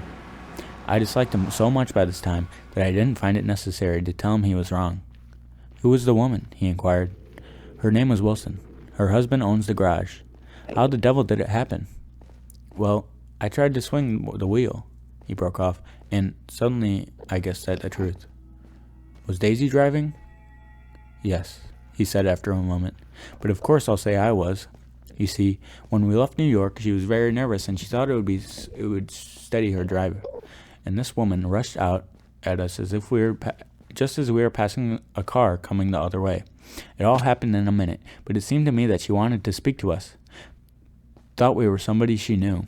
Well, first Daisy turned away from us. The woman turned away from the woman toward the other car, and then she lost her nerve and turned back. The second my hand reached the wheel, I felt the shock. It must have killed her instantly. It ripped her open." "Don't tell me that, old sport." He winced. "Anyhow, Daisy stepped on it. I tried to make her stop, but she couldn't, so I pulled on the emergency brake. Then she fell over into my lap, and I drove on." "She'll be all right tomorrow," he said presently. "I'm just going to wait here and see if she if he tries to bother her about the unpleasantness this afternoon. She's locked herself into her room, and if he tries any brutality, she's going to turn the light out on again. He won't touch her, I said. He's not thinking about her. I don't trust him, old sport. How long are you going to wait? I said. All night if necessary. Anyhow, till they go to bed. A new point of view occurred to me. Suppose Tom found out that Daisy had been driving. He might think he saw a connection in it. He might think anything. I looked at the house. There were 2 or 3 bright windows downstairs, and the pink glow from Daisy's room on the 2nd floor. You wait here, I said. I'll see if there's any sign of commotion. I walked back along the border of the lawn, traversed the gravel softly, and tiptoed up the veranda steps. The drawing room curtains were open, and I saw that the room was empty. Crossing the porch where we had dined that June night 3 months before, I came to a small rectangle of light, which I guessed was the pantry window. The blind was drawn, but I found a rift at the stall. Daisy and Tom were sitting opposite each other at the kitchen table with a plate of cold fried chicken between them and 2 bottles of ale. He was talking intently across the table at her, and in eager earnestness his hand had fallen upon and covered her own. Once in a while she looked up at him and nodded in agreement. They weren't happy, and neither of them had touched the chicken or the ale, and yet they weren't unhappy either. There was an unmistakable air of natural intimacy about the picture, and anybody would have said that they were conspiring together. As I tiptoed from the porch, I heard my taxi feeling its way along the dark road toward the house. Best Tens was waiting there, waiting where I had left him in the drive. Is it all quiet up there? He asked anxiously. Yes, it's all quiet. I hesitated. You better come home and get some sleep. He shook his head. I want to wait here till Daisy goes to bed. Good night, old sport. He put his hands in his coat pockets and turned back eagerly to his scrutiny of the house, as though my presence marred the sacredness of the vigil. So I walked away and left him standing there in the moonlight, watching over nothing. Chapter 8. I couldn't sleep all night. A foghorn was groaning incessantly on the sound, and I tossed half-sick between grotesque reality and savage, frightening dreams. Toward dawn, I heard a taxi go up Best Tens Drive, and immediately I jumped out of bed and began to dress. I felt that I had something to tell, something to warn him about, and morning would be too late. Crossing his lawn, I saw that his front door was open, and he was leaning against the table, heavy with dejection or sleep. Nothing happened, he said blandly. I waited, and about 4 o'clock she came to the window and stood there for a minute and then turned out the light. His house had never seemed so enormous to me as it did that night when we hunted through the great rooms for cigarettes. We pushed aside curtains that were like pavilions and felt over innumerable feet of dark wall for electric light switches. Once I tumbled with a sort of splash upon the keys of a ghostly piano. There was an inexplicable amount of dust everywhere, and the rooms were musty as though they hadn't been aired for many days. I found the humidor on an unfamiliar table with 2 stale dry cigarettes inside. Throwing open the French windows in the drawing room, we sat smoking out into the darkness. You ought to go away, I said. It's pretty certain they'll trace your car. Go away now, old sport? Go to Atlantic City for a week, or up in Montreal. He wouldn't consider it. He couldn't possibly leave Daisy until he knew what she was going to do. He was clutching at some last hope, and I couldn't bear to shake him free. It was this night that he told me the strange story of his youth with Dan Cody. Told it to me because Best Tens had broken up like glass against Tom's hard malice, and the long secret extravaganza was played out. I think that he would have acknowledged anything now without reserve, but he wanted to talk about Daisy. She was the first nice girl he had ever known. In various unrevealed capacities, he had come in contact with such people, but always with indiscernible barbed wire between. He found her excitingly desirable. He went to her house, at first, with other officers from Camp Taylor, then alone. It amazed him he had never been in such a beautiful house before. But what gave it an air of breathlessness intensified was that Daisy lived there. It was as casual a thing to her as his tent out at camp was to him. There was a right mystery about it, a hint of bedrooms upstairs more beautiful and cool than other bedrooms, of gay and radiant activities taking place through its corridors, and of romances that were not musty and laid away already in lavender, but fresh and breathing and redolent of this year's shining motor cars and of dances whose flowers were scarcely withered. It excited him too that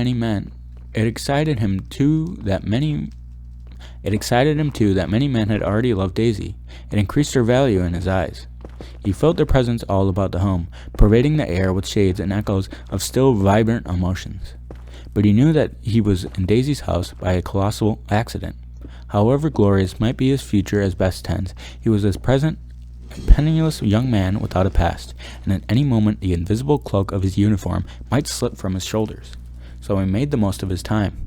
He took whatever he could get, ravenously and unscrupulously. Eventually he took Daisy one still October night, took her because he had no real right to touch her hand. He might have despised himself, for he had certainly taken her under false pretenses. I didn't mean that he traded on his phantom millions, but he had deliberately given Daisy a sense of security. He had let her believe that he was a person from much the same stratum as herself, that he was fully able to take care of her. As a matter of fact, he had no such facilities. He had no comfortable family standing behind him, and he was liable at the whim of an impersonable government to be blown anywhere in the world. But he didn't despise himself, and it turned out as he had imagined. He had intended, probably, to take what he could and go, but now he had found that he had committed himself to following of a grail. He had known that Daisy was extraordinary, but he didn't realize just how extraordinary a nice girl could be. She vanished into her rich house, into her rich, full life, leaving Best Tens nothing. He felt married to her. That was all. When they met again 2 days later, it was Best Tens who was breathless, who was somehow betrayed. Her porch was bright with the bought luxury of a starshine. The wicker of the settee squeaked fashionably as she turned toward him, and he kissed her curious and lovely mouth. She caught a cold, and it made her voice huskier and more charming than ever, and Best Tens was overwhelmingly aware of the youth and mystery that wealth imprisons and preserves, of the freshness of the many clothes, and of Daisy, gleaming like silver, safe and proud above the hot struggles of the poor. I can't describe to you how surprised I was to find out I loved her, old sport. I even hoped for a while that she'd throw me over, but she didn't, because she was in love with me too. She thought I knew a lot because I knew different things from her. Well, there I was, way off my ambitions, getting deeper in love every minute, and all of a sudden I didn't care. What was the use of doing great things if I could have a better time telling her what I was going to do? On the last afternoon before he went abroad, he sat with Daisy in his arms for a long, silent time. It was a cold fall day with a fire in the room, and her cheeks flushed. Now and then she moved, and he changed his arms a little, and once he kissed her dark shining hair. The afternoon had made them tranquil for a while, as if to give them a deep memory for the long parting the next day promised. They had never been closer in their mouth of love, nor communicated more profoundly one with another than when she brushed the silent lips of his coat shoulder, or when he touched the end of her fingers, gently as though she were asleep. He did extraordinarily well in the war. He was a captain before he went to the front, and following the Argonne battles, he got his majority in the command of the divisional machine guns. After the armistice, he tried frantically to get home, but some complication or misunderstanding sent him to Oxford instead. He was worried now. There was a quality of nervous despair in Daisy's letters. She didn't see why he couldn't come. She was feeling the pressure of the world outside, and she wanted to see him and feel his presence beside her and be reassured that she was doing the right thing after all. For Daisy was young, and her artificial world was redolent of orchids and pleasant, cheerful snobbery, and orchestras would set the rhythm of the year, summing up the sadness and suggestiveness of life in new tunes. All night the saxophones wailed the hopeless comment of the Beale Street blues, while 100 pairs of golden and silver slippers shuffled the shining dust. At the grey tea hour there was always a room that throbbed incessantly with this low sweet fever, while fresh faces drifted here and there like rose petals blown by the sad horns around the floor.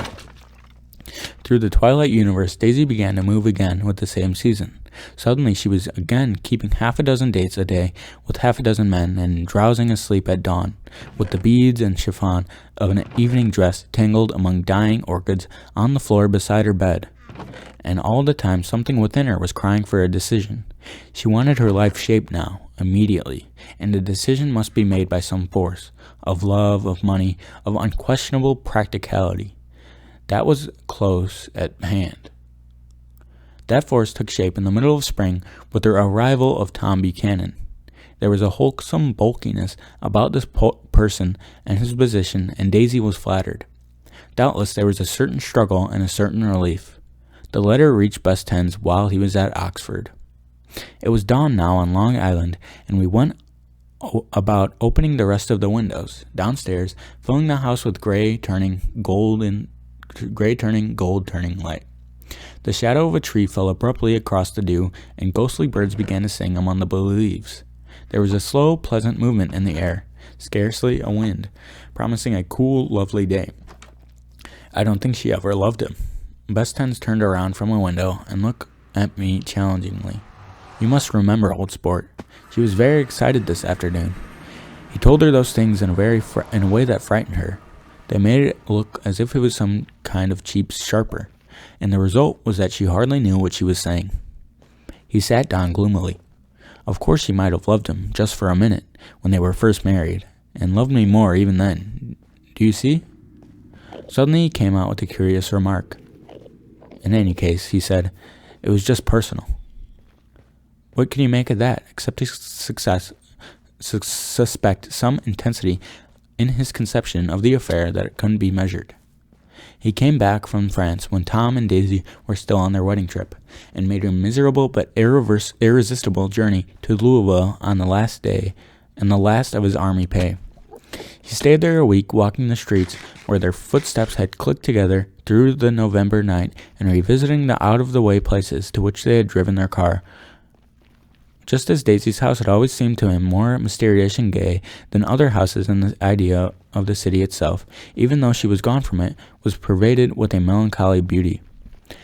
He left feeling that if he had searched harder he might have found her, that he was leaving her behind. The day couch, he was penniless now. He was hot.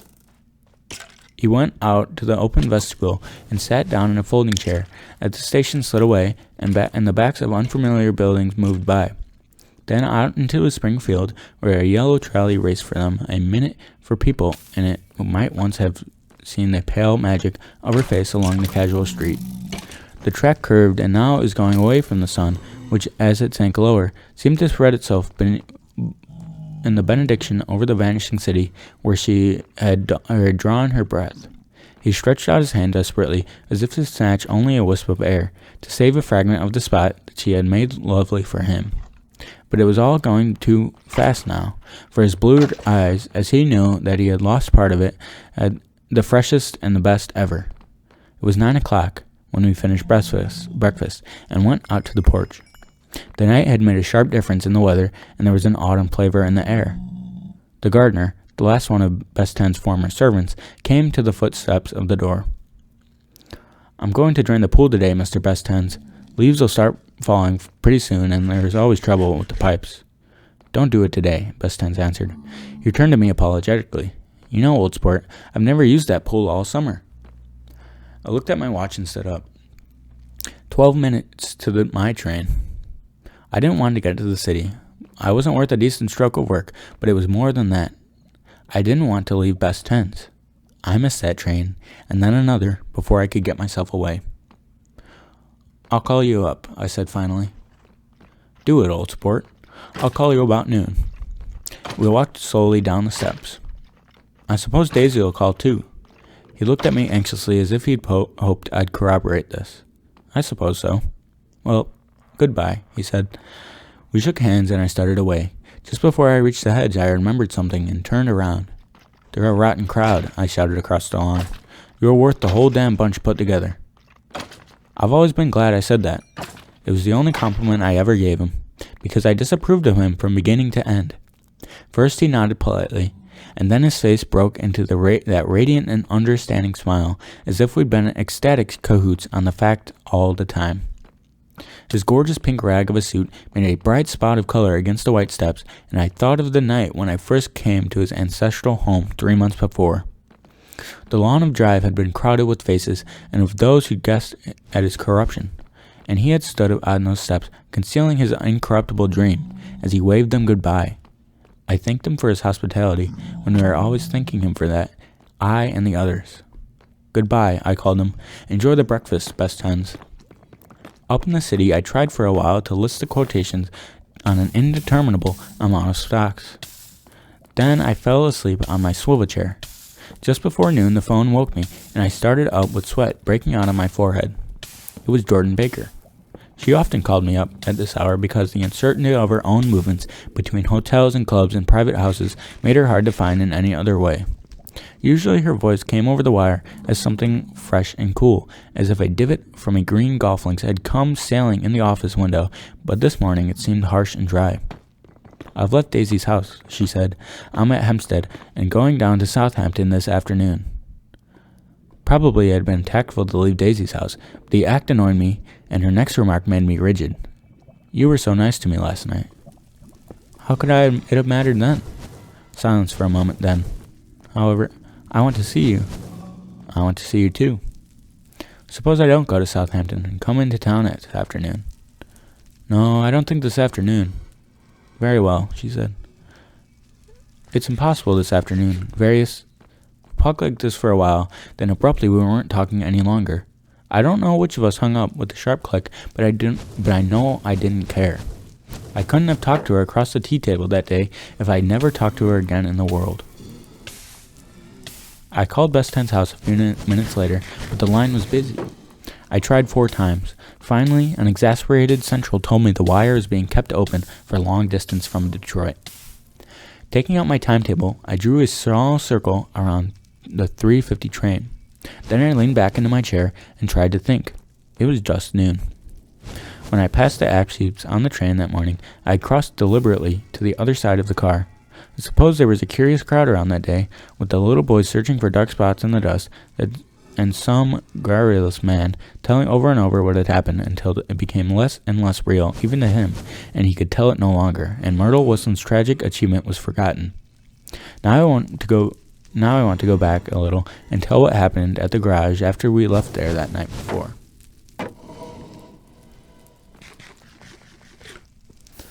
They had difficulty in locating the sister, Catherine.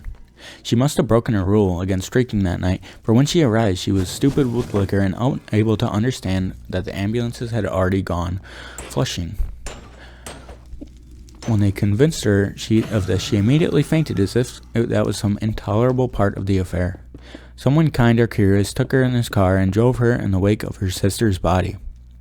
Until long after midnight, a changing crowd lapped up against the front of the garage while George Wilson rocked himself back and forth on the couch inside. For a while, the door of the office was open, and everybody who came into the garage glanced irresistibly through it. Finally, someone said it was a shame and closed the door. Michaelis and several other men were here with him. First 4 or 5 men, later 2 or 3 men.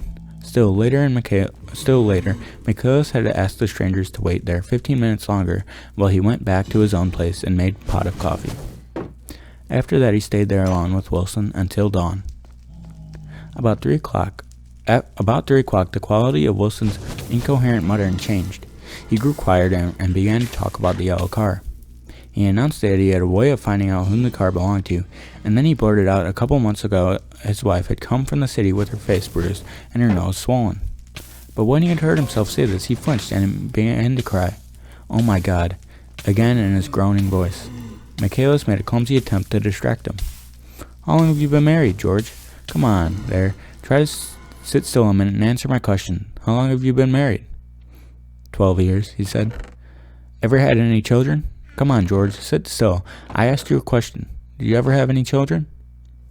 The hard brown beetles kept thudding against the dull light, and whenever Michaelis heard a car go tearing along the road outside, it sounded to him like the car hadn't stopped a few hours before. He didn't like to go into the garage because the workbench was stained where the body had been laying, and so he moved uncomfortably around the office. He knew every object in it before morning, and from time to time he sat down beside Wilson, trying to keep him more quiet. "Have you got a church you go to sometimes, George? Maybe even if you haven't been there in a while. Maybe I could call up the church and get a priest over to come over here and talk to you, see? Don't belong to any, Wilson said. You ought to have a church, George, for times like this. You must have gone to church once. Didn't you get married in a church? Listen, George, listen to me. Did you get married in a church?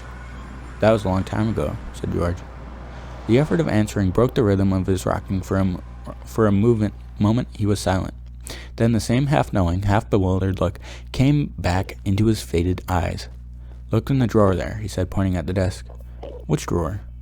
That drawer, that one. Michaelis opened the drawer nearest his hand. There was nothing in it but a small, expensive dog leash made of leather and braided silver. It was apparently new. This? He inquired, holding it up. Wilson stared and nodded. I found it yesterday afternoon. She tried to tell me about it, but I knew something was funny. You mean your wife bought it? She had it wrapped in tissue paper on her bureau, he said. Michaelis didn't see anything odd about it, and he gave Wilson a dozen reasons why his wife might have bought a dog leash. But conceivably, Wilson had heard some of these same explanations before, from Myrtle, because he began saying, "Oh my God," again in a whisper. His comfort had left several explanations in the air. Then he killed her, said Wilson, his mouth dropped open suddenly. Who did? I have a way of finding out. You're morbid, George, said the friend. This has been a strain to you, and you don't know what you're saying. You'd better try to sit quiet till the morning. He murdered her. It was an accident, George. Wilson shook his head. His eyes narrowed and his mouth widened slightly, with the ghost of a superior I know, he said definitely. I'm one of these trusting fellows, and I don't think anybody harm. Nobody. But when I get to know a thing, I know it. It was a man in that car. She ran out to speak to him, and he wouldn't stop. Michaelis had seen this too, but it hadn't occurred to him that there was any special significance. He believed that Mrs. Wilson had been running away from her husband, rather than trying to stop any particular car. How could she have been like that? She's a deep one, said Wilson, as if that answered the question. Ah. He began to rock again, and Michaelis stood twisting the leash in his hand. Maybe you got some friend that could telephone for it, George. This was a forlorn hope. He was almost sure that Wilson had no friend. There was not enough of him for his wife.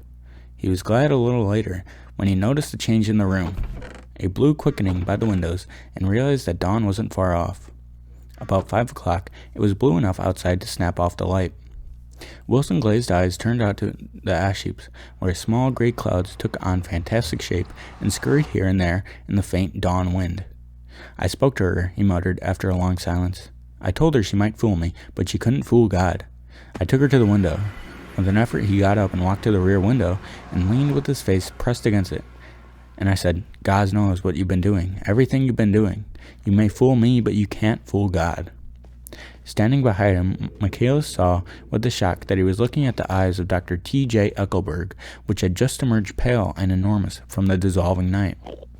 God sees everything, repeated Wilson. That's an advertisement, Michaelis assured him.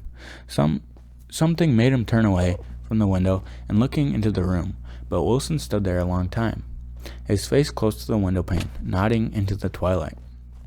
By 6 o'clock, Michaelis was worn out and grateful for the sound of a car stopping outside. It was one of the watchers of the night before who had promised to come back, so he cooked breakfast for 3, which he made and the other man ate together. Wilson was quieter now, and Michaelis went home to sleep. When he awoke 4 hours later and hurried back to the garage, Wilson was gone. His movements, he was on foot all the time, were afterward traced to Port Roosevelt and then to Gads Hall, where he bought a sandwich and that didn't eat and a cup of coffee. He must have been tired and walking slowly, for he didn't reach Gad Hill until noon. Thus far, there was no difficulty in accounting for his time. There were boys who had seen a man acting sort of crazy, and motorists at whom he stared oddly from the side of the road. Then for 3 hours he disappeared from view. The police, on the strength of what it said to Michaelis that he had a way of finding out, supposed that he had spent time going from garage to garage, thereabouts inquiring for a yellow car. On the other hand, no garage man had ever seen him or ever came forward, and perhaps he had an easier, surer way of finding out what he wanted to know. By 2:30, he was in West Egg, where he asked someone by the way to Bess Ten's house. So by that time, he knew Bess Ten's name. At 2 o'clock, Bess Ten put on his bathing suit and left word with the butler that if anyone if anyone phoned word was to be brought to him at the pool. He stopped at the garage for a pneumatic mattress that has amused his guests during the summer, and the chauffeur helped him pump it up. Then he gave instructions that the open car wasn't to be taken out under any circumstances, and this was strange because the front right fender needed repair. Best Ten shouldered the mattress and started for the pool. Once he stopped and shifted it a little, and the chauffeur asked him if he needed any help. But he shook his head and in a moment disappeared among the yellowing trees. No telephone message arrived, but the butler went without his sleep and waited for it until 4 o'clock, until long after there was anyone to give it if he came. I have an idea that Best Times himself didn't believe it would come, and perhaps he no longer cared. If that was true, he must have felt that he had lost his own warm world, paid a high price for living too long with a single dream. He must have looked up at an unfamiliar sky through frightening leaves and shivered as he found out what a grotesque thing a rose is, and how raw the sunlight was upon the scarcely created grass. A new world, material, without being real, where poor ghosts, breathing dreams like air, drifted fortuitously about, like that ashen, fantastic figure gliding toward him through the amorphous trees. The chauffeur, he was one of Molsheim's protégés, heard the shots. Afterward, he could only say that he hadn't thought anything much about them. I drove through the station directly to Best Ten's house, and my rushing anxiously up the front steps was the first thing that alarmed anyone. But they knew then, I firmly believe. With scarcely a word said, 4 of us, the chauffeur, butler, gardener, and I, hurried down to the pool. There was a faint, barely perceptible movement of the water as the fresh flow from one end urged its way toward the drain at the other, with little rippers that were hardly the shadows of waves. The laden mattress moved irregularly down the pool. A small gust of wind that scarcely corrugated the surface was enough to disturb its accidental course with its accidental burden. The touch of a cluster of leaves revolved it slowly, tracing, like the leg of a compass, a thin red circle in the water. It was after we started with Best Tens toward the house that the gardener saw Wilson's body a little way off in the grass, and the Holocaust was complete. Chapter 9. After 2 years, I remember the rest of the day, and that night, and the next day, only as an endless drill of police and photographers and newspaper men in and out of Best Ten's front door. A rope stretched across the main gate, and a policeman by it kept out the curious, but little boys soon discovered that they could enter through my yard, and there were always a few of them clustered open-mouthed about the pool. Someone with a positive manner, perhaps a detective, used the expression madman as he bent over Wilson's body that afternoon, and the adventurous authority of his voice set the key for the newspaper reports next morning. Most of those reports were a nightmare, grotesque, circumstantial, eager, and untrue. When Michaela's testimony at the inquest brought to light Wilson's suspicions with his wife, I thought the hotel would shortly be served in a racy pasquinade. But Catherine, who might have said anything, didn't say a word. She showed a surprising amount of character about it too. She looked at the coroner with determined eyes under the corrected brow of hers, and swore that her sister had never seen Best Tens, that her sister was completely happy with her husband, that her sister had been into no mischief whatsoever. She convinced herself of it and cried into her handkerchief as if the very suggestion was more than she could endure. So Wilson was reduced to a man deranged by grief, in order that the case might remain in its simplest form, and it rested there. But all this part of it seemed remote and unessential. I found myself on Best Ten's side, and alone. From the moment I telephoned news of the catastrophe to West Egg Village, every sunrise about him and every practical question was referred to me. At first I was surprised and confused. Then, as he lay in the house and didn't move or breathe or speak hour upon hour, it grew upon me that I was responsible because no one else was interested. Interested, I mean, with that intense personal interest which everyone has some vague right in at the end.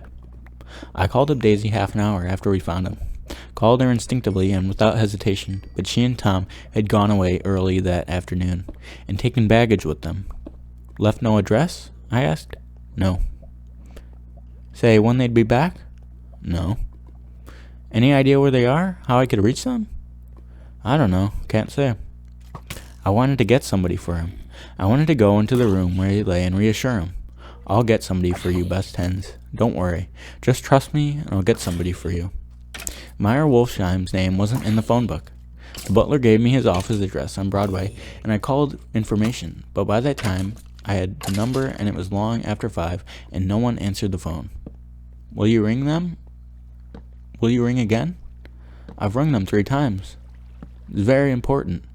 Sorry, I'm afraid no one's there. I went back to the drawing room and thought for an instant that they were chance visitors, all these official people who suddenly filed in. But as I drew back the sheet and looked at Best Hens with unmoved eyes, his protest continued in my brain. Look here, old sport, you've got to get somebody for me. You've got to try hard. I can't go through this alone. Someone started to ask me questions, but I broke away and going upstairs, looked hastily through the unlocked parts of the deck. He never told me definitely that his parents were dead, but there was nothing, only pictures of Dan Cody, a token of forgotten violence, staring down from the wall. Next morning, I sent the butler to New York with a letter to Wolfsheim, which asked for information and urged him to come out on the next train. That request seemed superfluous when I wrote. I was sure he'd start when they saw newspapers, just as I was sure that there would be a wire from Daisy before noon. But neither a wire nor Wolfsheim arrived, and no one arrived except more police and photographers and newspapermen. When the butler brought back Wolfsheim's answer, I began to have a feeling of defiance, of scornful solidarity between Best Hens and me against them all. Dear Mr. Caraway, this has been one of the most terrible shocks of my life to me, and I can hardly believe that it is true at all. Such a mad act as a man did should make us all think. I cannot come down now, as I am tied up in some very important business, and I cannot get mixed up in this thing now. If there's anything I could do a little later, let me know in a letter by Edgar. I hardly know where I am. I hear about a thing like this, and I am completely knocked down and out. Truly yours, Meyer Wolfsheim. And then I hastily addenda beneath. Let me know about the funeral, etc. Do not know his family at all. When the phone rang that afternoon, and long distance said Chicago was calling, I thought this would be Daisy at last. But the connection came through as a man's voice, very thin and far away. This is Slade speaking. Yes?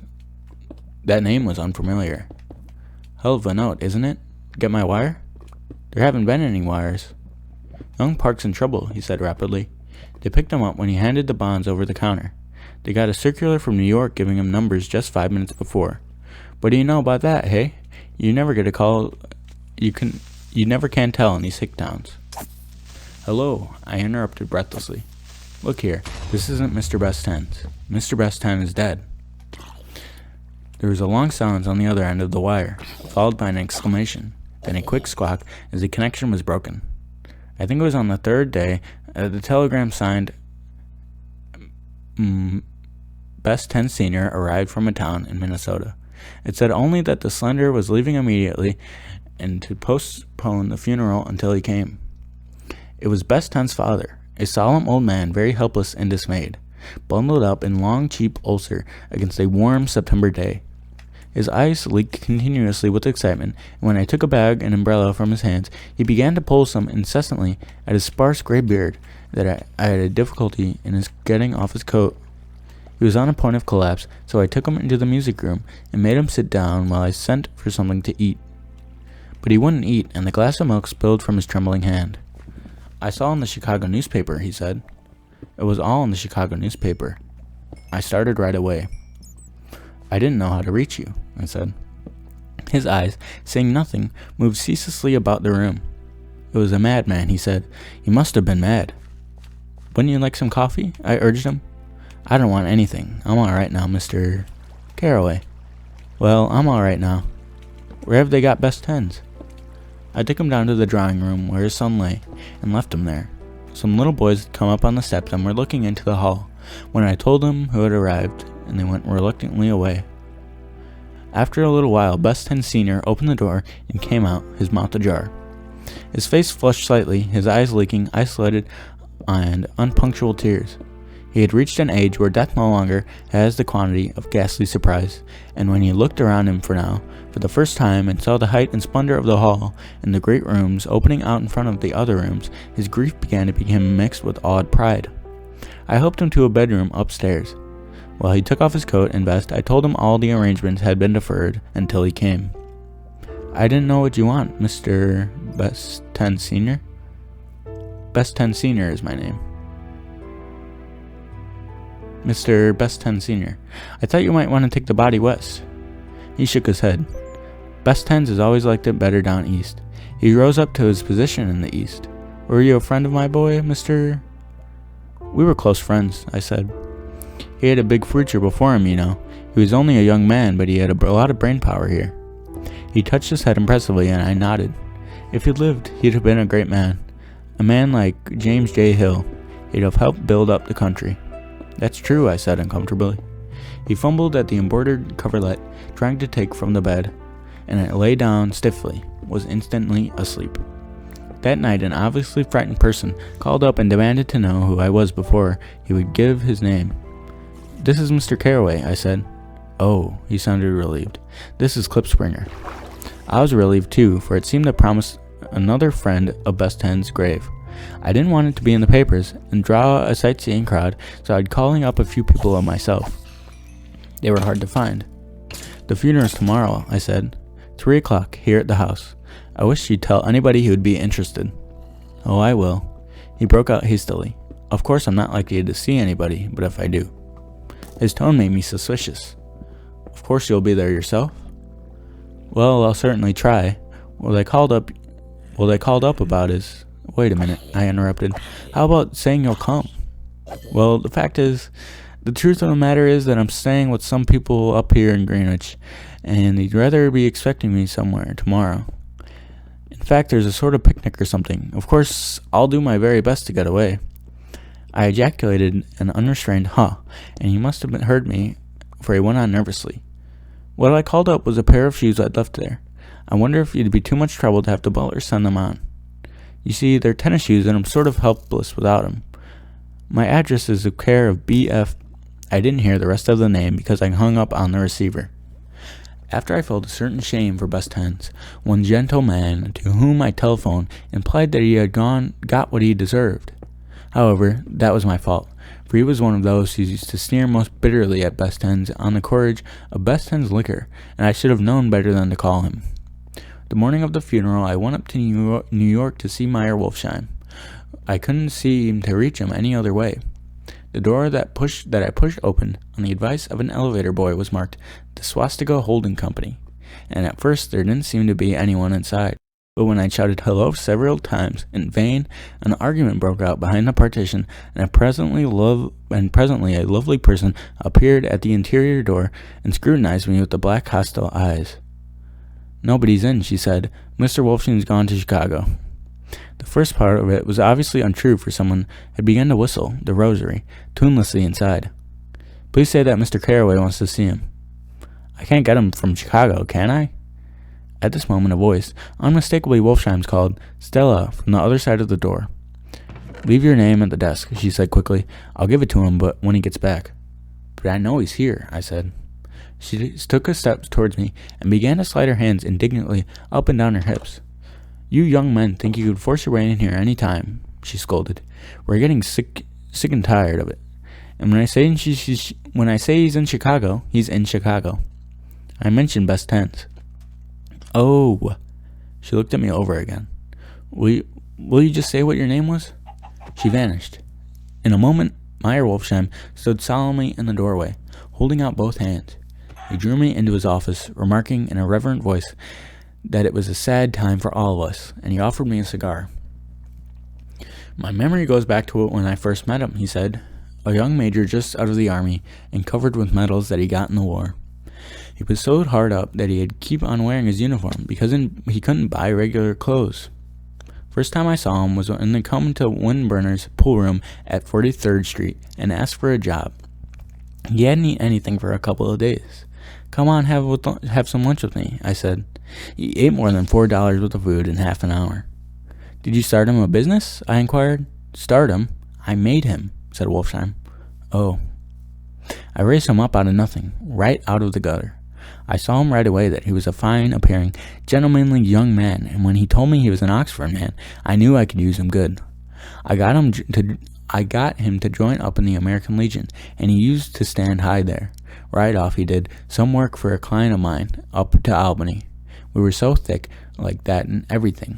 He helped up 2 bulbous fingers, always together. I wondered if this partnership had included the World Series transaction in 1919. Now he's dead, I said, after a moment. You were his closest friend, so I know you'll want to come to the funeral this afternoon. I'd like to come, he said. Well, come then, I told him.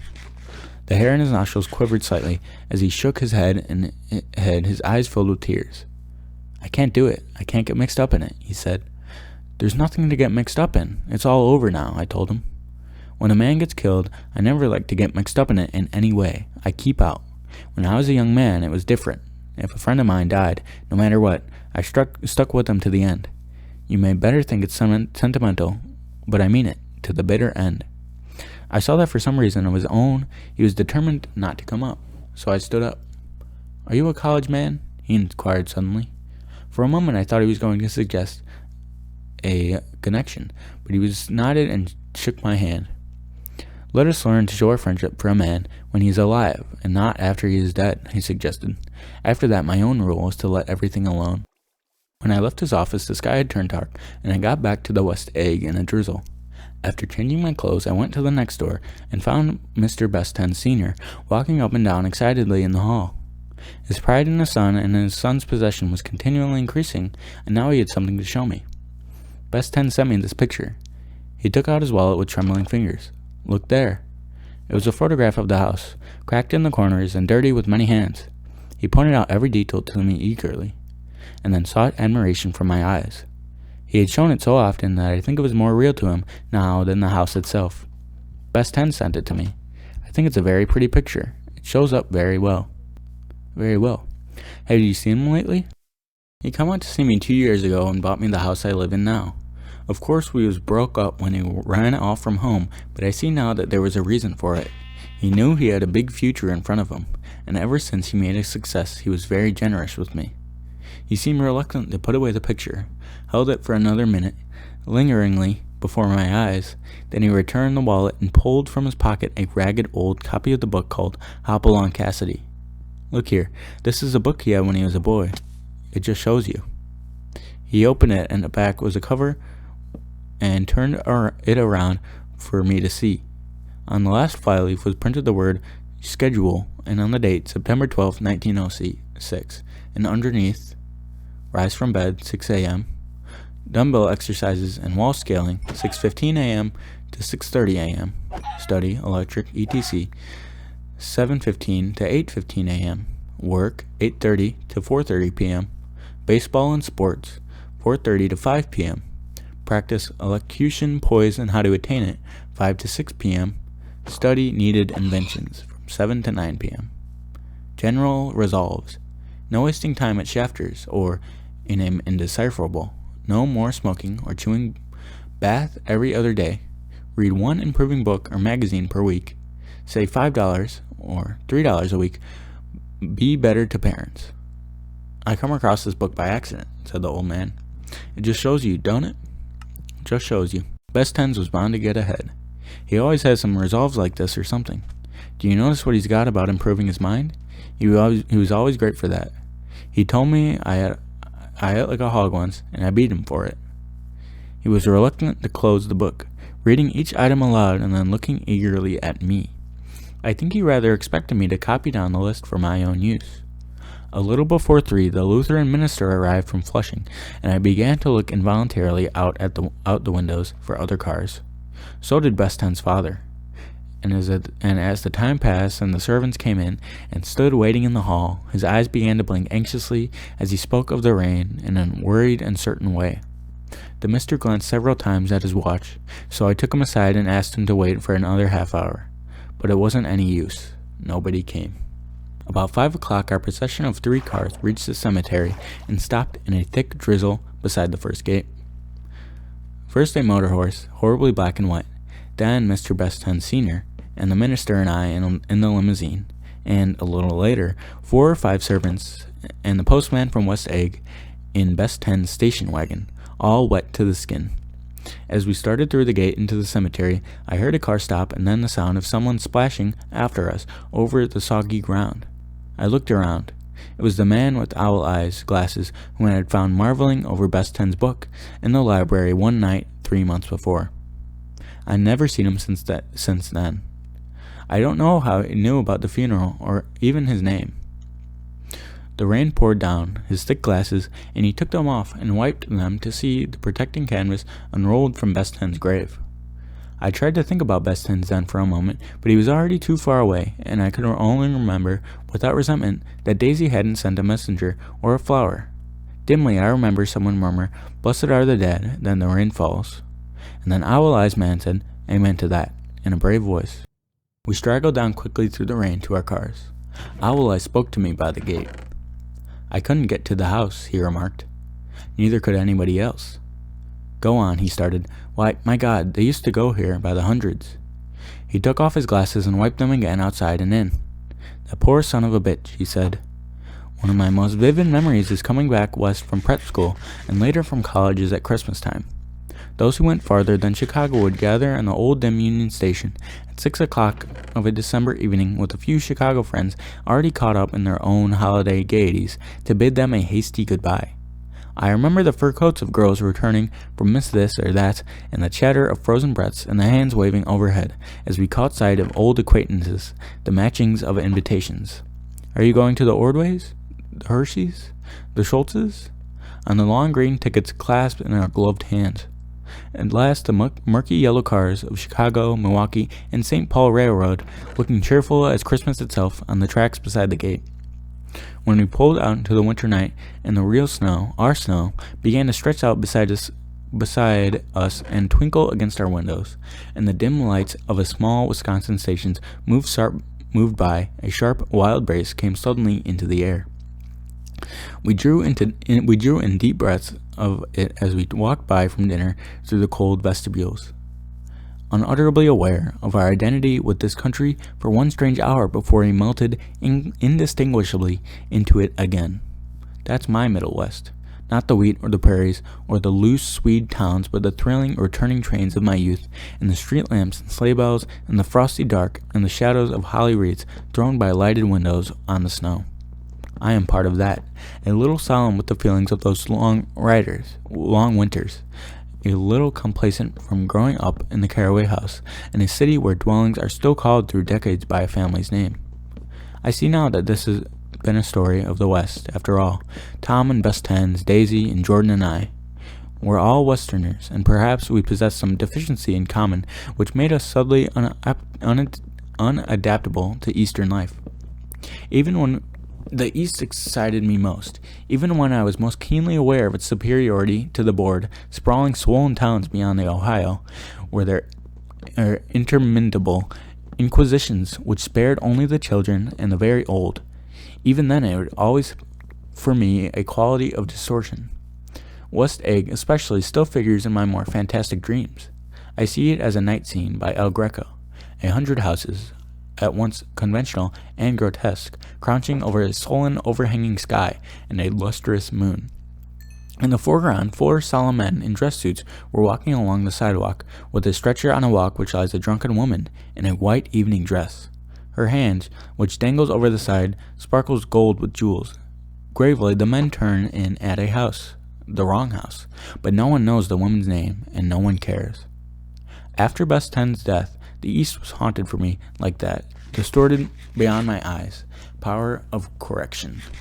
So when the blue smoke of brittle leaves was in the air, and the wind blew the wet laundry stiff on the line, I decided to come back home. There was one thing to be done before I left, an awkward, unpleasant thing that perhaps had better have been let alone, but I wanted to leave things in order and not just trust that obliging and indifferent sea to sweep my refuse away. I saw Jordan Baker and talked over and around what had happened to us together and what had happened afterward to me, and she lay perfectly still listening in a big chair. She was dressed to play golf, and I remember thinking she looked like a good illustration. Her chin raised a little jauntily, her hair the color of an autumn leaf, her face the same brown tint as the fingerless gloves on her knee. When I had finished, she told me without comment that she was engaged to another man. I doubted that, though. There were several she could have been married. I did nod of her head, but I pretended to be surprised. For just a minute, I wondered if I wasn't making a mistake. Then I thought it all over again, quickly, and got up to say goodbye. "Nevertheless, you did throw me over," said Jordan suddenly. "You threw me over on the telephone. I don't give a damn about you now, but it was a new experience for me, and I felt a little dizzy for a while." We shook hands. "Oh, and do you remember," she added, "a conversation we had once about driving a car?" "Why, not exactly," I said. "You said a bad driver was only safe until she met another bad driver. Well, I met another bad driver, didn't I?" "I mean, it was careless of me to make such a wrong guess. I thought you were rather an honest, straightforward person. I thought it was in your secret pride." "I'm 30, I said. "I'm 5 years too old to lie to myself and call it honor." She didn't answer. Angry and half in love with her, and tremendously sorry, I turned away. One afternoon late in October, I saw Tom Buchanan. He was walking ahead of me along Fifth Avenue in an alert, aggressive way, his hands out a little from his body as if to fight off an interference, his head moving sharply here and there, adapting itself to his restless eyes. Just as I slowed up to avoid overtaking him, he stopped and began frowning into the windows of a jewelry store. Suddenly he saw me and walked back, holding out his hand. "What's the matter, Nick? Do you object to shaking hands with me?" "Yes, you know what I think of you." "You're crazy, Nick," he said quickly. "Crazy as hell. I don't know what's the matter with you." "Tom," I inquired, "what did you say to Wilson that afternoon?" He stared at me without a word, and I knew I had guessed right about those missing hours. I started to turn away, but he took a step after me and grabbed my arm. "I told him the truth," he said. "He came to the door while we were getting ready to leave, and when I sent down word that we weren't in, he tried to force his way upstairs. He said he was crazy enough to kill me if I hadn't told him who owned the car. His hand was on the revolver in his pocket every minute he was in the house." He broke off defiantly. "What if I did tell him? That fellow had it coming to him. He threw dust into our eyes just like he did in Daisy's, but he was a tough one. He ran over Myrtle like you'd run over a dog and never even stopped his car." There was nothing I could say, except one utterable fact, that it wasn't true.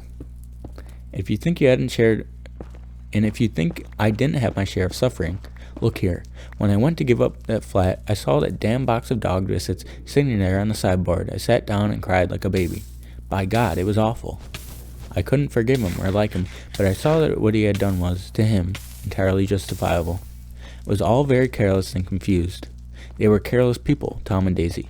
They smashed up things and creatures and then retreated back into their money or their vast carelessness or whatever it was that kept them together, and let other people clean up their mess that they had made. I shook hands with him. It seemed silly not to, for I felt suddenly as though I were talking to a child.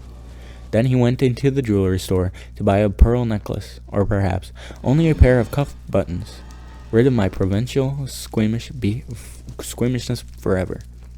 Beston's house was still empty when I left. The grass on his lawn had grown as long as mine. One of the taxi drivers in the village never took a fare past the entrance gate without stopping for a minute and pointing inside. Perhaps it was he who drove Daisy and Beston over to East Egg the night of the accident, and perhaps he had made a story about it all of his own. I didn't want to hear it, and I avoided him when I got off the train. I spent my Saturday nights in New York because those gleaming, dazzling parties of his with me so vividly that I could still hear the music and the laughter faint and incessant from his garden and the cars going up and down his drive. One night I did hear a material car there and saw its lights on stop at the front steps, but I didn't investigate. Probably it was some final guest who had been away at the ends of the earth and didn't know that the party was over. One last night, with my trunk packed and my car sold to the grocer, I went over and looked at the huge, incoherent failure of her house once more. On the white steps, an obscene word, scrawled by some boy with a piece of brick, stood out clearly in the moonlight, and I erased it, drawing my shoe raspily along the stone. Then I wandered down to the beach and sprawled out on the sand. Most of the big shore places were closed now, and there were hardly any lights except the shadowy, moving glow of a ferry boat across the sound. And as the moon rose higher, and inessential houses began to melt away, until gradually I became aware of the old island here that flowered once for Dutch sailors' eyes, a fresh green breast of a new world. And vanished trees, the trees that made way for the best ten's house, had once pandered and whispered to the last and greatest of all humans' dreams. For a transitory, enchanted moment, man must have held its breath in the presence of this continent, compelled into an aesthetic contemplation he neither understood nor desired, face to face for the last time in history with something commensurate to his capacity for wonder. And as I sat there brooding on the old, unknown world, I thought of Best Ten's wonder when he first picked out the green light at the end of Daisy's dock. He had come a long way to this blue lawn, and his dreams must have seemed so close that he could hardly fail to grasp it. He did not know that it was already behind him, somewhere back in the vast obscurity beyond the city, where his dark fields of the Republic rolled on under the night. Best Tens believed in the green light, the orgastic future that year by year recedes before us. It eluded us then, but that's no matter. Tomorrow we will run faster, stretch out our arms farther, and one fine morning. So we beat on, boats against the current, borne back ceaselessly into the past. The end.